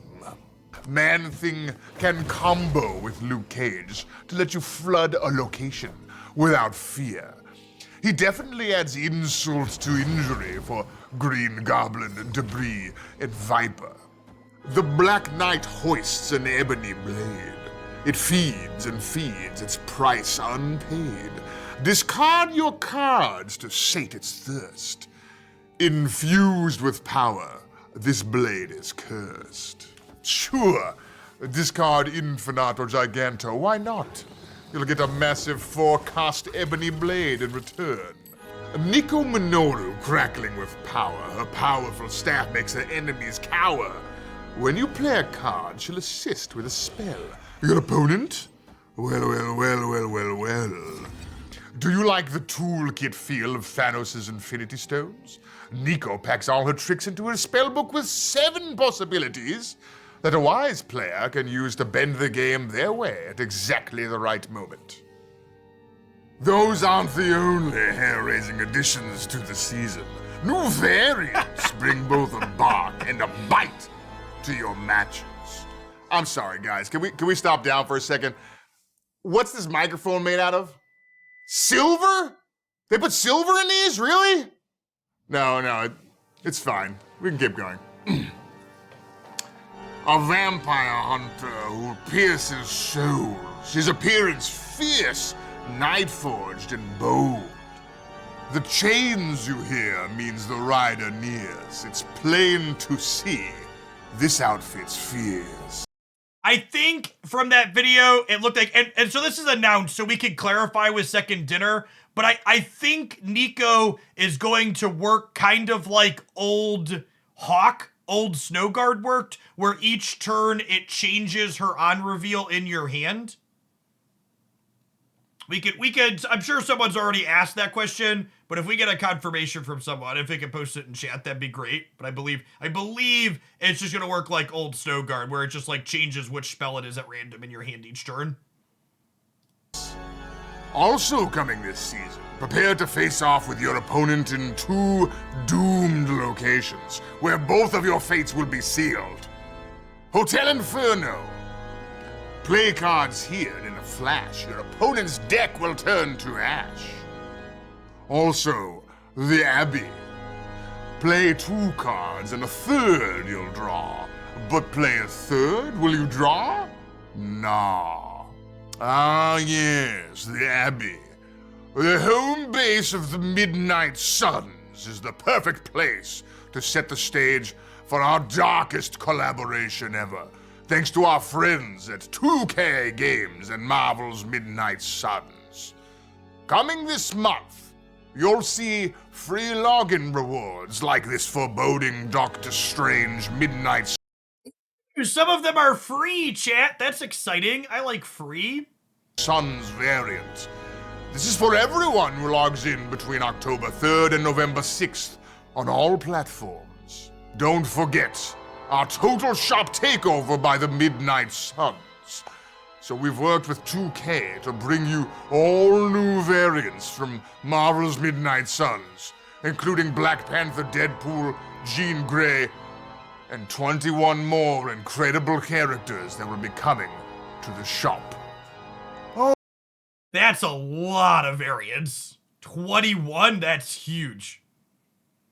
All right, 21 times 7 is... times 700 is what? 1,400? It's like $200 worth of variants. Rip. Oh, by the way, there's one last card being They're all 1,200 gold variants? Oh, mother of God. introduced this season. In shadows deep where moonlights wane, a tortured soul in endless pain. Yada yada yada. It's Werewolf by Night. Werewolf by Night's the last card.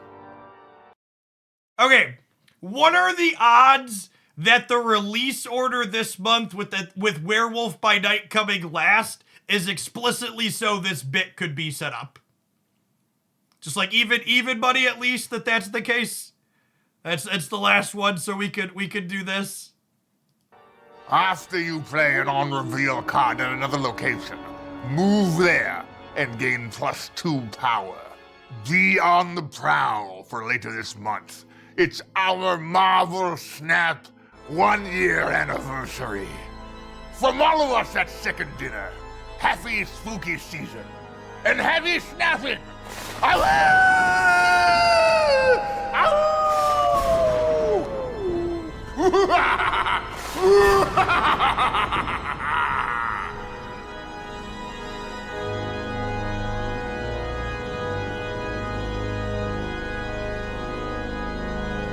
Ben Brode must be like a gift to his local community theater troupe. Ooh, it hurts. Do women go through this? My God.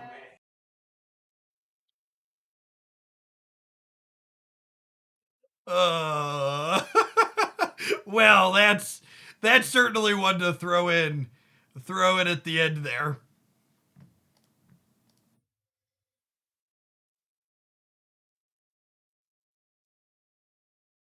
So this is the free one. This is gonna be a login reward. They said, oh, there's another tag here in the Discord server. Nope, never mind.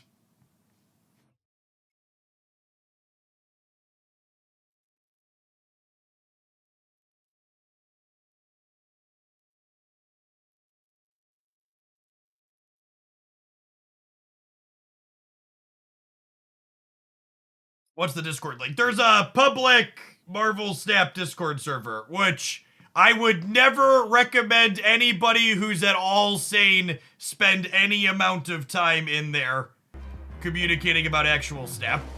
It's a fine place to ask questions to the Marvel Snap team, and it's a fine place to like get game news updates. But if you're looking for a place to talk about Snap and you're in chat, make sure to pop in the Hooglandia Discord server. You got very, very active channels in there. All right, we're all done with oh wait, I have I can buy some boosties, huh? Colossus, not a good card, but it's a card I don't have an inked or a gold on yet. Hazmat. That one might be close, actually. Actually played a lot of that bad card. Cerebra, I already have a good split on. Those are sad. I don't think I'm playing any more Conquest this season, so we'll just fire off 65 boosters to close it out. Snow Guard boosters. Those are great. How close are we to getting inked on Justina's variant?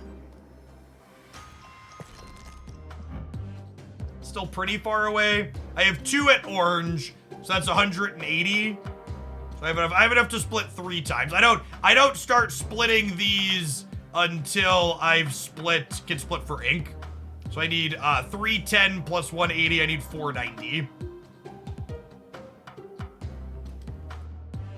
So then, can we look at untapped stats? Sure. Yeah, I said we'd do that. Oh, where's my browser tab?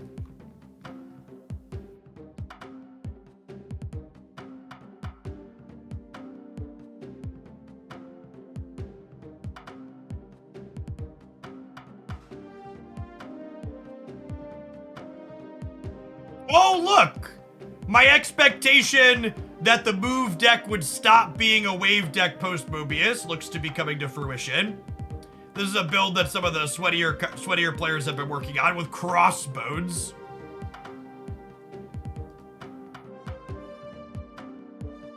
Most popular Shuri build actually putting up kind of middling numbers. What's carrying this 0.25? Mother of God, the most successful build is just playing Goliath. Mr. Bra, thanks for the half a year. Welcome back. Appreciate you here, even if you're on a stat break.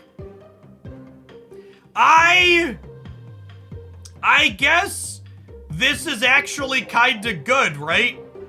Because you go Shuri into Red Skull to win one path, and then you just Goliath the second, right? This is probably part of the reason why this deck has such a high average cube rate. Because they're almost assuredly, I would never be playing around Goliath out of Shuri until I saw this. Yeah, this is a good adaptation that in my mind also probably means Goliath needs to change in some way. Or the format needs to change. I hope they give us the 5th power back on Captain Marvel. I think 4/5 Captain Marvel could give this card a run for its money. All right, let's keep looking at the ladder here and see what's going on. Cerebro 5. So this is interesting. Cerebro 5 actually looks like it's performing better post Mobius than pre. This is just still the stock Cerebro 5 list I had played before. High Evo still just looking good. There were a bunch of people that were like, this deck's unplayable into Mobius. That's just very much not the case. It's still very good. Oh, that's a good call out. This deck plays Enchantress for Mobius, so you can still wave people. That's a great shout. Mr. Wooster, thanks for keeping on with your sub-gifteroonie. Discard is putting up some numbers. We played a little bit of this. Maybe we'll play some of this afternoon. We had played a bunch of this before the patch changes, and it felt kind of okay, and it's still putting up. It's a very respectable win rate and cube rate. Actually, do I have that one in my deck editor still? I might just have it in my deck editor still. Pretty sure it's the same. Yeah, exact same. Okay.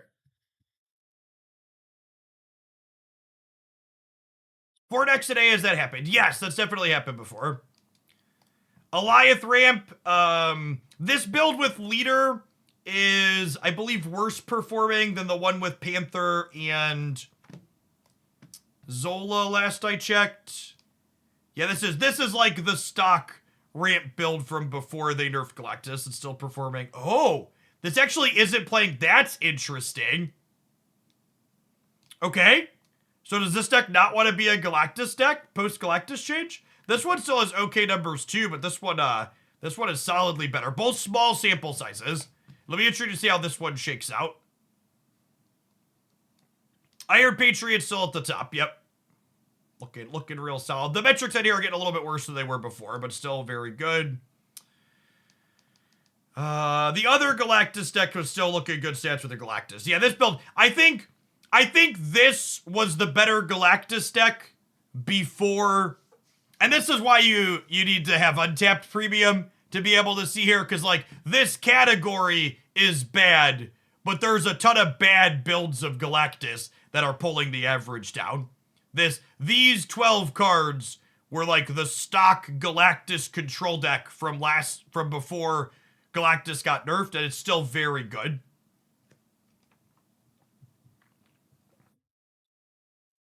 I think this build is very solid.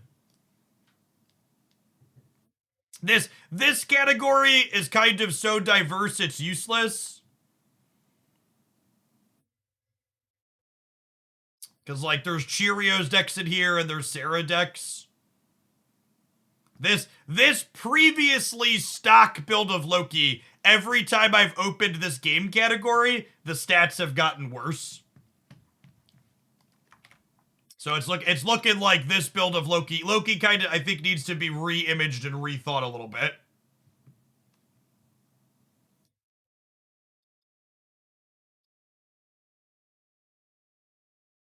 Untapped tweeted Loki Silver Surfer next to me.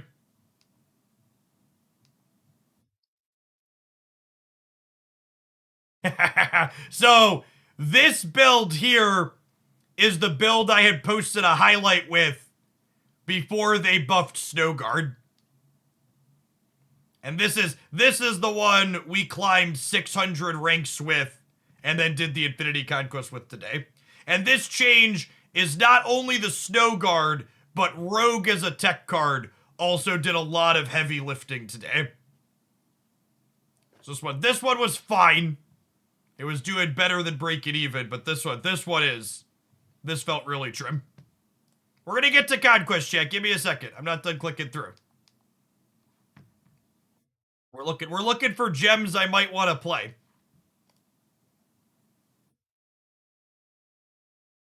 Cerebro too. Just quietly doing numbers. We've gained a lot of rank today. We might spew some back with that at some point. So I still need 4 or 6 Mr. Fantastic boosters, so. Can we see Agatha for shits and giggles? Sure.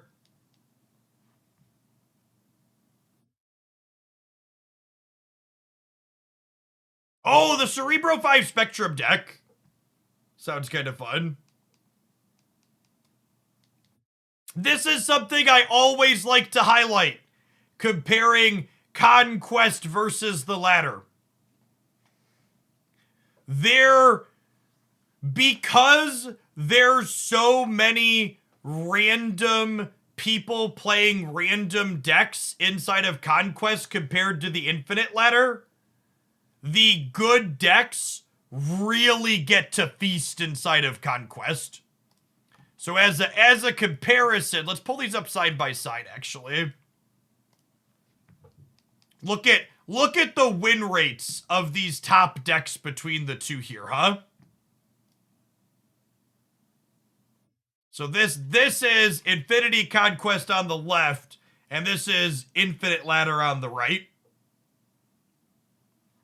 So the top 4 decks here are almost the same. Loki's actually still doing some numbers over here, huh? That's an interesting distinction, that Loki's still doing numbers here. But the win rates on all of these are so much. We actually didn't hit any of high Evo in the set. This deck's definitely dead though. This is one of the reasons why I shy away from giving is deck dead takes early on, unless they're like very likely to be true.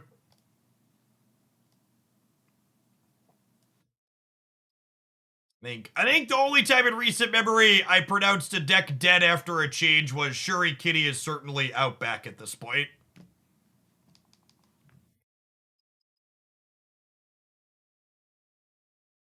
There's so much random stuff in Conquest. It's still even doing good here. How's it doing on the ladder? Let me look. I'm gonna look up ladder stats now.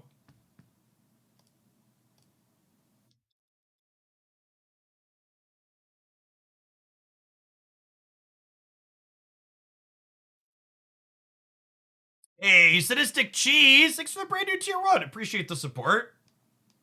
Yeah. Yeah, that doesn't surprise me at all.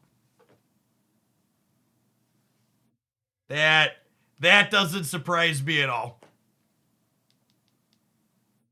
I am sorting by game count. Yeah, but like the other ones that are better, all these other ones have low game rates, right? So the sample size is bad to the point of being tough. Like even if I sort to 100 plus, there isn't a single one with 100 plus games logged on. And these are ladder matches. This isn't even Conquest. Like ladder matches are like trivial to get stats for. So like, yeah, there's some small sample size ones where like good players are probably still juking people. And like even this one, right? Like this build isn't the same deck, right? Like this is the Sauron build that just happens to be playing Kitty Pride for some reason still.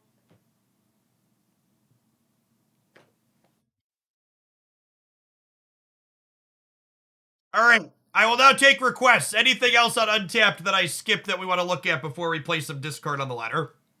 Because discard had okay stats. Anything I didn't click at that people are like we should click at?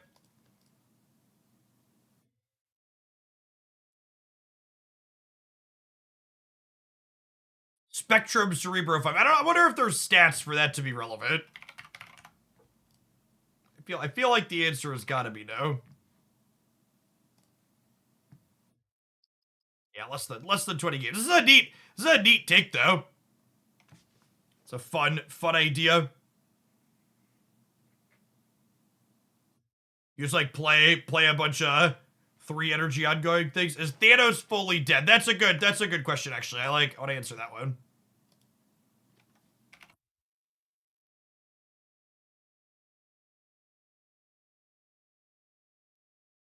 There's a couple here with okay stats.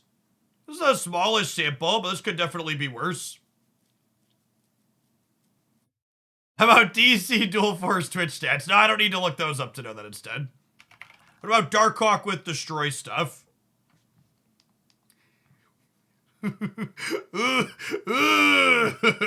I want to know who put in the 110 games at the sub 40% win rate. That's some fucking dedication right there.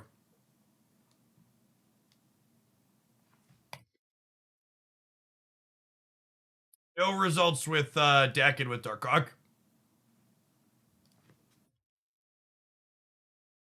There actually just aren't a lot of Hawk decks, huh? If I was looking to innovate on things that it feels like people haven't tried a lot of. Oh, hey, this is close to the destroy build I posted, right? This is one of the ones we highlighted. It's got okay stats. There's a lot of small sample size ones in here that could maybe be okay. I've got a couple of those in my deck editor that maybe we could poke at too. Like I wanted to try something close to this with Dakin. And I had this was a different one. No, that's what I clicked in. Destroy Hawk. Loki Tech is dead. I'm deleting that one so I can stop scrolling past it. Little Pool, Destroy Double Up. Oh, Bass Talk. This is the other. I think this deck's really solid. Are there stats for this one up there? Darkhawk with Best. Edge, not good. All right, let's play some discard, huh? We've been sitting here looking at stats for a little bit. Play some games before we're done for the day. Hey, Shroobish. Thanks for the games. I've stayed with this game and enjoyed it a lot longer than I would have thanks to you in the community. Thanks for being a part of it, Shroobish. It's good to have you here. People to chat about definitely make games easier to play longer and enjoy more. Content creators like myself are big retention keepers for. Snap Leopard. Do we not want Swarm and Dracula? I don't know. This is just the stock discard list that was putting up numbers, so. I'm gonna start here and then maybe we'll draw conclusions after playing some games.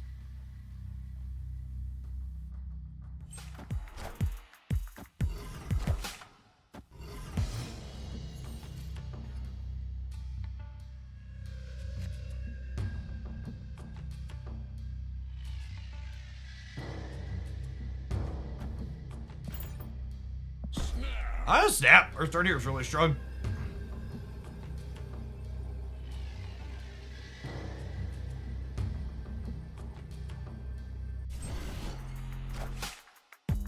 All conclusions must be made without playing any games. Big credit energy.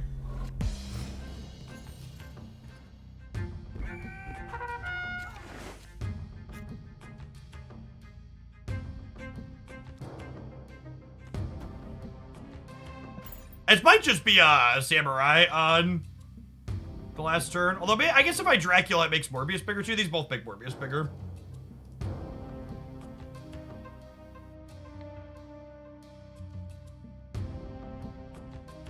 Appreciate the over 100 people that have checked out Royal Match using the promo. I still have 50 more slots on my campaign. that give me a bonus. So if you want to check out the game while supporting my content and claim a free sub, grab it using the link there. And then I do this here, and then we're up here. They would have to put a 3 here and a 3 here, which is not impossible. I think they're gonna play on the right. Yeah, they're just leaving. Victory. I see I have a bunch of DMs from folks I assume looking to claim the Royal Match free sub gift. I'll take care of all of those after the stream's done today. That is a manual process for me to check in gift subs as part of the promo.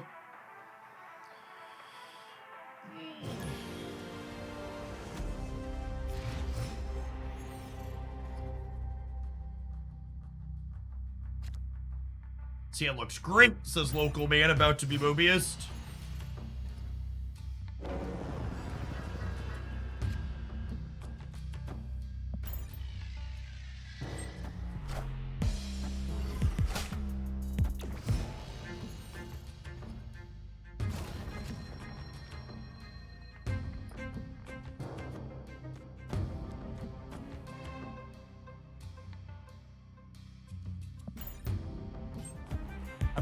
Am I supposed to snap here? Maybe I'm supposed to snap here. I think I was supposed to snap here. A little bit of not blocking warriors this afternoon. What's going on, Mickey? Oh, Mickey, you're so fine. You're so fine. Oh, Mickey. Oh, Mickey. Oh, Mickey, you're so fine. Thanks for the 11 months of Prime. Oh, Mickey. Oh, Mickey. They didn't get there the first time, chat, but we got there the second time. Oh, my God! We Silver Samurai'd the Mobius! Shiggity Shrek, get fucking wrecked!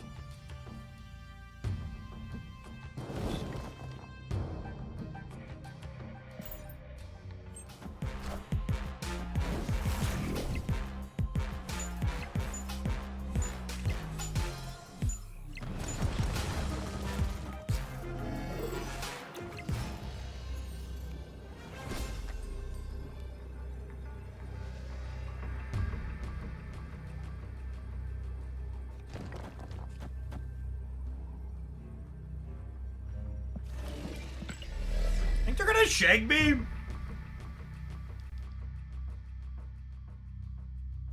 What was the top Thanos tech doing in terms of tech cards? They were playing Shang, yeah.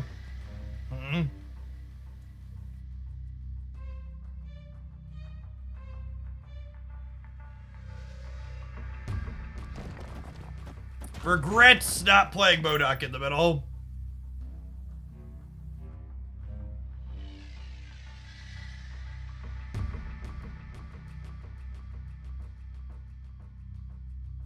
Ben, +3 there.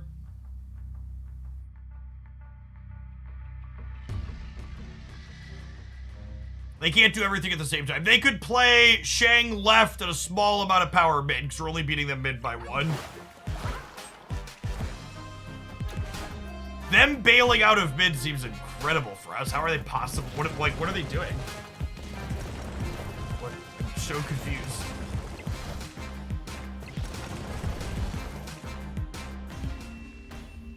You think I wasn't gonna play mid? They lost to a Swarm mid, right?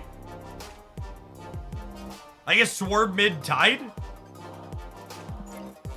They're rank 14.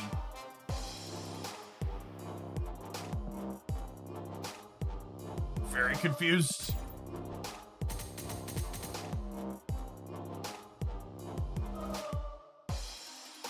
We won an 8-cuber off of someone ranked 2,000 earlier and got 27 points.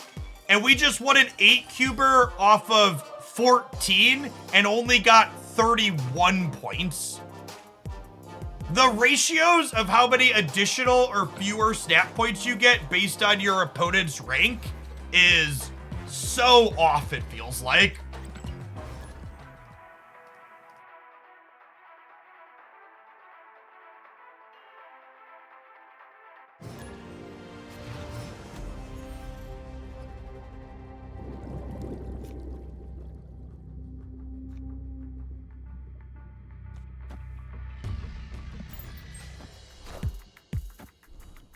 more boosters do we need to get inked cold swarms? I don't know offhand.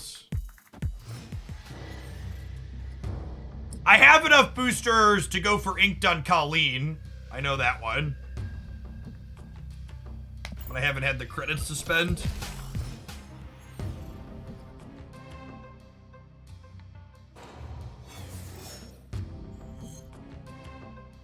Huh. I don't think I need this.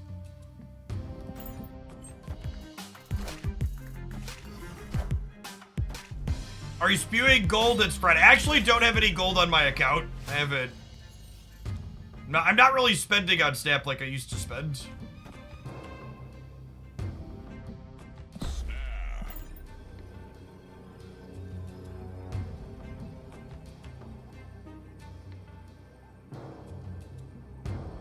Samurai for some swarms and Modok.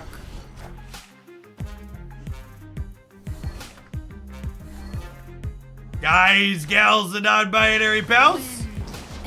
We got him.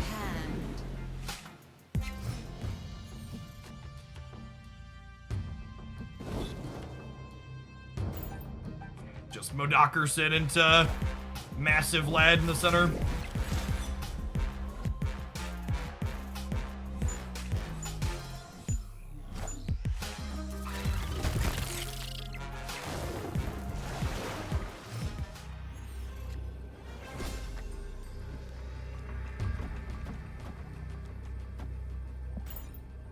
The problem here is our last turn is very deterministic here. So, like, we only ever get 2 cubes or we lose 4. Opponent snapped. Yeah, we lose to Eliath. Good shout. Escaped. I should have played Modok here to play around Eliath on the last turn. It was a misplay on my part. And honestly, I think part of Eliath being so good is that. I think there's a lot of the frustration around Eliath, people forget that they could have been playing around it on turn 5. And that's the hard part about it, is like a lot of playing around Eliath involves taking different lines on the 5th turn of the game.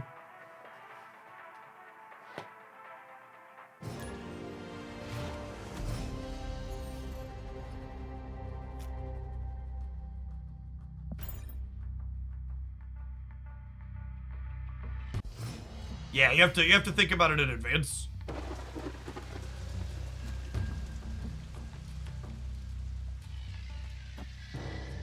Yeah, I'm just gonna let him get powered up here. He's not discarding for a while, so he's just more stats if he starts the board.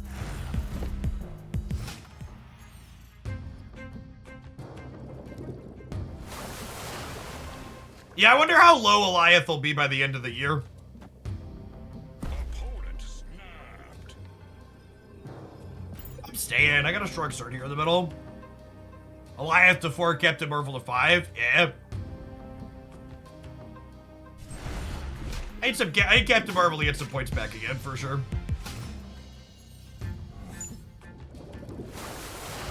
Seriously?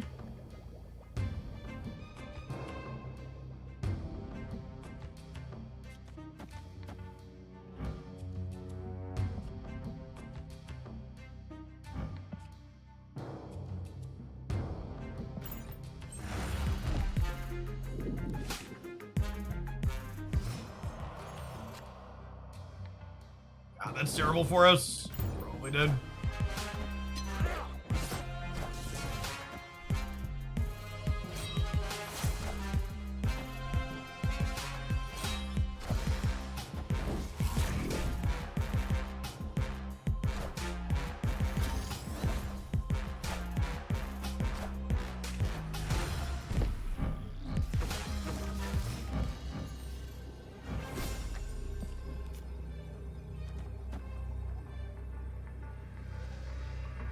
Does this beat Dr. Doom?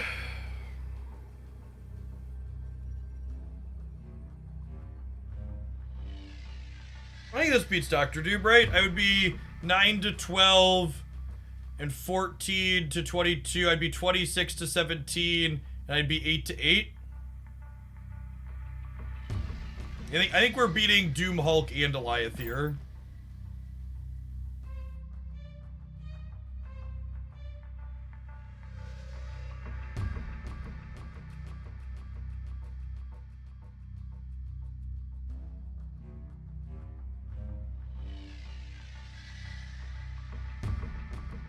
Victory. Let the boomer snap flow through you. LOL.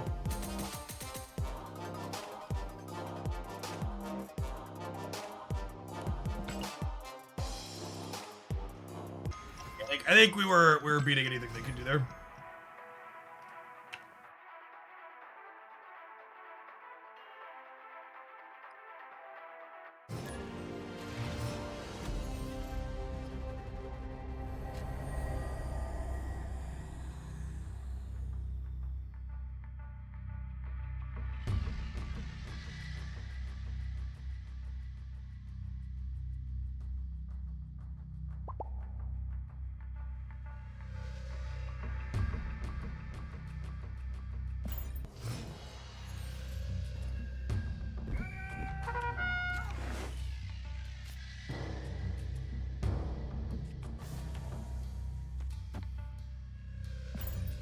How do you counter Mobius in this deck? You just don't play against it. I don't know is the less sarcastic answer to your question.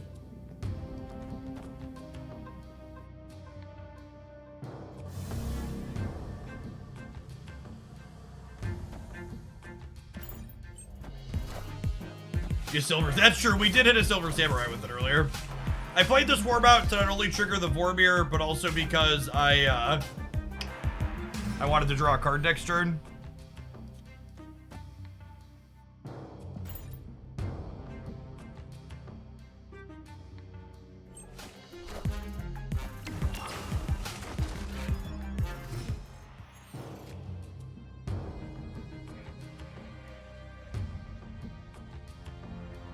This is not the apocalypse I wanted for Christmas, Chip.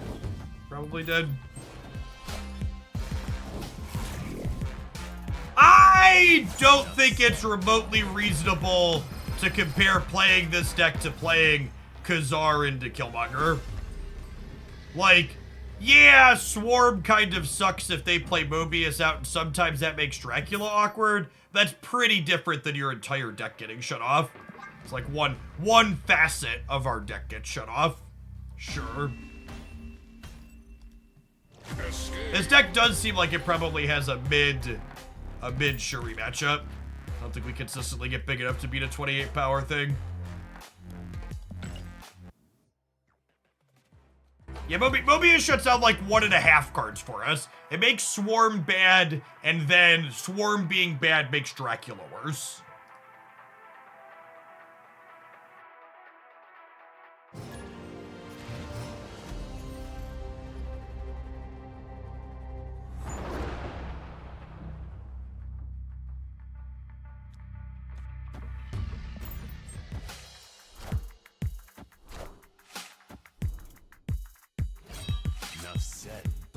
Yeah, hold on. We have played a bit of this deck pre-OTA as well, and also had some pretty reasonable results with it then.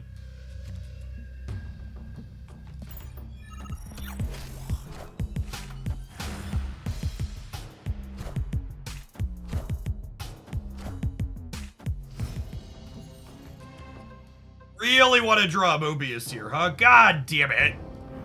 Are you kidding me? What a game.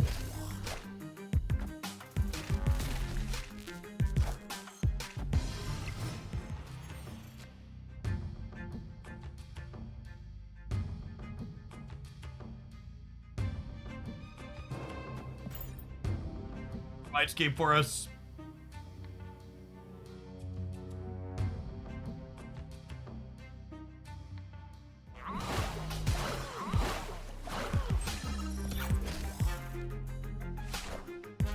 Wakanda forever.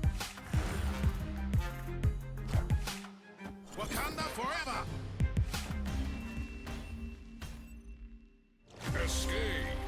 Rasta, thanks for the 5 months. Appreciate that. BG Squirtle, are you still hanging out? I missed your sub after Mickey a little bit ago. Thanks for the 40 months.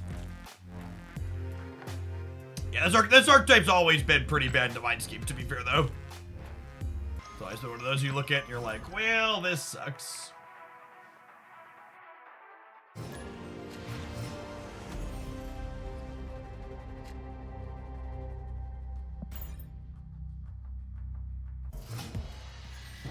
US Black Knight's 4-cost card thing can be countered by Shadow King. Yeah, I mean, were you expecting it not to be able to be countered by Shadow King?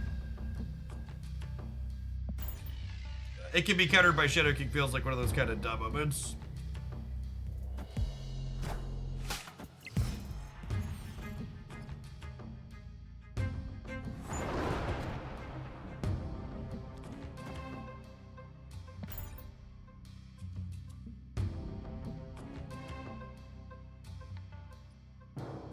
Yeah, I mean, like, they knew what they were doing with buffing Shadow King to a 2-drop before the cards released next season. They are very, very clearly prepping to get out ahead.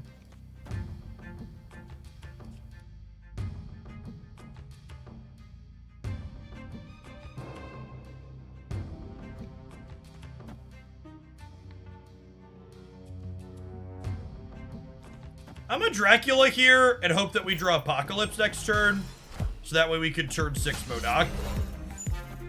Looks like our opponent is playing the Loki Surfer deck. Yeah, it's not the Apocalypse we wanted. I think we're just dead then, huh?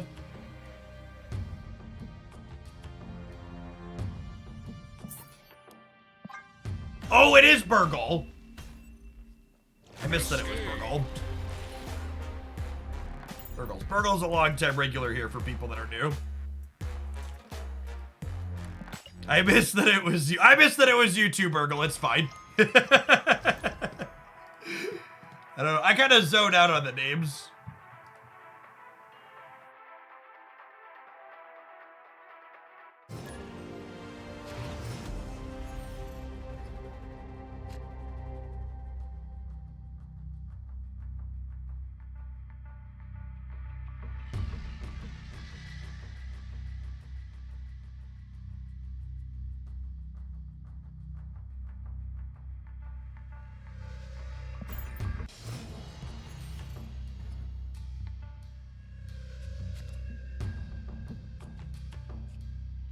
This doesn't have anything useful in this card, huh?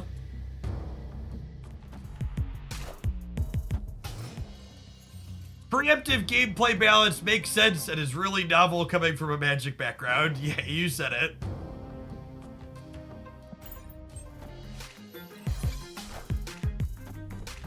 Rude.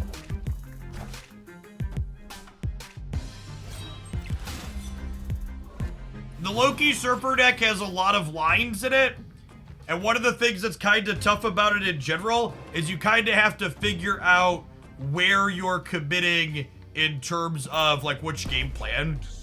I think I'm staying. I have Dracula into MODOK with the Apocalypse here. We just go, like, MODOK Chavez middle. Probably fine.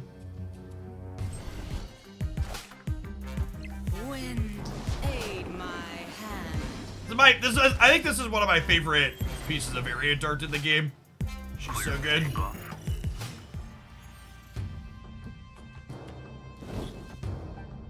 Means a lovely pickup.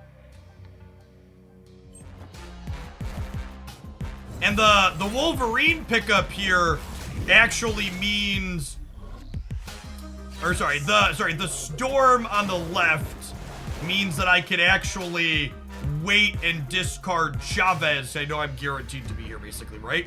It's a little unfortunate that the Wolverine went here, because I'm exposed to Shang-Chi. They're probably just Surfer, right? Okay, I think I just do this and play for all three. Yeah, Storm's one of the handful of cards in Snap where just like, I scroll through the variant gallery, I'm like, man, all of these are bangers.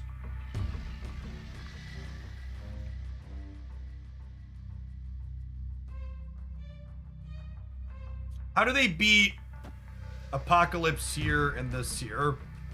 They can like Brood here and then another big thing plus Surfer here. I am just supposed to play hard for the middle. Yeah, they're leaving.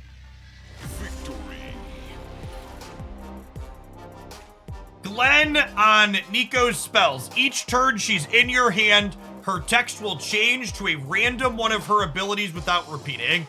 Perfect. No, that's awesome, Chris. I hadn't seen that yet. The without repeating part is both good and interesting in skill testing, because it means the later in the game you get, the more predictable her spellbook will be. Yeah, Snowguard alternated back and forth, but this has 7 options. See, I was hoping that it was going to work like old Snowguard. That's looking to be the case.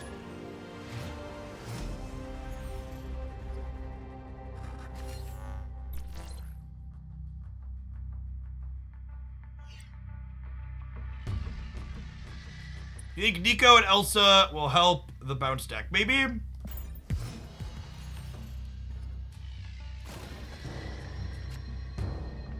Oh, that's true. Nico being predictable is only applicable if you have her early.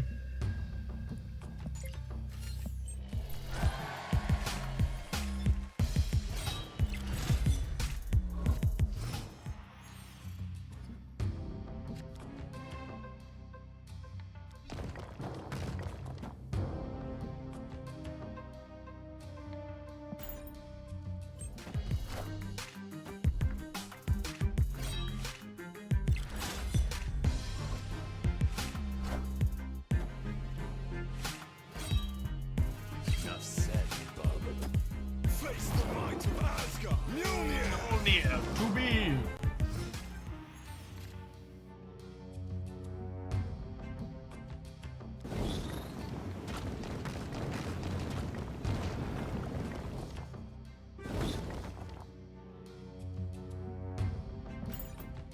I think it's just like Dockerson on the left tier, and then Apocalypse on 5, and then Chavez on 6, right?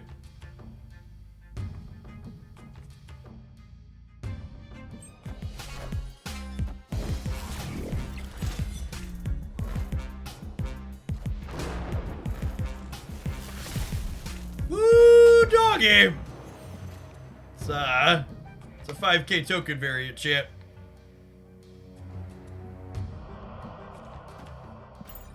Play my Infinite out. And hope that 17 holds the right.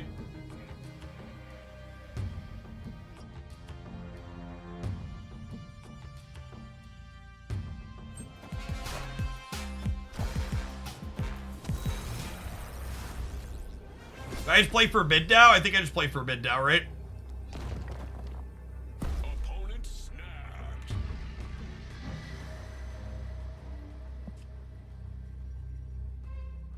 What beats me here? Hammer Odin? Dang, Hammer Odin doesn't do it, right? Oh, it beats me if I play there.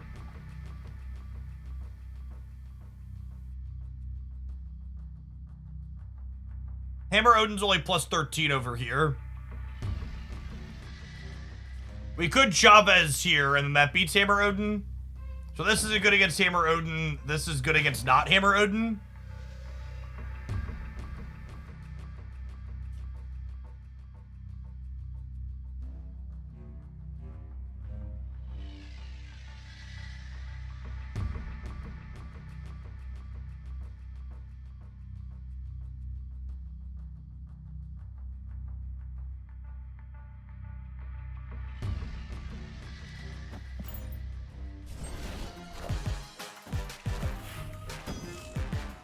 Mjolnir, to me.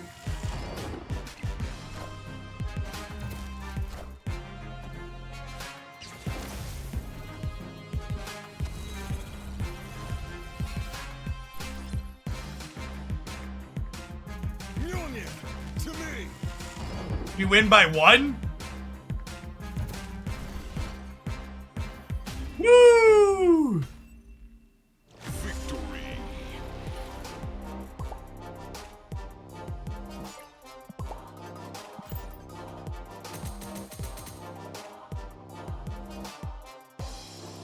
He broke 9K snap points, chat.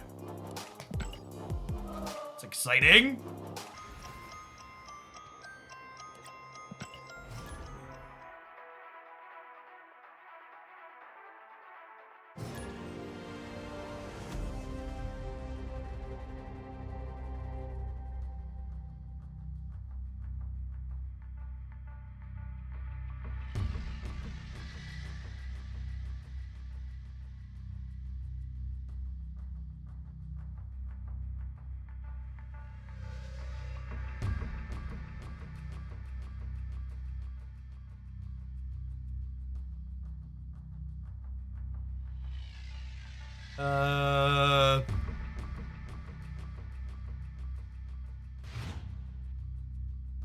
Victory.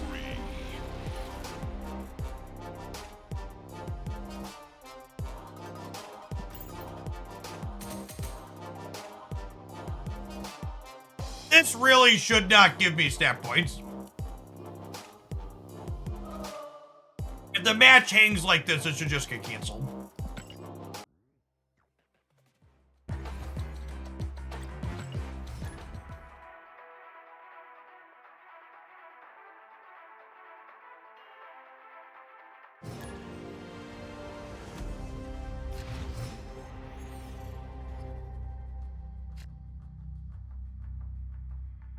This is such a self-aware title. Collection level greater than bank balance. What a mobile game title.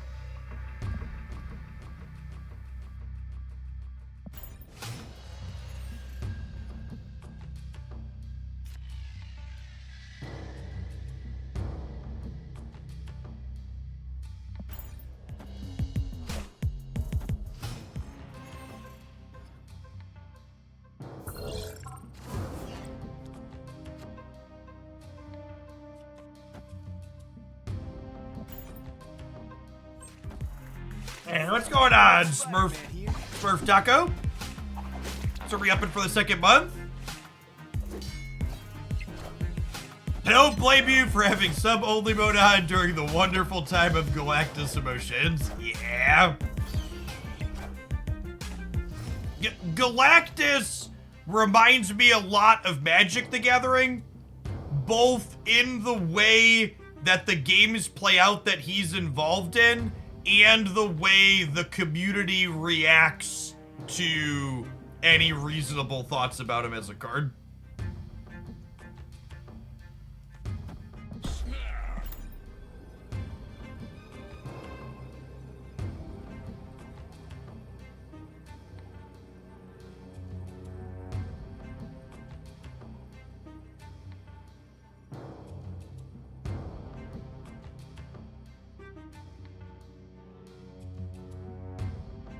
You still get that Modok variant. Unfortunately, this one's a season pass variant. So it is inside of the Disney Vault currently.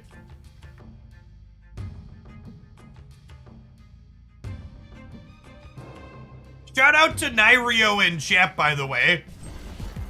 The real people that make Twitch go round. 5-month sub, first time chatter. Thanks for lurking here and supporting.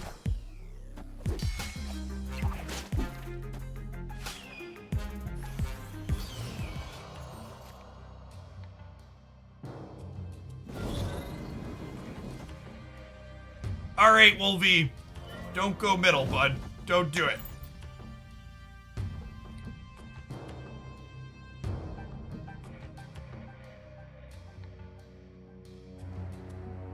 One of the more interesting stats is that even when chat is in open non-sub-only mode, less than 10% of people who watch the stream participate in chat. Lurking is definitely the norm/default.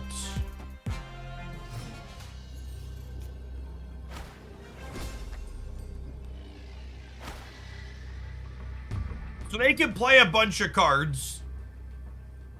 The question is, does their playing a bunch of cards beat me? I'm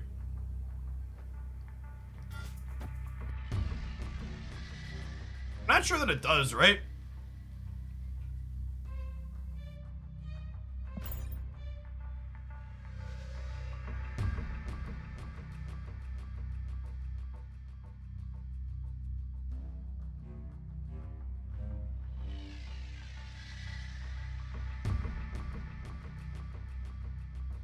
They don't have big hits for Dracula, maybe a Chavez. And if they play anything here, the Silk jumps somewhere else.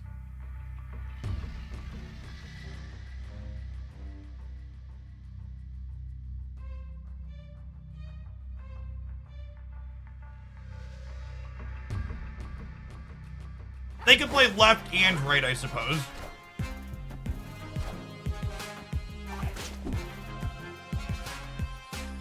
We're good then, right? Don't be bar with no name. Oh wow, they're not playing Chavez. Interesting. Victory. Yeah, we could have lost that to Silk RNG, but definitely a favorite there.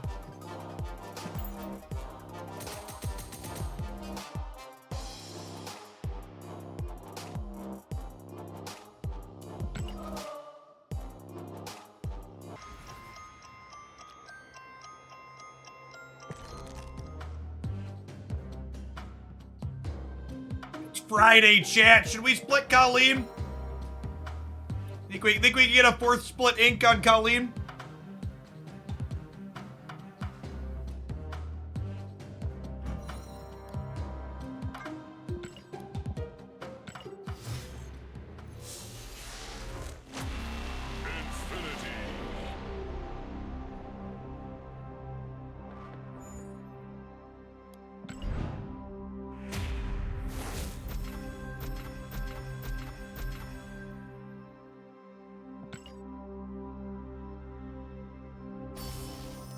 Oh no! Not a gold Conquest ticket! Alright, I'm just not opening any more reserves until the new season. I'm done playing Conquest. Until next season. That one's just gonna turn into boosters.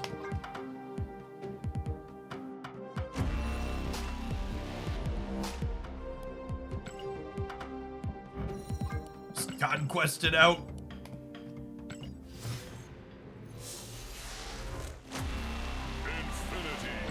Alright. We don't have enough credits or gold to go again, chat, so we gotta hit the 1 in 10.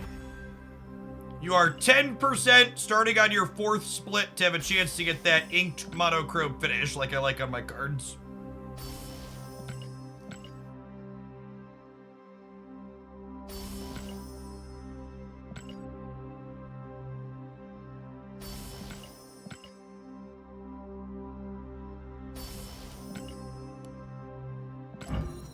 Yeah, last one was only my third split. It's an interesting visual bug.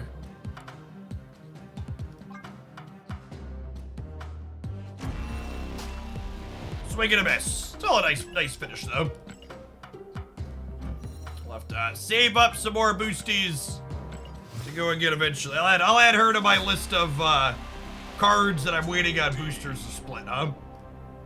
I have a cards to upgrade list here in my Notepad++.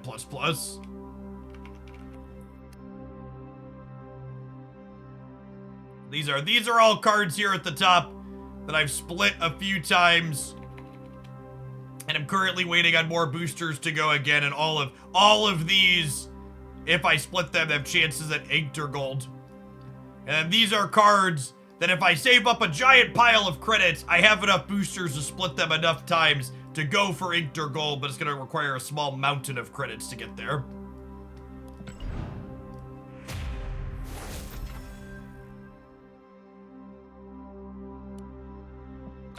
I really don't want to play Cerebro 5 with Electro and Galactus.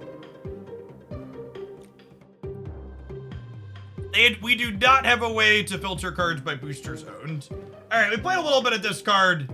Let's spew a little bit. There was a fun idea that was talked about in the Discord server. Let's close out with a meme.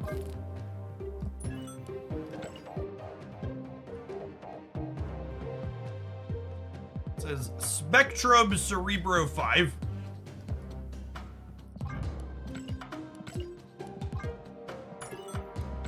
Shiny new Darkhawk avatar on here. Fun idea.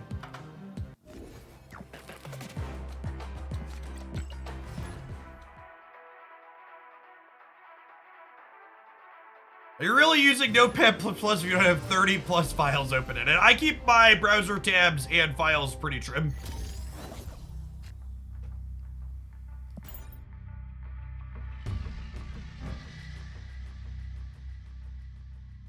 Wait. This is terrible, right? No.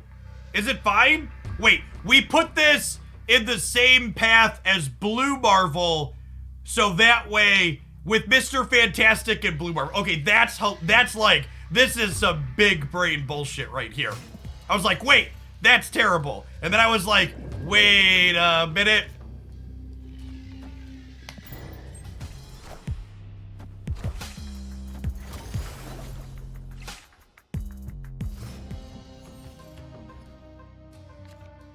My brain started going through all the pieces. You know, honestly, with locations like the negative zone and thoughts about Captain here, I wonder if we're supposed to have Luke Cage in here.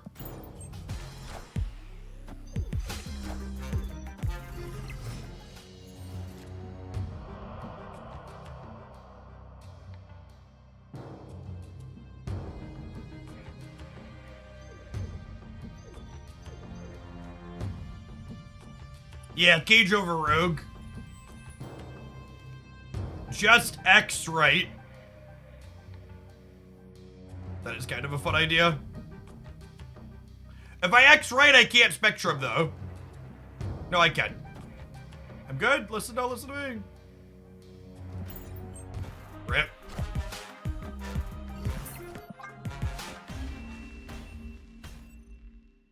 Escape. I think I want to play Cage. That wasn't a sniper chat. Their play was locked in when I played mine. I think Rogue is kind of awkward in this deck because Rogue is a 3 energy card, but you usually want to play Rogue later in the game, right? So like this deck has other turn 5s and 6s. So like Rogue's kind of like only useful against like exactly like their Mobius on turn 2, and their Mobius doesn't really bother us, so I don't know that we need a tech card against that.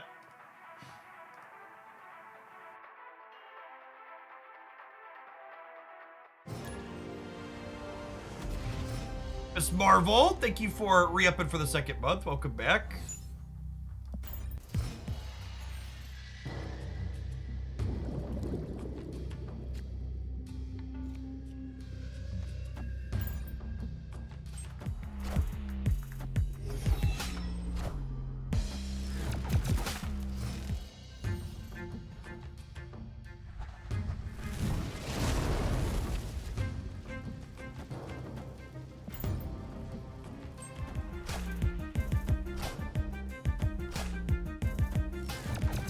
Oh, come on. Seriously?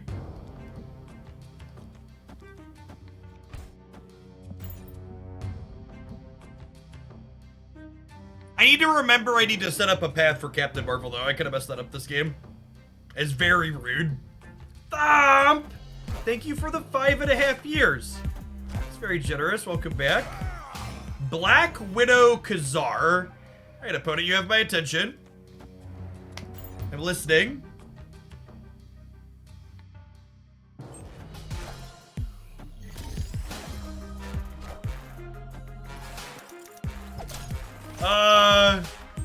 Sure, I guess. I lose 2 on this, but so it's not terrible.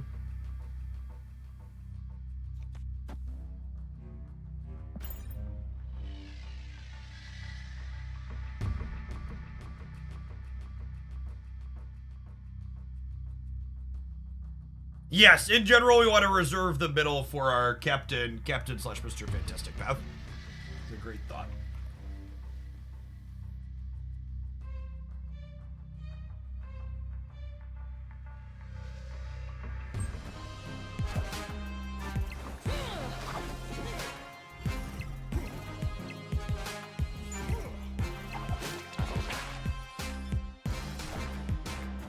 Wind, aid my hand. What? What a finish. Thankfully, they scammed themselves in the middle. Avengers, assemble. Someone certainly got scammed. And it wasn't us.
Their start here implies that they're a Wong deck and this Cosmos them is gonna dumpster them.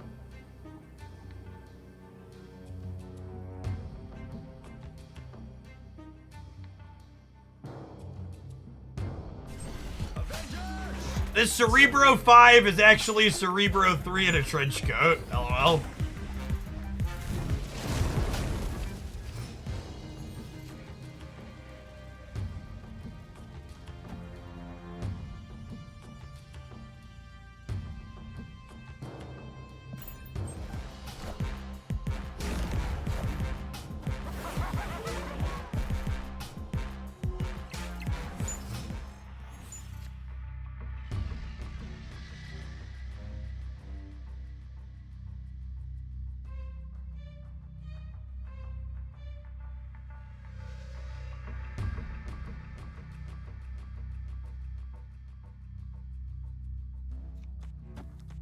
This stops Galactus, right?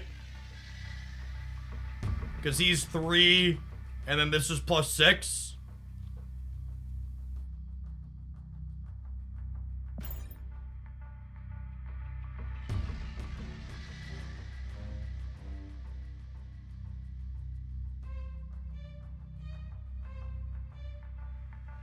Oh, Cerebro goes to Mobius. I thought this was, Atlantis.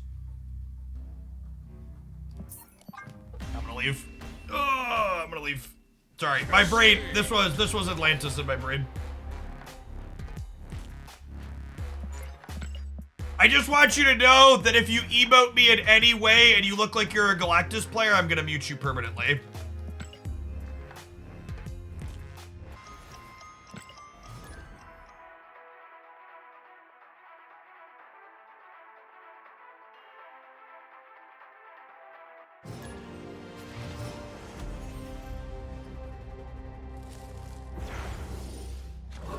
Forever. When you mute people now, they stay muted forever.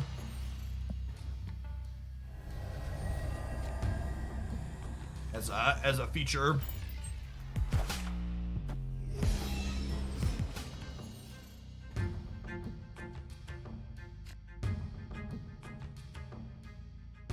Opponent stabbed.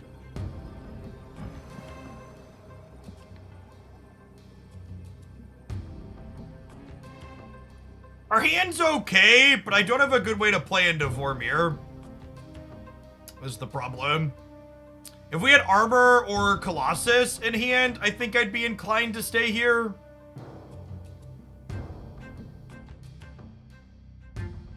Oh, it's probably wrong to stay.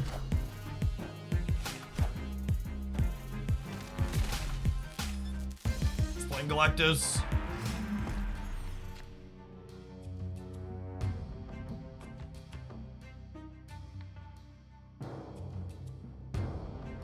Fun game.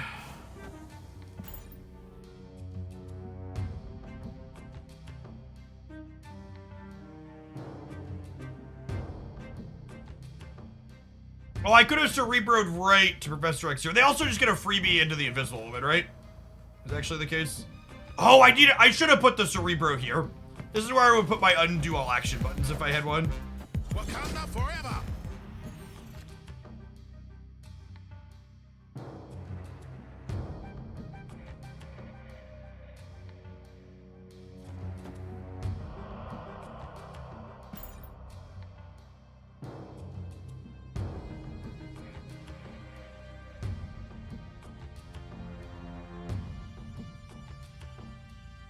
Professor X to stop Arnim. I mean, I think I kind of want them to Arnim, right? I think that's fine for us. If they send Panther left, is the Galactus when we get to leave? I messed this up. I forgot that Galactus was 5, honestly. It's not in my muscle memory yet.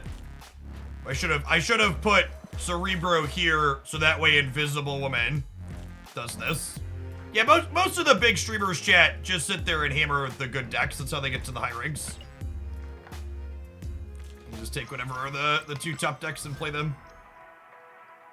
This is little known secret. Playing the good decks lets you rank up easier.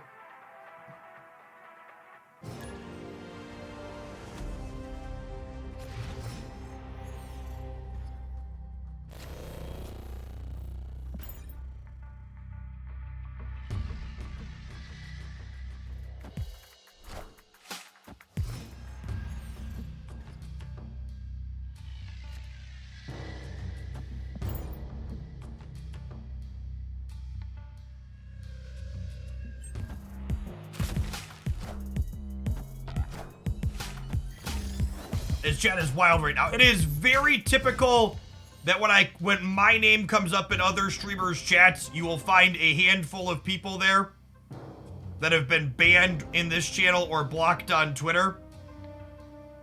And people take those things very personally. It's a monumental offense to remove their ability to harass me.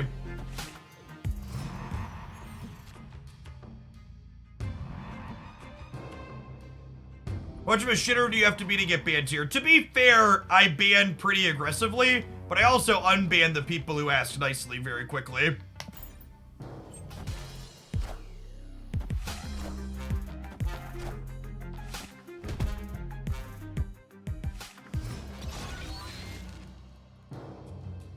Usually when you block someone, when I block someone, I want them to take it personally. I mean, I guess that's one way to think about it. I don't know. My point of view, I don't usually want... It's almost never personal when I ban someone or block someone. I think banning or blocking someone on social media is more comparable to walking away from someone I don't want to spend time with at a party. Like, there's a whole bunch of people here I can spend my time with, and I have decided that I don't want to spend my time with you anymore. Lunatic Fringe, thanks for the 11 months.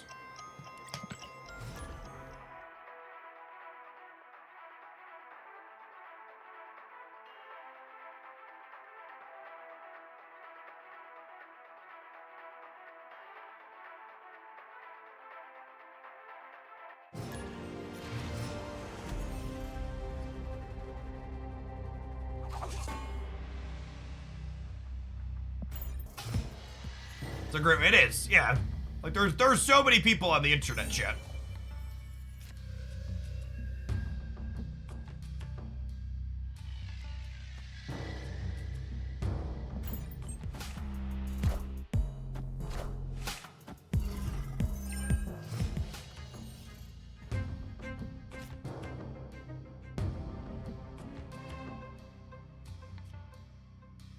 These locations suck for our Cerebro game plan.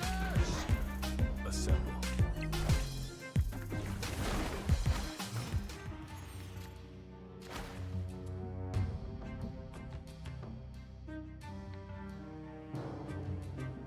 And I have priority, so we actually can't do anything against Galactus, right? Just dead. Even if we didn't have priority, we couldn't do anything because of Ant Base.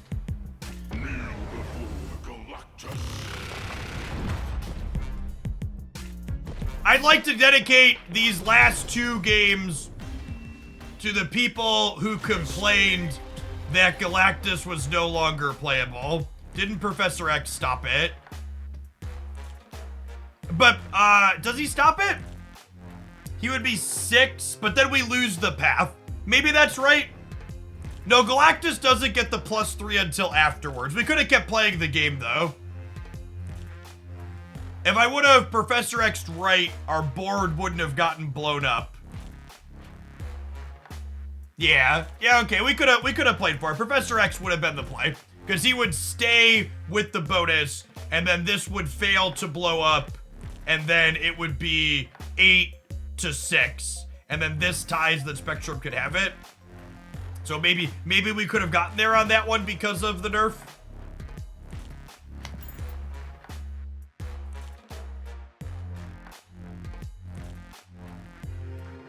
All right, chat, here's the deal. It's 2:20 on a Friday.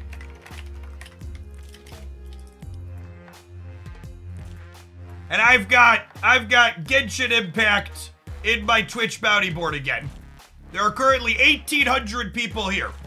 If at least 1,000 people continue to hang out while we play Genshin for an hour, I will play more Snap for an hour or two after. You haven't seen Genshin before? It's one of my favorite off-stream games. I play a ton of it. An easy way to support my content, hanging out while we do the sponsored hour. Thanks to the bounty board, it's a great way to do that. It's a third-person anime action RPG. A bunch of people are gonna bail. We'll see if we can keep the 1,000. It's a little ambitious. Usually we have about 40% of my average viewer count for variety stuff. A significant number of people will bounce right when we switch off. And mods, can you toggle sub only mode off since we're gonna do a little variety? Thanks for the sub gifts, Chad. Appreciate it.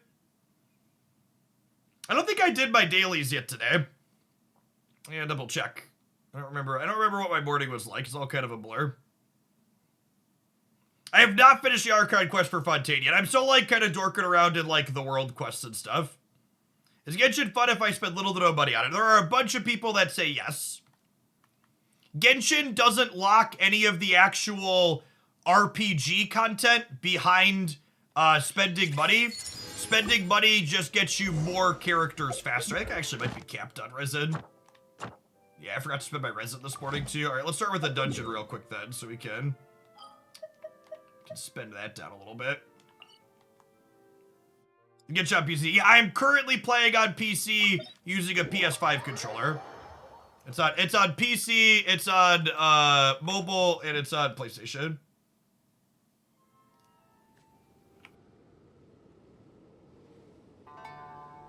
Oh, chat, my wife is here, and she's off work for the afternoon.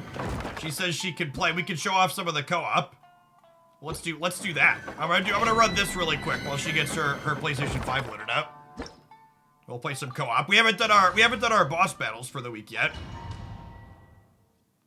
Is this a game with 10 currency leading fresh? It isn't actually. There's only one. There's two currencies. There's one that you spend to upgrade gear, and then there's one premium Primo Gems currency. Hey, Nat, thanks for the 6 months in advance. Welcome back. So the gameplay in Genshin is you see I have 4 characters down the right side of my screen. And the way you fight is you execute rotating through these characters in the proper order to kind of minimize and maximize their abilities coming off cooldowns and their ultimates popping off. This is long overdue. Yeah, the in-game currency is called Mora. It's like, the Mora is like what the characters in-game refer to. It's like the equivalent of gold. Is it hard to get into? Not at all. One of the big things to note about Genshin is that this isn't a game that, like, pits you against other players. Genshin is primarily a single-player story game. And there's some co-op stuff, like my wife and I are going to do some of our weekly boss battles as co-op. But it's actually, that's a solid piece, yeah. Yeah, it's PvE, not PvP. So it's not like you're going to get thrown into the deep end or be racing to catch up to a bunch of other people that have already played.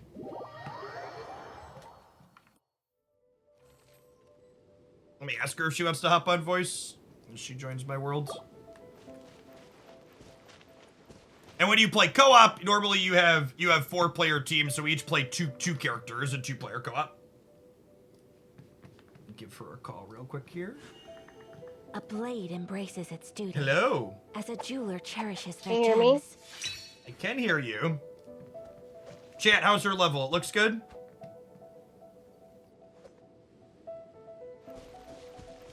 She's good? Perfect. All right. Oh, you know what? Maybe we should jump into your world, because you need Baizu boss materials. I don't have that one unlocked yet. Oh, you suck.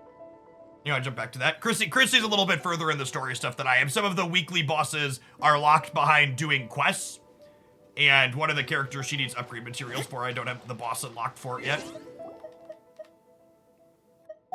So let me jump over. I can join her world, though. I'm gonna go back to single player. And join her. I don't think either of us are pulling for the new character this week. So for people asking what's Genshin like, what's the monetization like, the basically only form of monetization is they rotate through character banners, they call them, where specific 5-star and 4-star characters are things you open effectively loot boxes for to pull for. And again, you get all the characters you need to actually play the story content for free. You just get a wider selection of teams to pick from as you expand your roster. And pulling for those characters is not limited to just spending.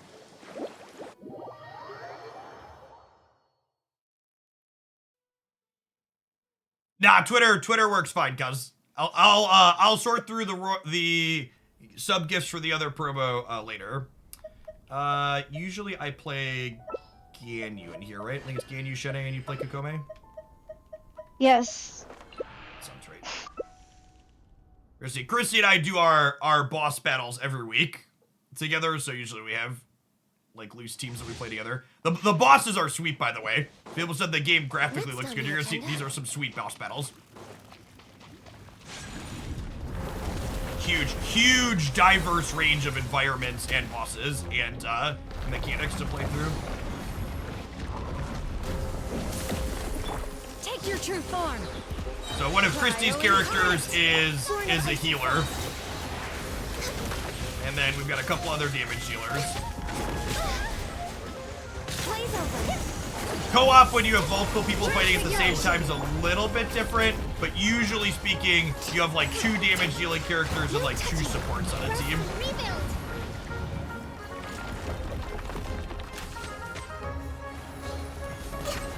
Is there a beginner guide or content creator you'd recommend for Genshin? Honestly, there isn't all girls. No. In fact, a couple of my favorite characters are male. Just these characters for this domain we're playing happen to be women. It's really hard to like do Genshin wrong at the start.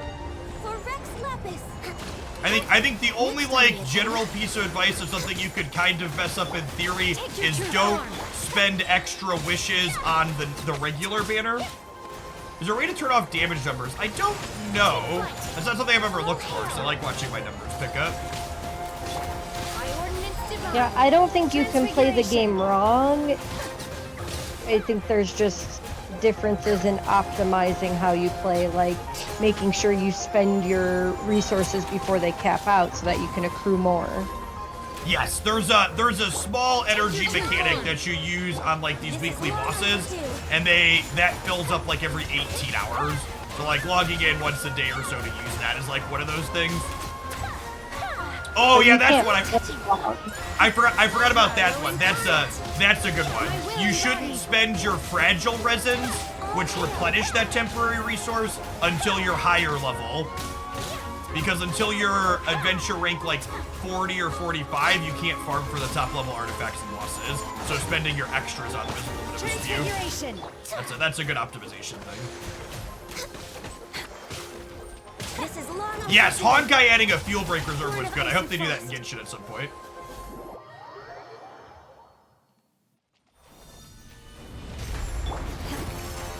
Alright, and the final stage, this is the final stage of this boss. It periodically, like, puts up this big acid thing, and you gotta run inside of the shields or it KOs you.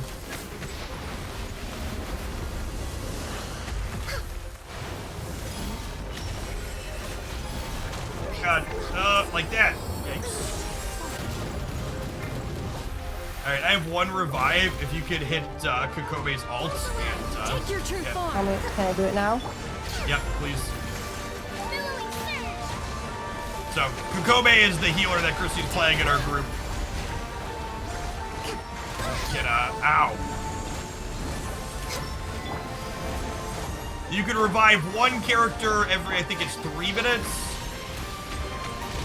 We're gonna kill this before it goes up on the acid spheres again. Oh, maybe?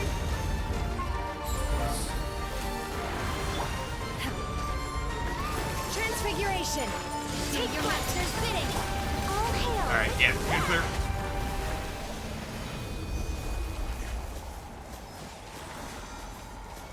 Was it though? Was it our best? No. It wasn't our definitely best. not.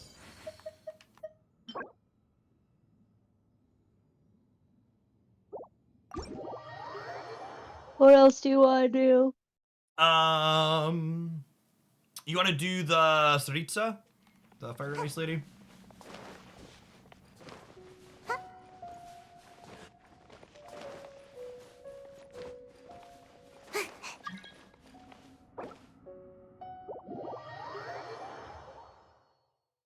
Is there a reroll process for starting fresh in this game? Does everybody get the same stuff starting early on? Pretty much the same stuff, like Courier.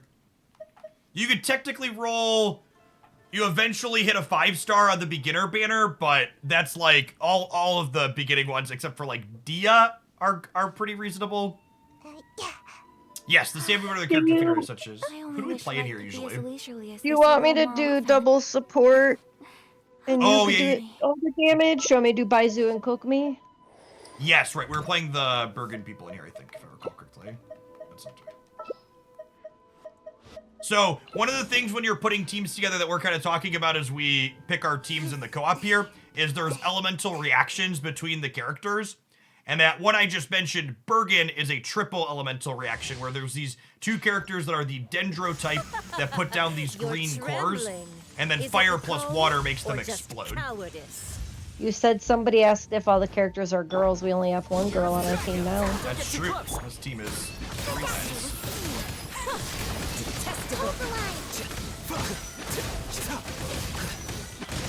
Into the frozen void. This boss has a mechanic where we slowly get frozen. I might need to pound through here before we die. I think we're good for healing. So she gets low, and then we go into a second stage of the boss. These things in the corners help us Check this out. get back. Now we gotta run around and grab butterflies.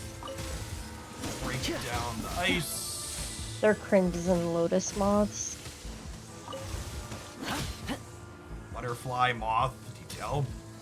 Is this game considered a button masher? So, the actual gameplay is not, like, dodge and weave type things like other third-person combats. A lot of, the finesse mechanically of playing the game optimally in the combat is rotating through your characters as their abilities come off cooldown.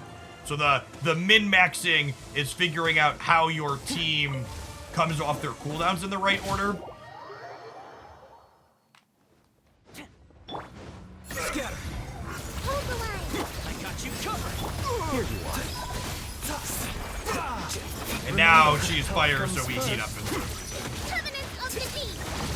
There's a little bit less rotating when you're inside of co-op like this. Some of the finesse disappears a little bit in this mode because you each only have 2 characters, so there's less rotations to be doing. Fire it up.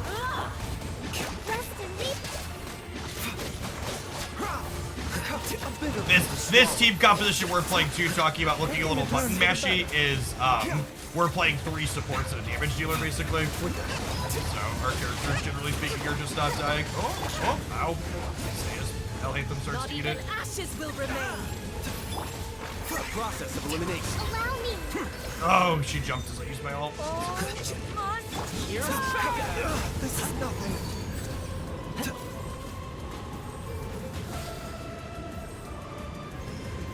She's in fire tornadoes. What's going on, Mr. Salt? Sabanella, thanks for the 17 months. Welcome back.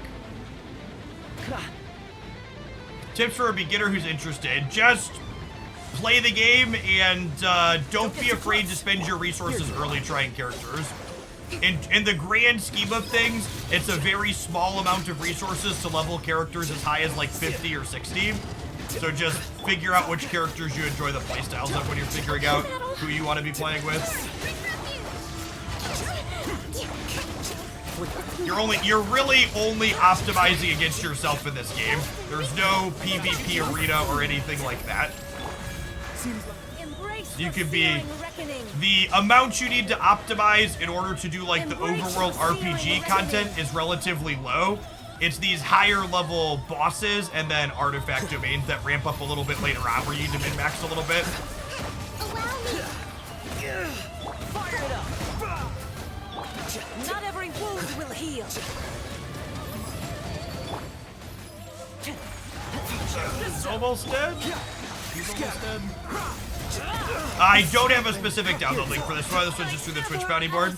You just grab it on whatever platform works best for you. Never.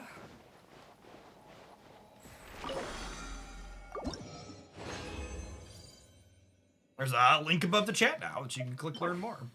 And if you do play and you're someone who's subbed to the channel, we have a Genshin thread under Gaming General in the subs Discord server that's super active.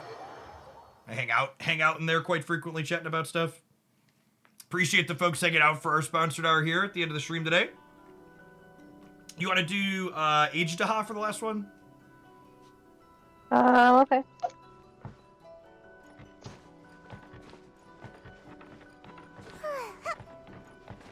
Oh, the Genshin does drops every patch too. Yeah, so if you link your Genshin in your Twitch account and you hang out, drops are enabled on the channel. I think we'll do Ayaka, Baizu, Ganyu, Seiyu for this one. The two shielders. So like the different bosses have different mechanics. So this next boss that we're going to do, he hits you extra hard if your characters don't currently have a shield on them. So Christy and I are each going to play a DPS character, then a character that provides shielding for us. A blade embraces its student. No Zhongli. I don't have Zhongli on my account. Christy pulled him, but hasn't built him yet. We're way behind But schedule. Zhongli is excellent in here, yeah. This game released at a more polished state than 95% of AAA titles of the last decade, almost bug-free. Yeah, I actually, as someone who's played a lot of open world games, it's honestly kind of astonishing how little bugs there are in this game. I think after playing daily for over a year, I can count on one hand the number of times I've had a bug. And usually it's just like something weird graphically, where like someone like clips through a wall or something weird.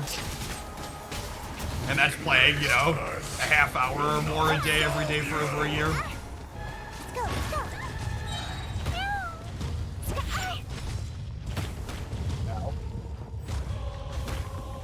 This is for the healing. Today, you witness your reckoning. He's so much taller than you. Diona's a little, very little. Can't handle your And by you, hey. chicken and stir. This is long overdue. Access denied. Embrace the ice. Shields also work well with Ganyu, because Ganyu doesn't like getting interrupted when she's charging her shots. There is no atonement for 1,000-year pain. I'm backing up.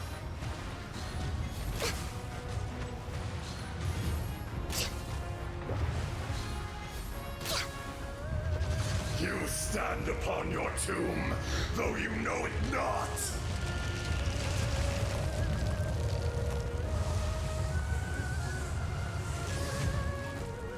Come, Mind the side experience an eon of suffering. Think you can bully me? Diana Special! For Rex Lapis! Whirling Snow! Ha! Coming Sartalot! Sumetsu! Born of Ice and Fog! Scratch!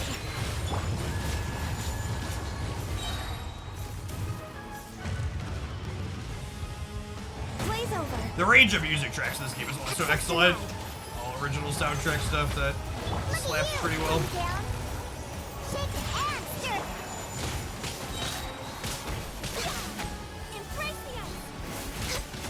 Back to the earth. I will not be destroyed.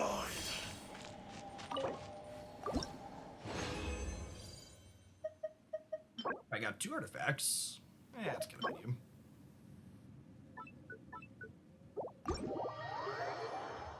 It's based off of an anime or is it an original IP? It's an original IP, but I believe there's actually a formal anime being put up on Netflix at some point based off of the game, since it's obviously a massive success.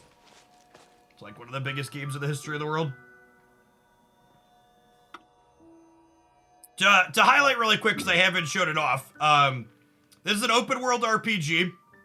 Here's the first area. This is Mondstadt, and Dragonspine's Mountain. All of this is what's called Liyue. With another little area here called the Chasm that has an underground spot that you can see as well. That's more stuff. And then past the chasm, there's a giant jungle area, as well as this massive desert that's Sumeru. And then recently in the 4.0 version, they added the 4th region. They had a new major region every year. This is Fontaine. And Fontaine's actually deceptively small because it's vertical as well. It has a lot of underwater stuff, so you can tab through here in these different spots and see different regions that are underwater.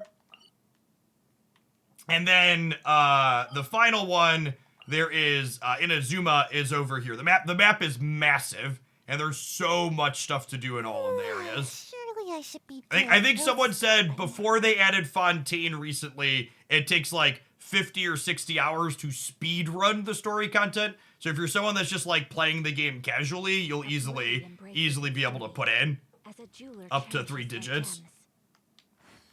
I kind of wish I could zoom out and see the whole thing at once. I think that would be sweet if you could like tab out to see the whole thing laid out perfect. This one's all the way down here across the sea. And the other thing is, because it's open world, Inazuma has a storyline thing that you have to do to get here. But other than the island nation, you could actually just start in Mondstadt and just like walk all the way over through everything to Fontaine if you wanted. Which is the newest region. You'll probably get beat up a little bit because the enemies tend to scale in power level a bit as you get deeper into the game. Do you want to farm some artifacts for your last little bit of resin? Sure. You want to do the one off to the left of the chasm?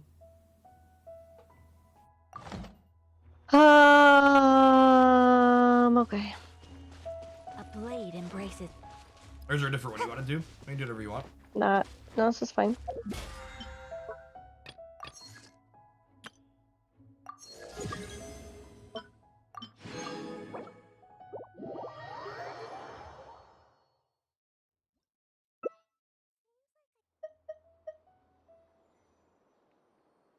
You want to play Kazuha over Kokome? Actually, I'll play Kokome in here.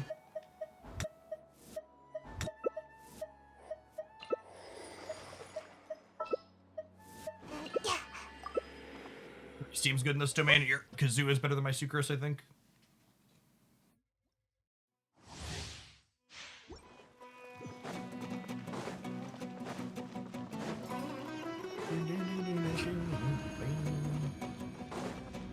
Let's move out. You are not welcome here. Elsa isn't ongoing. Was it a typo in the video then, Chaos Hat? I kind of wish she was ongoing. I think her being ongoing would be a good thing.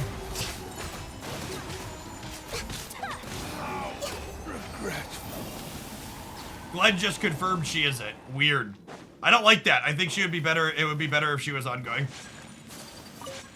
So part of kind of the end game for Genshin is artifact farming, like in a lot of RPGs. So you saw me checking these artifacts, the other bosses. Artifacts have a primary set and then 3 substats. So there's certain like things I'm looking for on these. Like this one it's HP on the primary stat, but all the substats here are great. So we may or may not use this on someone at some point in the future.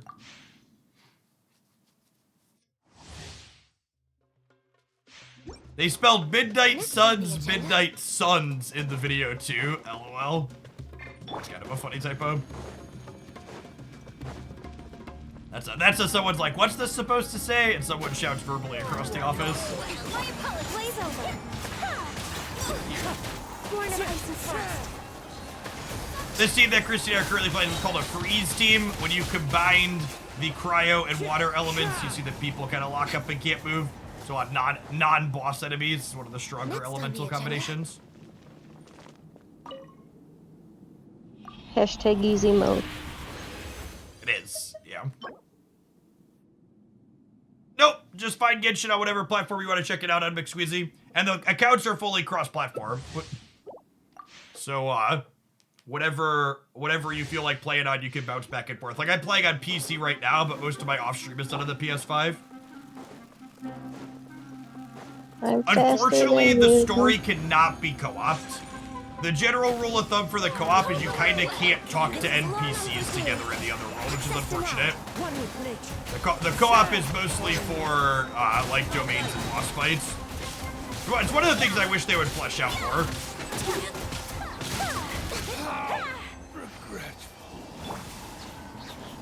This domain is silly. Let's move out.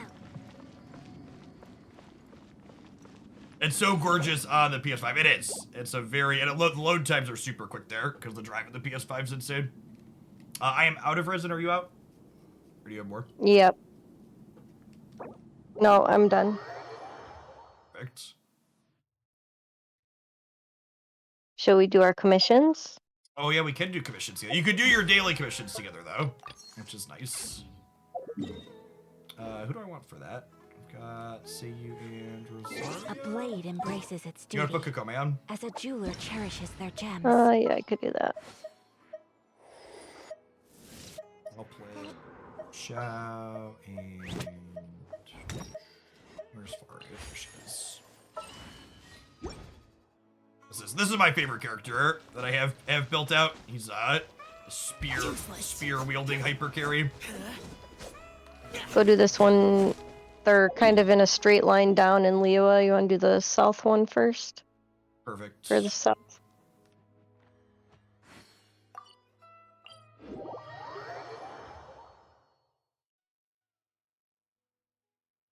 His plunge is a ton of fun. He just like bounces up and down.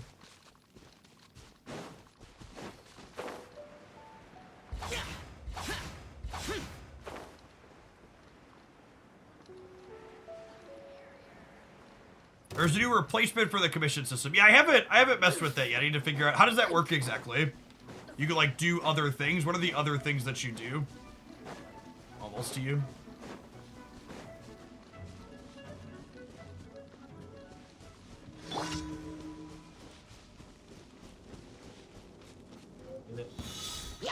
Have fun with this rolling snow. Turn right.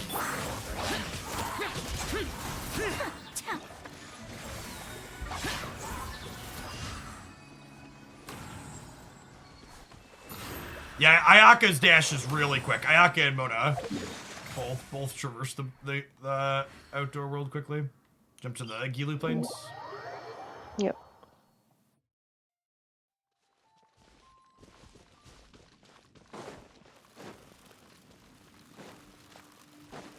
My own Genshin time kind of ebbs and flows sporadically. I usually log in and like do my daily commissions every day because it takes like less than 20 minutes and you farm up currency for more character pulls.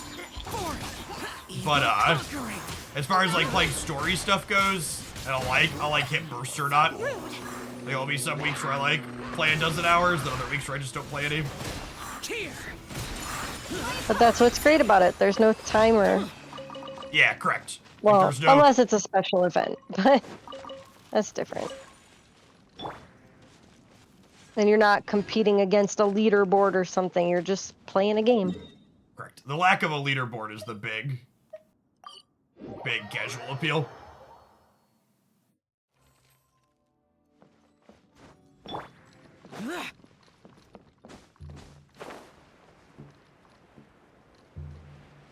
Oh, can we do this one in co-op? I think you could talk to them, right? Yeah, should be able to. What? And again, to show off how much I played a little bit, chat. Level 90 characters are fully built. 80, 90 are mostly built. Oh, I hit friendship level 3 with Farazan. Or level 10 with Farazan. I have, how many characters am I maxed out at this point? 1, 2, 3, 4, 5, 6, 7, 8, 9, 10, 11, 12, 13, 14, 15, 16, 17, 18, 19, 20. 20?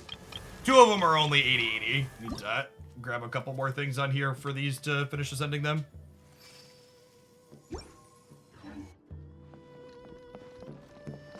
Did you get the commission? I didn't give it to me, but I think if you do it, it counts for me. I'm pretty sure. Okay. My co-op's a little screwy with talking to people.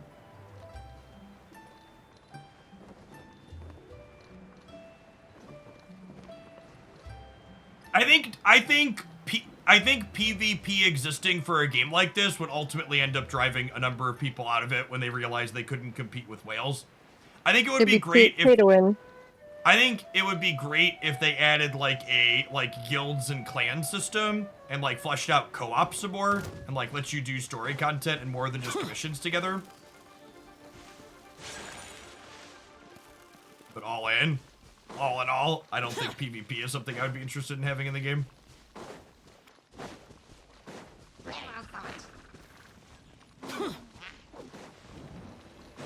I don't often play this game with headphones. Hearing these characters, these enemies actually talk is kind of make some funny noises.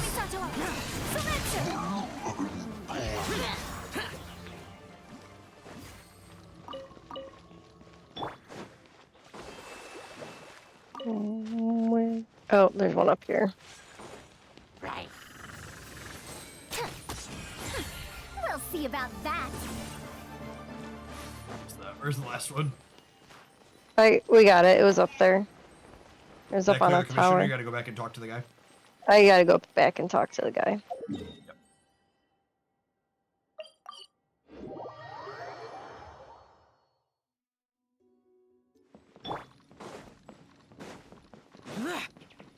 Are you with me? I teleported back, yep. Alright. I just don't know if you need to like be near to get credit. Hopefully you get credit for this one. We'll see. Otherwise, I can go. Yeah, it's like mission complete. Yeah, the talking to people is a little funky in co-op, but all the ones that are just running around hitting things with it, that gave me. That gave me credit. So one more. Yep. Balloon. Teleporting you down. Sabotage the balloon. Oh, I triggered it before you were here. Did you get it? Right, I'm coming. Yeah, yeah. It's a Triggered? Okay. Real quick. Yeah.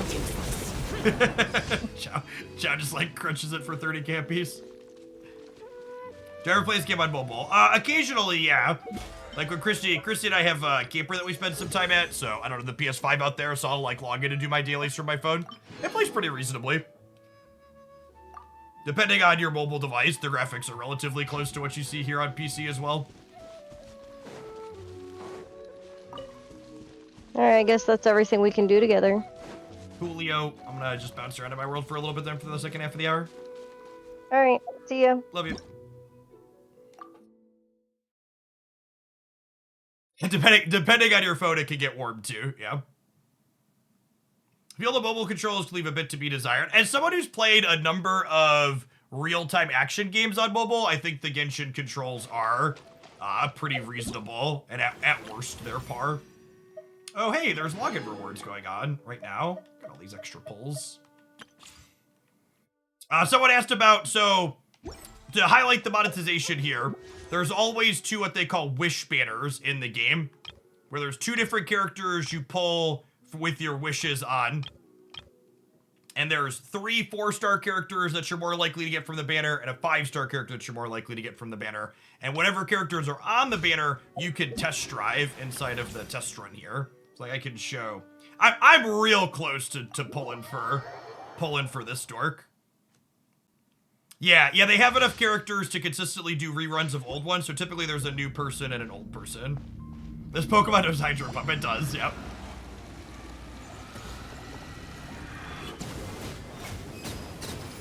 This is a very unique gameplay mechanic experience as he charges up and blasts people. Ready, go! Don't be scared. Animal hypostasis and I might get suckered into pulling from. I don't have like a team for him, and he's like another like hyper carry style character. As you wish, Maid Fräulein. So I'd have to figure out a team for him, but his mechanics are just so neat. I have Mona built. I have C3 Mona from doing pulls on other things.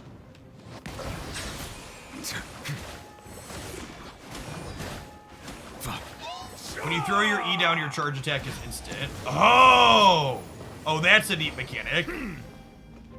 My Xingqiu and Diona are both at max cons. I don't think I have any official constellations though, so that could be a reason to pull.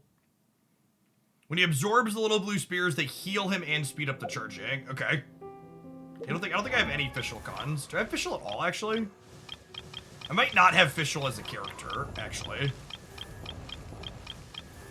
Oh no, there she is. I have one official constellation. They would be great in a Nahida team. Yeah, I'd buy that. I need to build Nahida at some point. I have C1 Nahida, I pulled her on a 10 pull and got a double on her out of the same 10 pull. But Alhaitham is like my preferred Dendro character. But I guess in theory you could play Dendro or Alhaitham and Nahida on the same team, right? No. Nahida C2 is very good. Okay, Al and Nahida can go together. Not with the water guy though, right? Because Alhaitham's on field character. So usually, to loosely talk about how team building often works with a couple of my teams, you usually have one what's called like an on-field DPS, and then one character that's called a sub-DPS, and then others that support in different ways. So, for example, in this team here, Chow is the hyper carry that I mentioned, so he stays I actually play with him on the board a lot. And these other three characters, they jump out, they do their skill, they do their ultimate, and then you jump to the next one. So you basically like press the buttons on all three of these, and then you jump to Chow and use Chow to actually chunk them down and do the bulk of your damage. So like Jean and Benny are healers and buff damage, Faruzan buffs damage, and then Chow smashes them. Everything is negotiable. I can show that team in a domain here.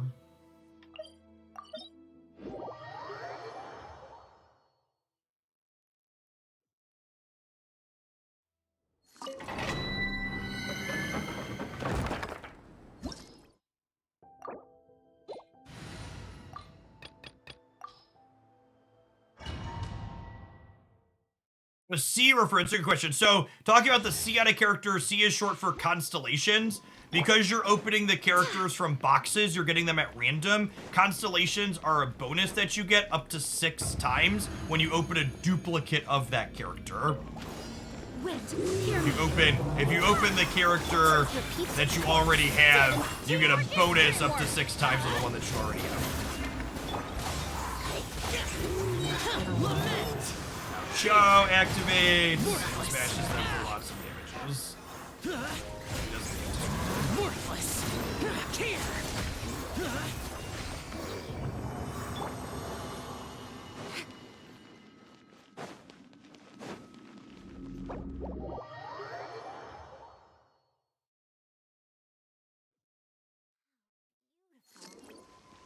We just run around and explore a little bit in Fontaine. Oh, I accidentally just did a wish. That's not the button I meant to press. All right, well we have official COD. I pressed the wrong button. Okay, that's fine. We had gems and they. How far am I on here? So you can look at your.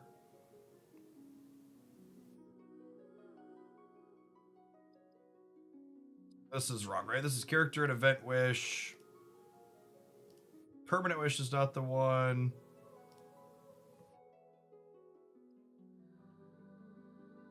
Oh, is this the last time I was wishing? Barbara might have been on the last banner, right? Yeah, I hit Mona.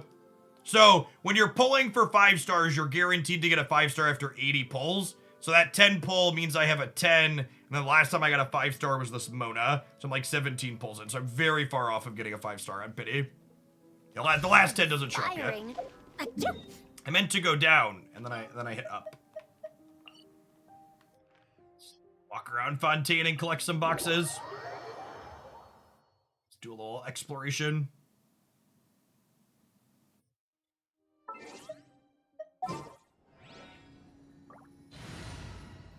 Every time you play this game, it makes me want to play it, but I don't have time for another game. I feel like I always need to have at least one game like Genshin going on. AKA a single player non-PvP game. Because sometimes my PvP games like Zap, they just make me mad, chat. But I don't want to be done playing a game. This could just be a real chill. There's just lots of stuff to randomly fight in the open world. Like down here, that's a box with an enemy near it, it looks like. So let's go do that. What's the 10-word synopsis of this game? Anime open world RPG. I think that's less than 10. Have fun with this gift. Now you shall perish. Now you shall perish. Wind rises.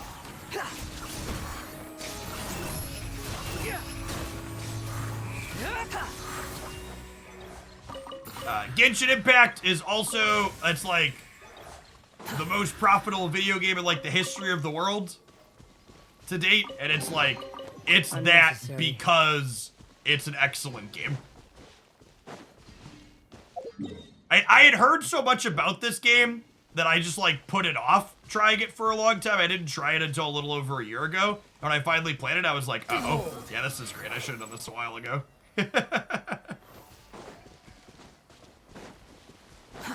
Too slow. Slow. I thought I saw a challenge thing on one of these, whatever these giant overhooks are.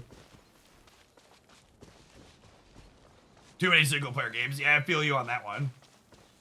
In addition to Genshin, I'm also replaying through Insomniac Spider-Man right now. Also, free-ish to play, friendly for the occasional casual player. Yeah, definitely. If you're someone that has a little bit of spending money to put on your games, Genshin has a $5 per month thing that just gives you extra resources towards polls every day when you log in.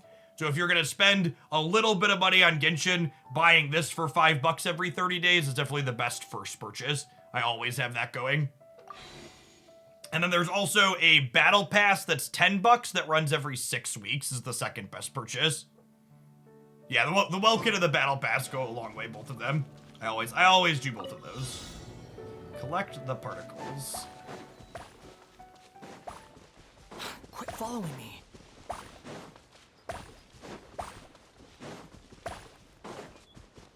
Do you need to play a varied roster, or can you keep playing the same characters? For some of the end game bosses and artifact dungeons, you'll need some varied characters. want this? For the general story content, you can play just 4 characters that are reasonably built.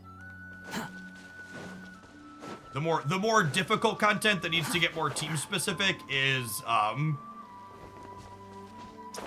only more end game stuff. Like all the actual like RPG story stuff, you don't need to be too specific. Hey look, there's another box over there.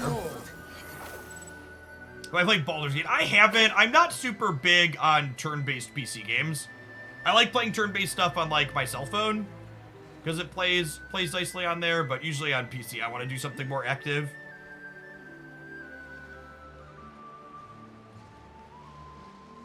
Yeah, Genshin, I think they put out like a 7-year plan at one point. The way the Vorthos is set up in their world, there's going to be at least 7 major areas, of which we currently have 5. We have 5 of them now. Fontaine was the 5th, right? Liyue, Mondstadt, Inazuma, Fontaine, Sumeru. So there's at least 2 more major regions coming over the next couple of years. And I would be kind of surprised if there's not like an 8th one after that. I believe we're guaranteed to get at least 2 more. Also, the way it works, in my understanding, is they don't just release all of a new region at once. Fontaine will continue to get slowly expanded as we go throughout the year. The new area added an underwater mechanic, which usually I'm not a fan of underwater mechanics in games like this, but I feel like they did it pretty well. There's there's specifically no breath mechanic. So you just get to, like, chill and explore underwater without having to find, like, air bubbles or whatever every 20 minutes. And by 20 minutes, I mean every 2 minutes usually in games that do them.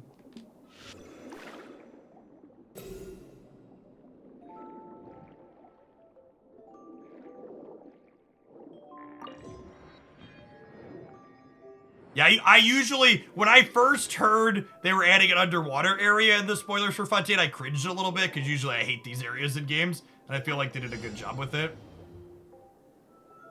Continue holding to release Bubble Spear Blast.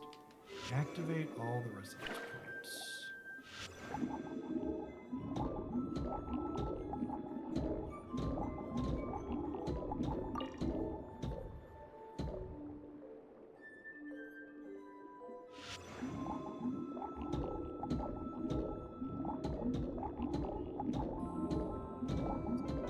I haven't done one of those before.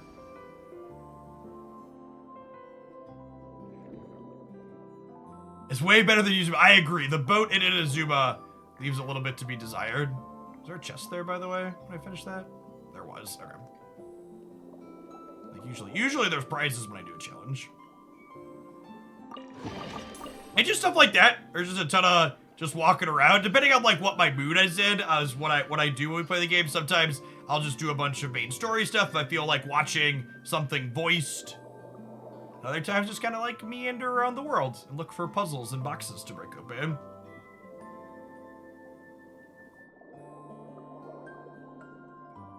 Last time I played, they just added the snow biome. Yeah, that was like the first sub area they added inside of Mondstadt, right?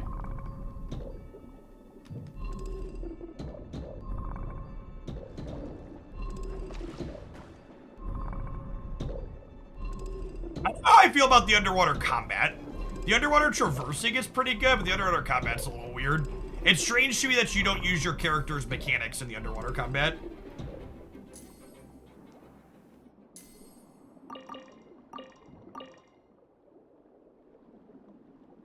There's another chest over there. Was another chest over there.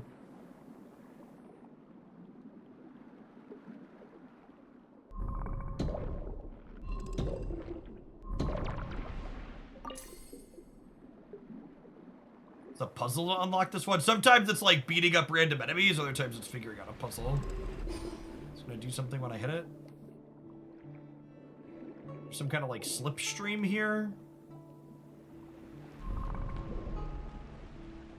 What changed when I did this?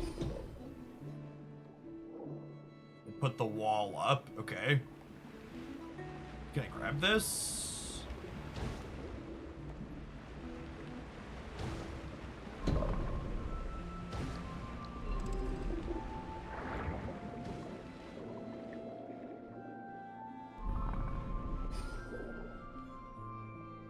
That blows through.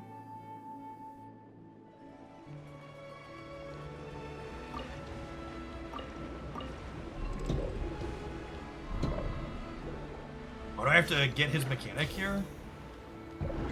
I already have that, right? No, this gives me a shell.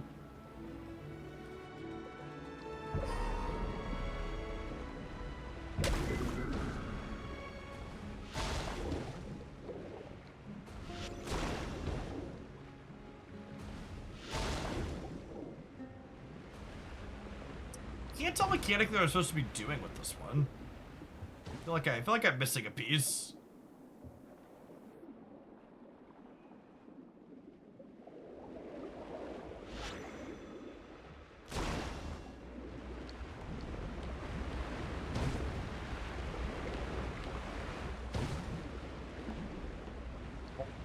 I believe R1's the equivalent to V. So I block that. Oh wait, the shell can block the pressure. Do I hit this once to turn off the pressure on one side? And then I go on the other side to block it as well?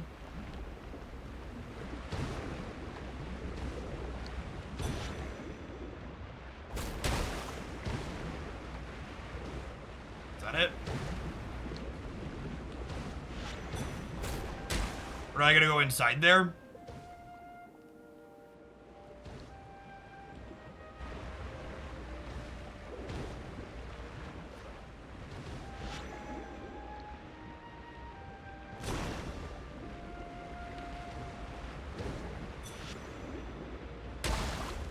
This little guy's here, so I assume it involves using this, what's it called? This is his PC with a PS5 controller. And I'm an old man with old man hands. So like anytime I can play a game with the controller, I always favor doing that. Oh, we did it. Oh, chat, look at that. We had to have the other one on and then it pushes in. Okay, that didn't open the chest though. Did it do something else? Do I gotta hit this again?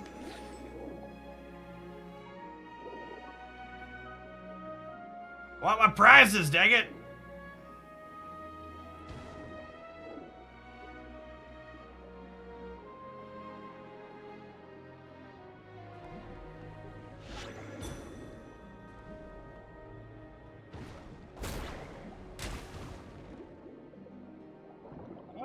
I gotta break this one too?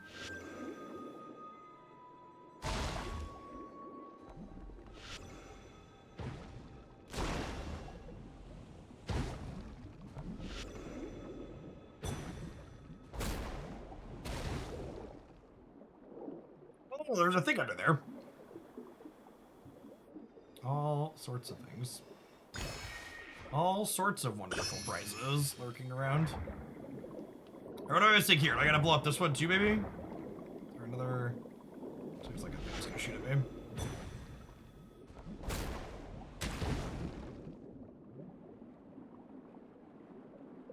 So when did Genshin have underwater zones? Last month? Oh yeah, that was it. No wait, there was a little box. I still don't have a big box. Where's my big box at? Oh, this thing fighting me?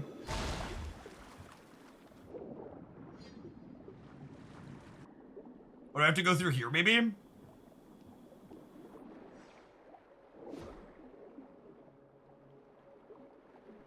There's rocks. Oh!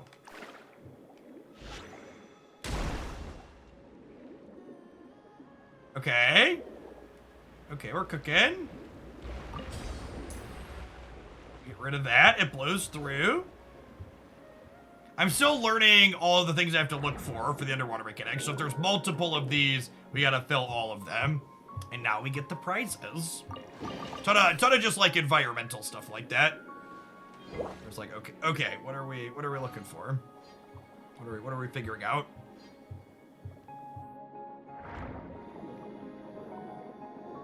The game is very pretty.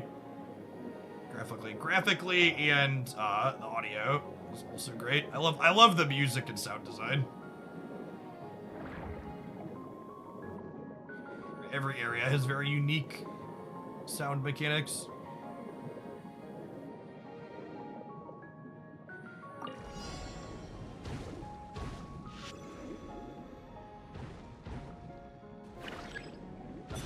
That's the wrong one.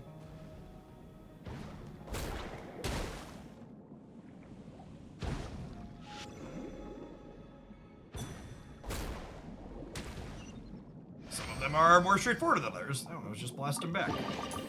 Some of them are easier. It feels like they're just like trying to walk you through the more basic game mechanics. Some type of gem to farm. Hey, look, those are rocks that I can break. So we can go over there and check that out. We're just tapping into the AoE explosion. Nailed it. Good stuff.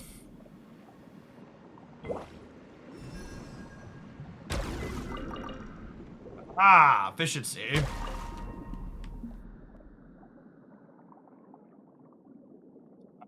One. Ooh.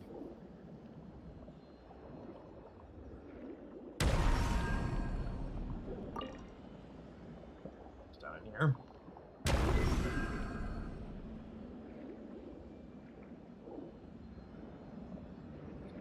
These two.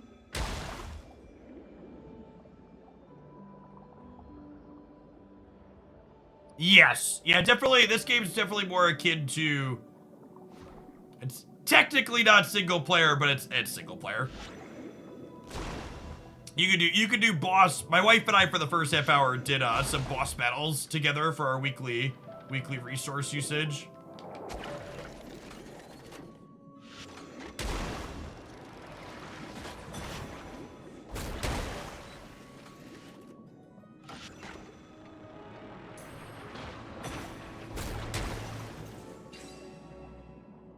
Charge and shoot it back at him.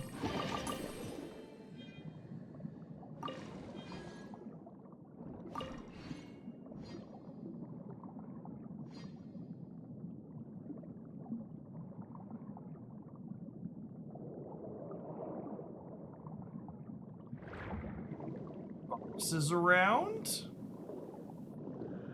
Some more crystals. There's some other kind of puzzly thing here. A couple different things blowing different ways.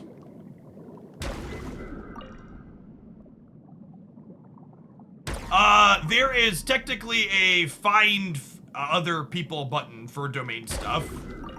I don't think I've ever used that before. I think I've clicked it by accident once or twice and it paired me up relatively quickly. If you're someone that picks up playing, we've got a super active channel in the subs Discord server though. There's definitely people that can hop in and give you a hand with stuff if you get stuck on something. Like when I was first getting going, one of the folks in there that had played for a bunch, they hopped in and did a bunch of domains with me. Oh, I never went and claimed my stuff from Catherine for the day. I should do that. Dailies. Get some extra points. Add Astra. Thank you for Astra complete. Abyssos. We did the dailies together in Christie's world. Add 20 more Astra. gems when you do all 4 of them. These characters go on expeditions and bring me stuff back once a day.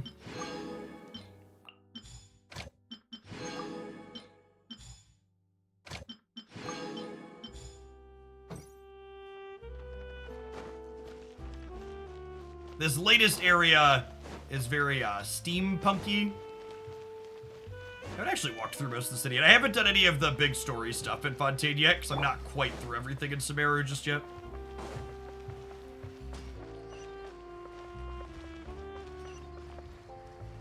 Blacksmith. The wind rises. Steampunky robot things.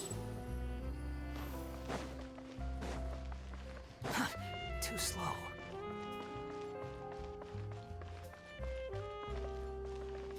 Very jazz clubby undertones.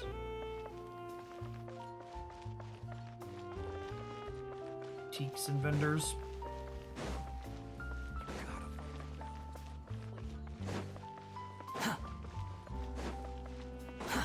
Too slow. Hey, photo point. Too slow. That's very scenic. It's interesting that the picture it took was a day. It actually looks a little bit more vibrant at night 'cause it's like glowing, while everything else is a little dark here. Quit following me. Even the city is very vertical compared to a lot of areas. You pop up here to this waypoint, and we're up top on the 3rd floor. You can see all these waterways and tunnels and stuff here. Pop out the glider and kind of see the scale of it all.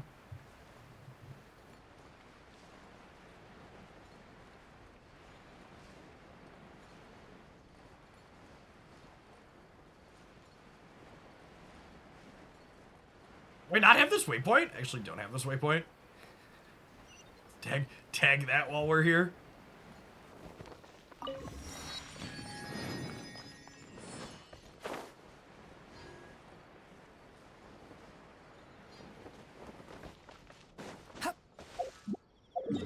And this they don't have. There's another one underwater there.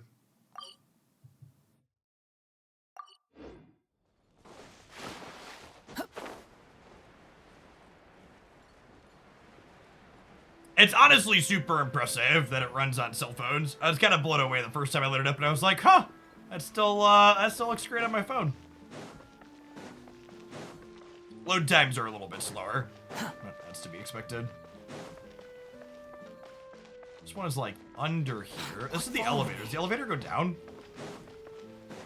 Sometimes to get to some of the waypoints, you have to progress through story stuff. If that's the case here, it's an elevator though. There's a basement floor. What's up? You must have to do some kind of story stuff to get through there. What have I done? Oh, and the last thing to mention for the card gamers, which I think is actually kind of wild. If you asked me to pick the second best card game to release in 2022, I think I'd tell you it's the Genshin TCG card game. So there's a full PvP and PvE card game inside of this game at this point. That's basically a top-down design that mimics the multiple character combat. And there's no ranked ladder for it, but there's PvP matchmaking queue that you can hop into, and they run special events for it sometimes. And there's other AIs in the environment that you play against to collect the actual cards. There's actually no monetization attached to it. The polish in it is really solid. I wonder if they're gonna do a standalone client for it at some point, because the game mechanics of it are really solid. It just takes forever to actually get to the card game when you're playing inside the game. You have to be like AR32, which is like a couple of weeks of regular play. You gotta really get into the meat of the game before you get access to it.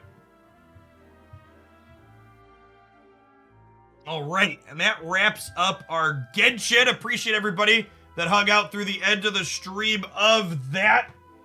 Before we close out for the day, I would just like to shout out our regular sponsor for the month of September. Appreciate Storyblocks for supporting the stream. If you're not familiar with Storyblocks, they provide unlimited stock media at one set price. If you ever made stuff on the internet or posted stuff on YouTube, on Twitch, you'll know that it can be kind of difficult to find stuff, especially audio stuff, that you're not going to get dinged on in your videos. And in addition to having a bunch of phenomenal animated backgrounds, there's a ton of stock footage and royalty music and sound effects up here.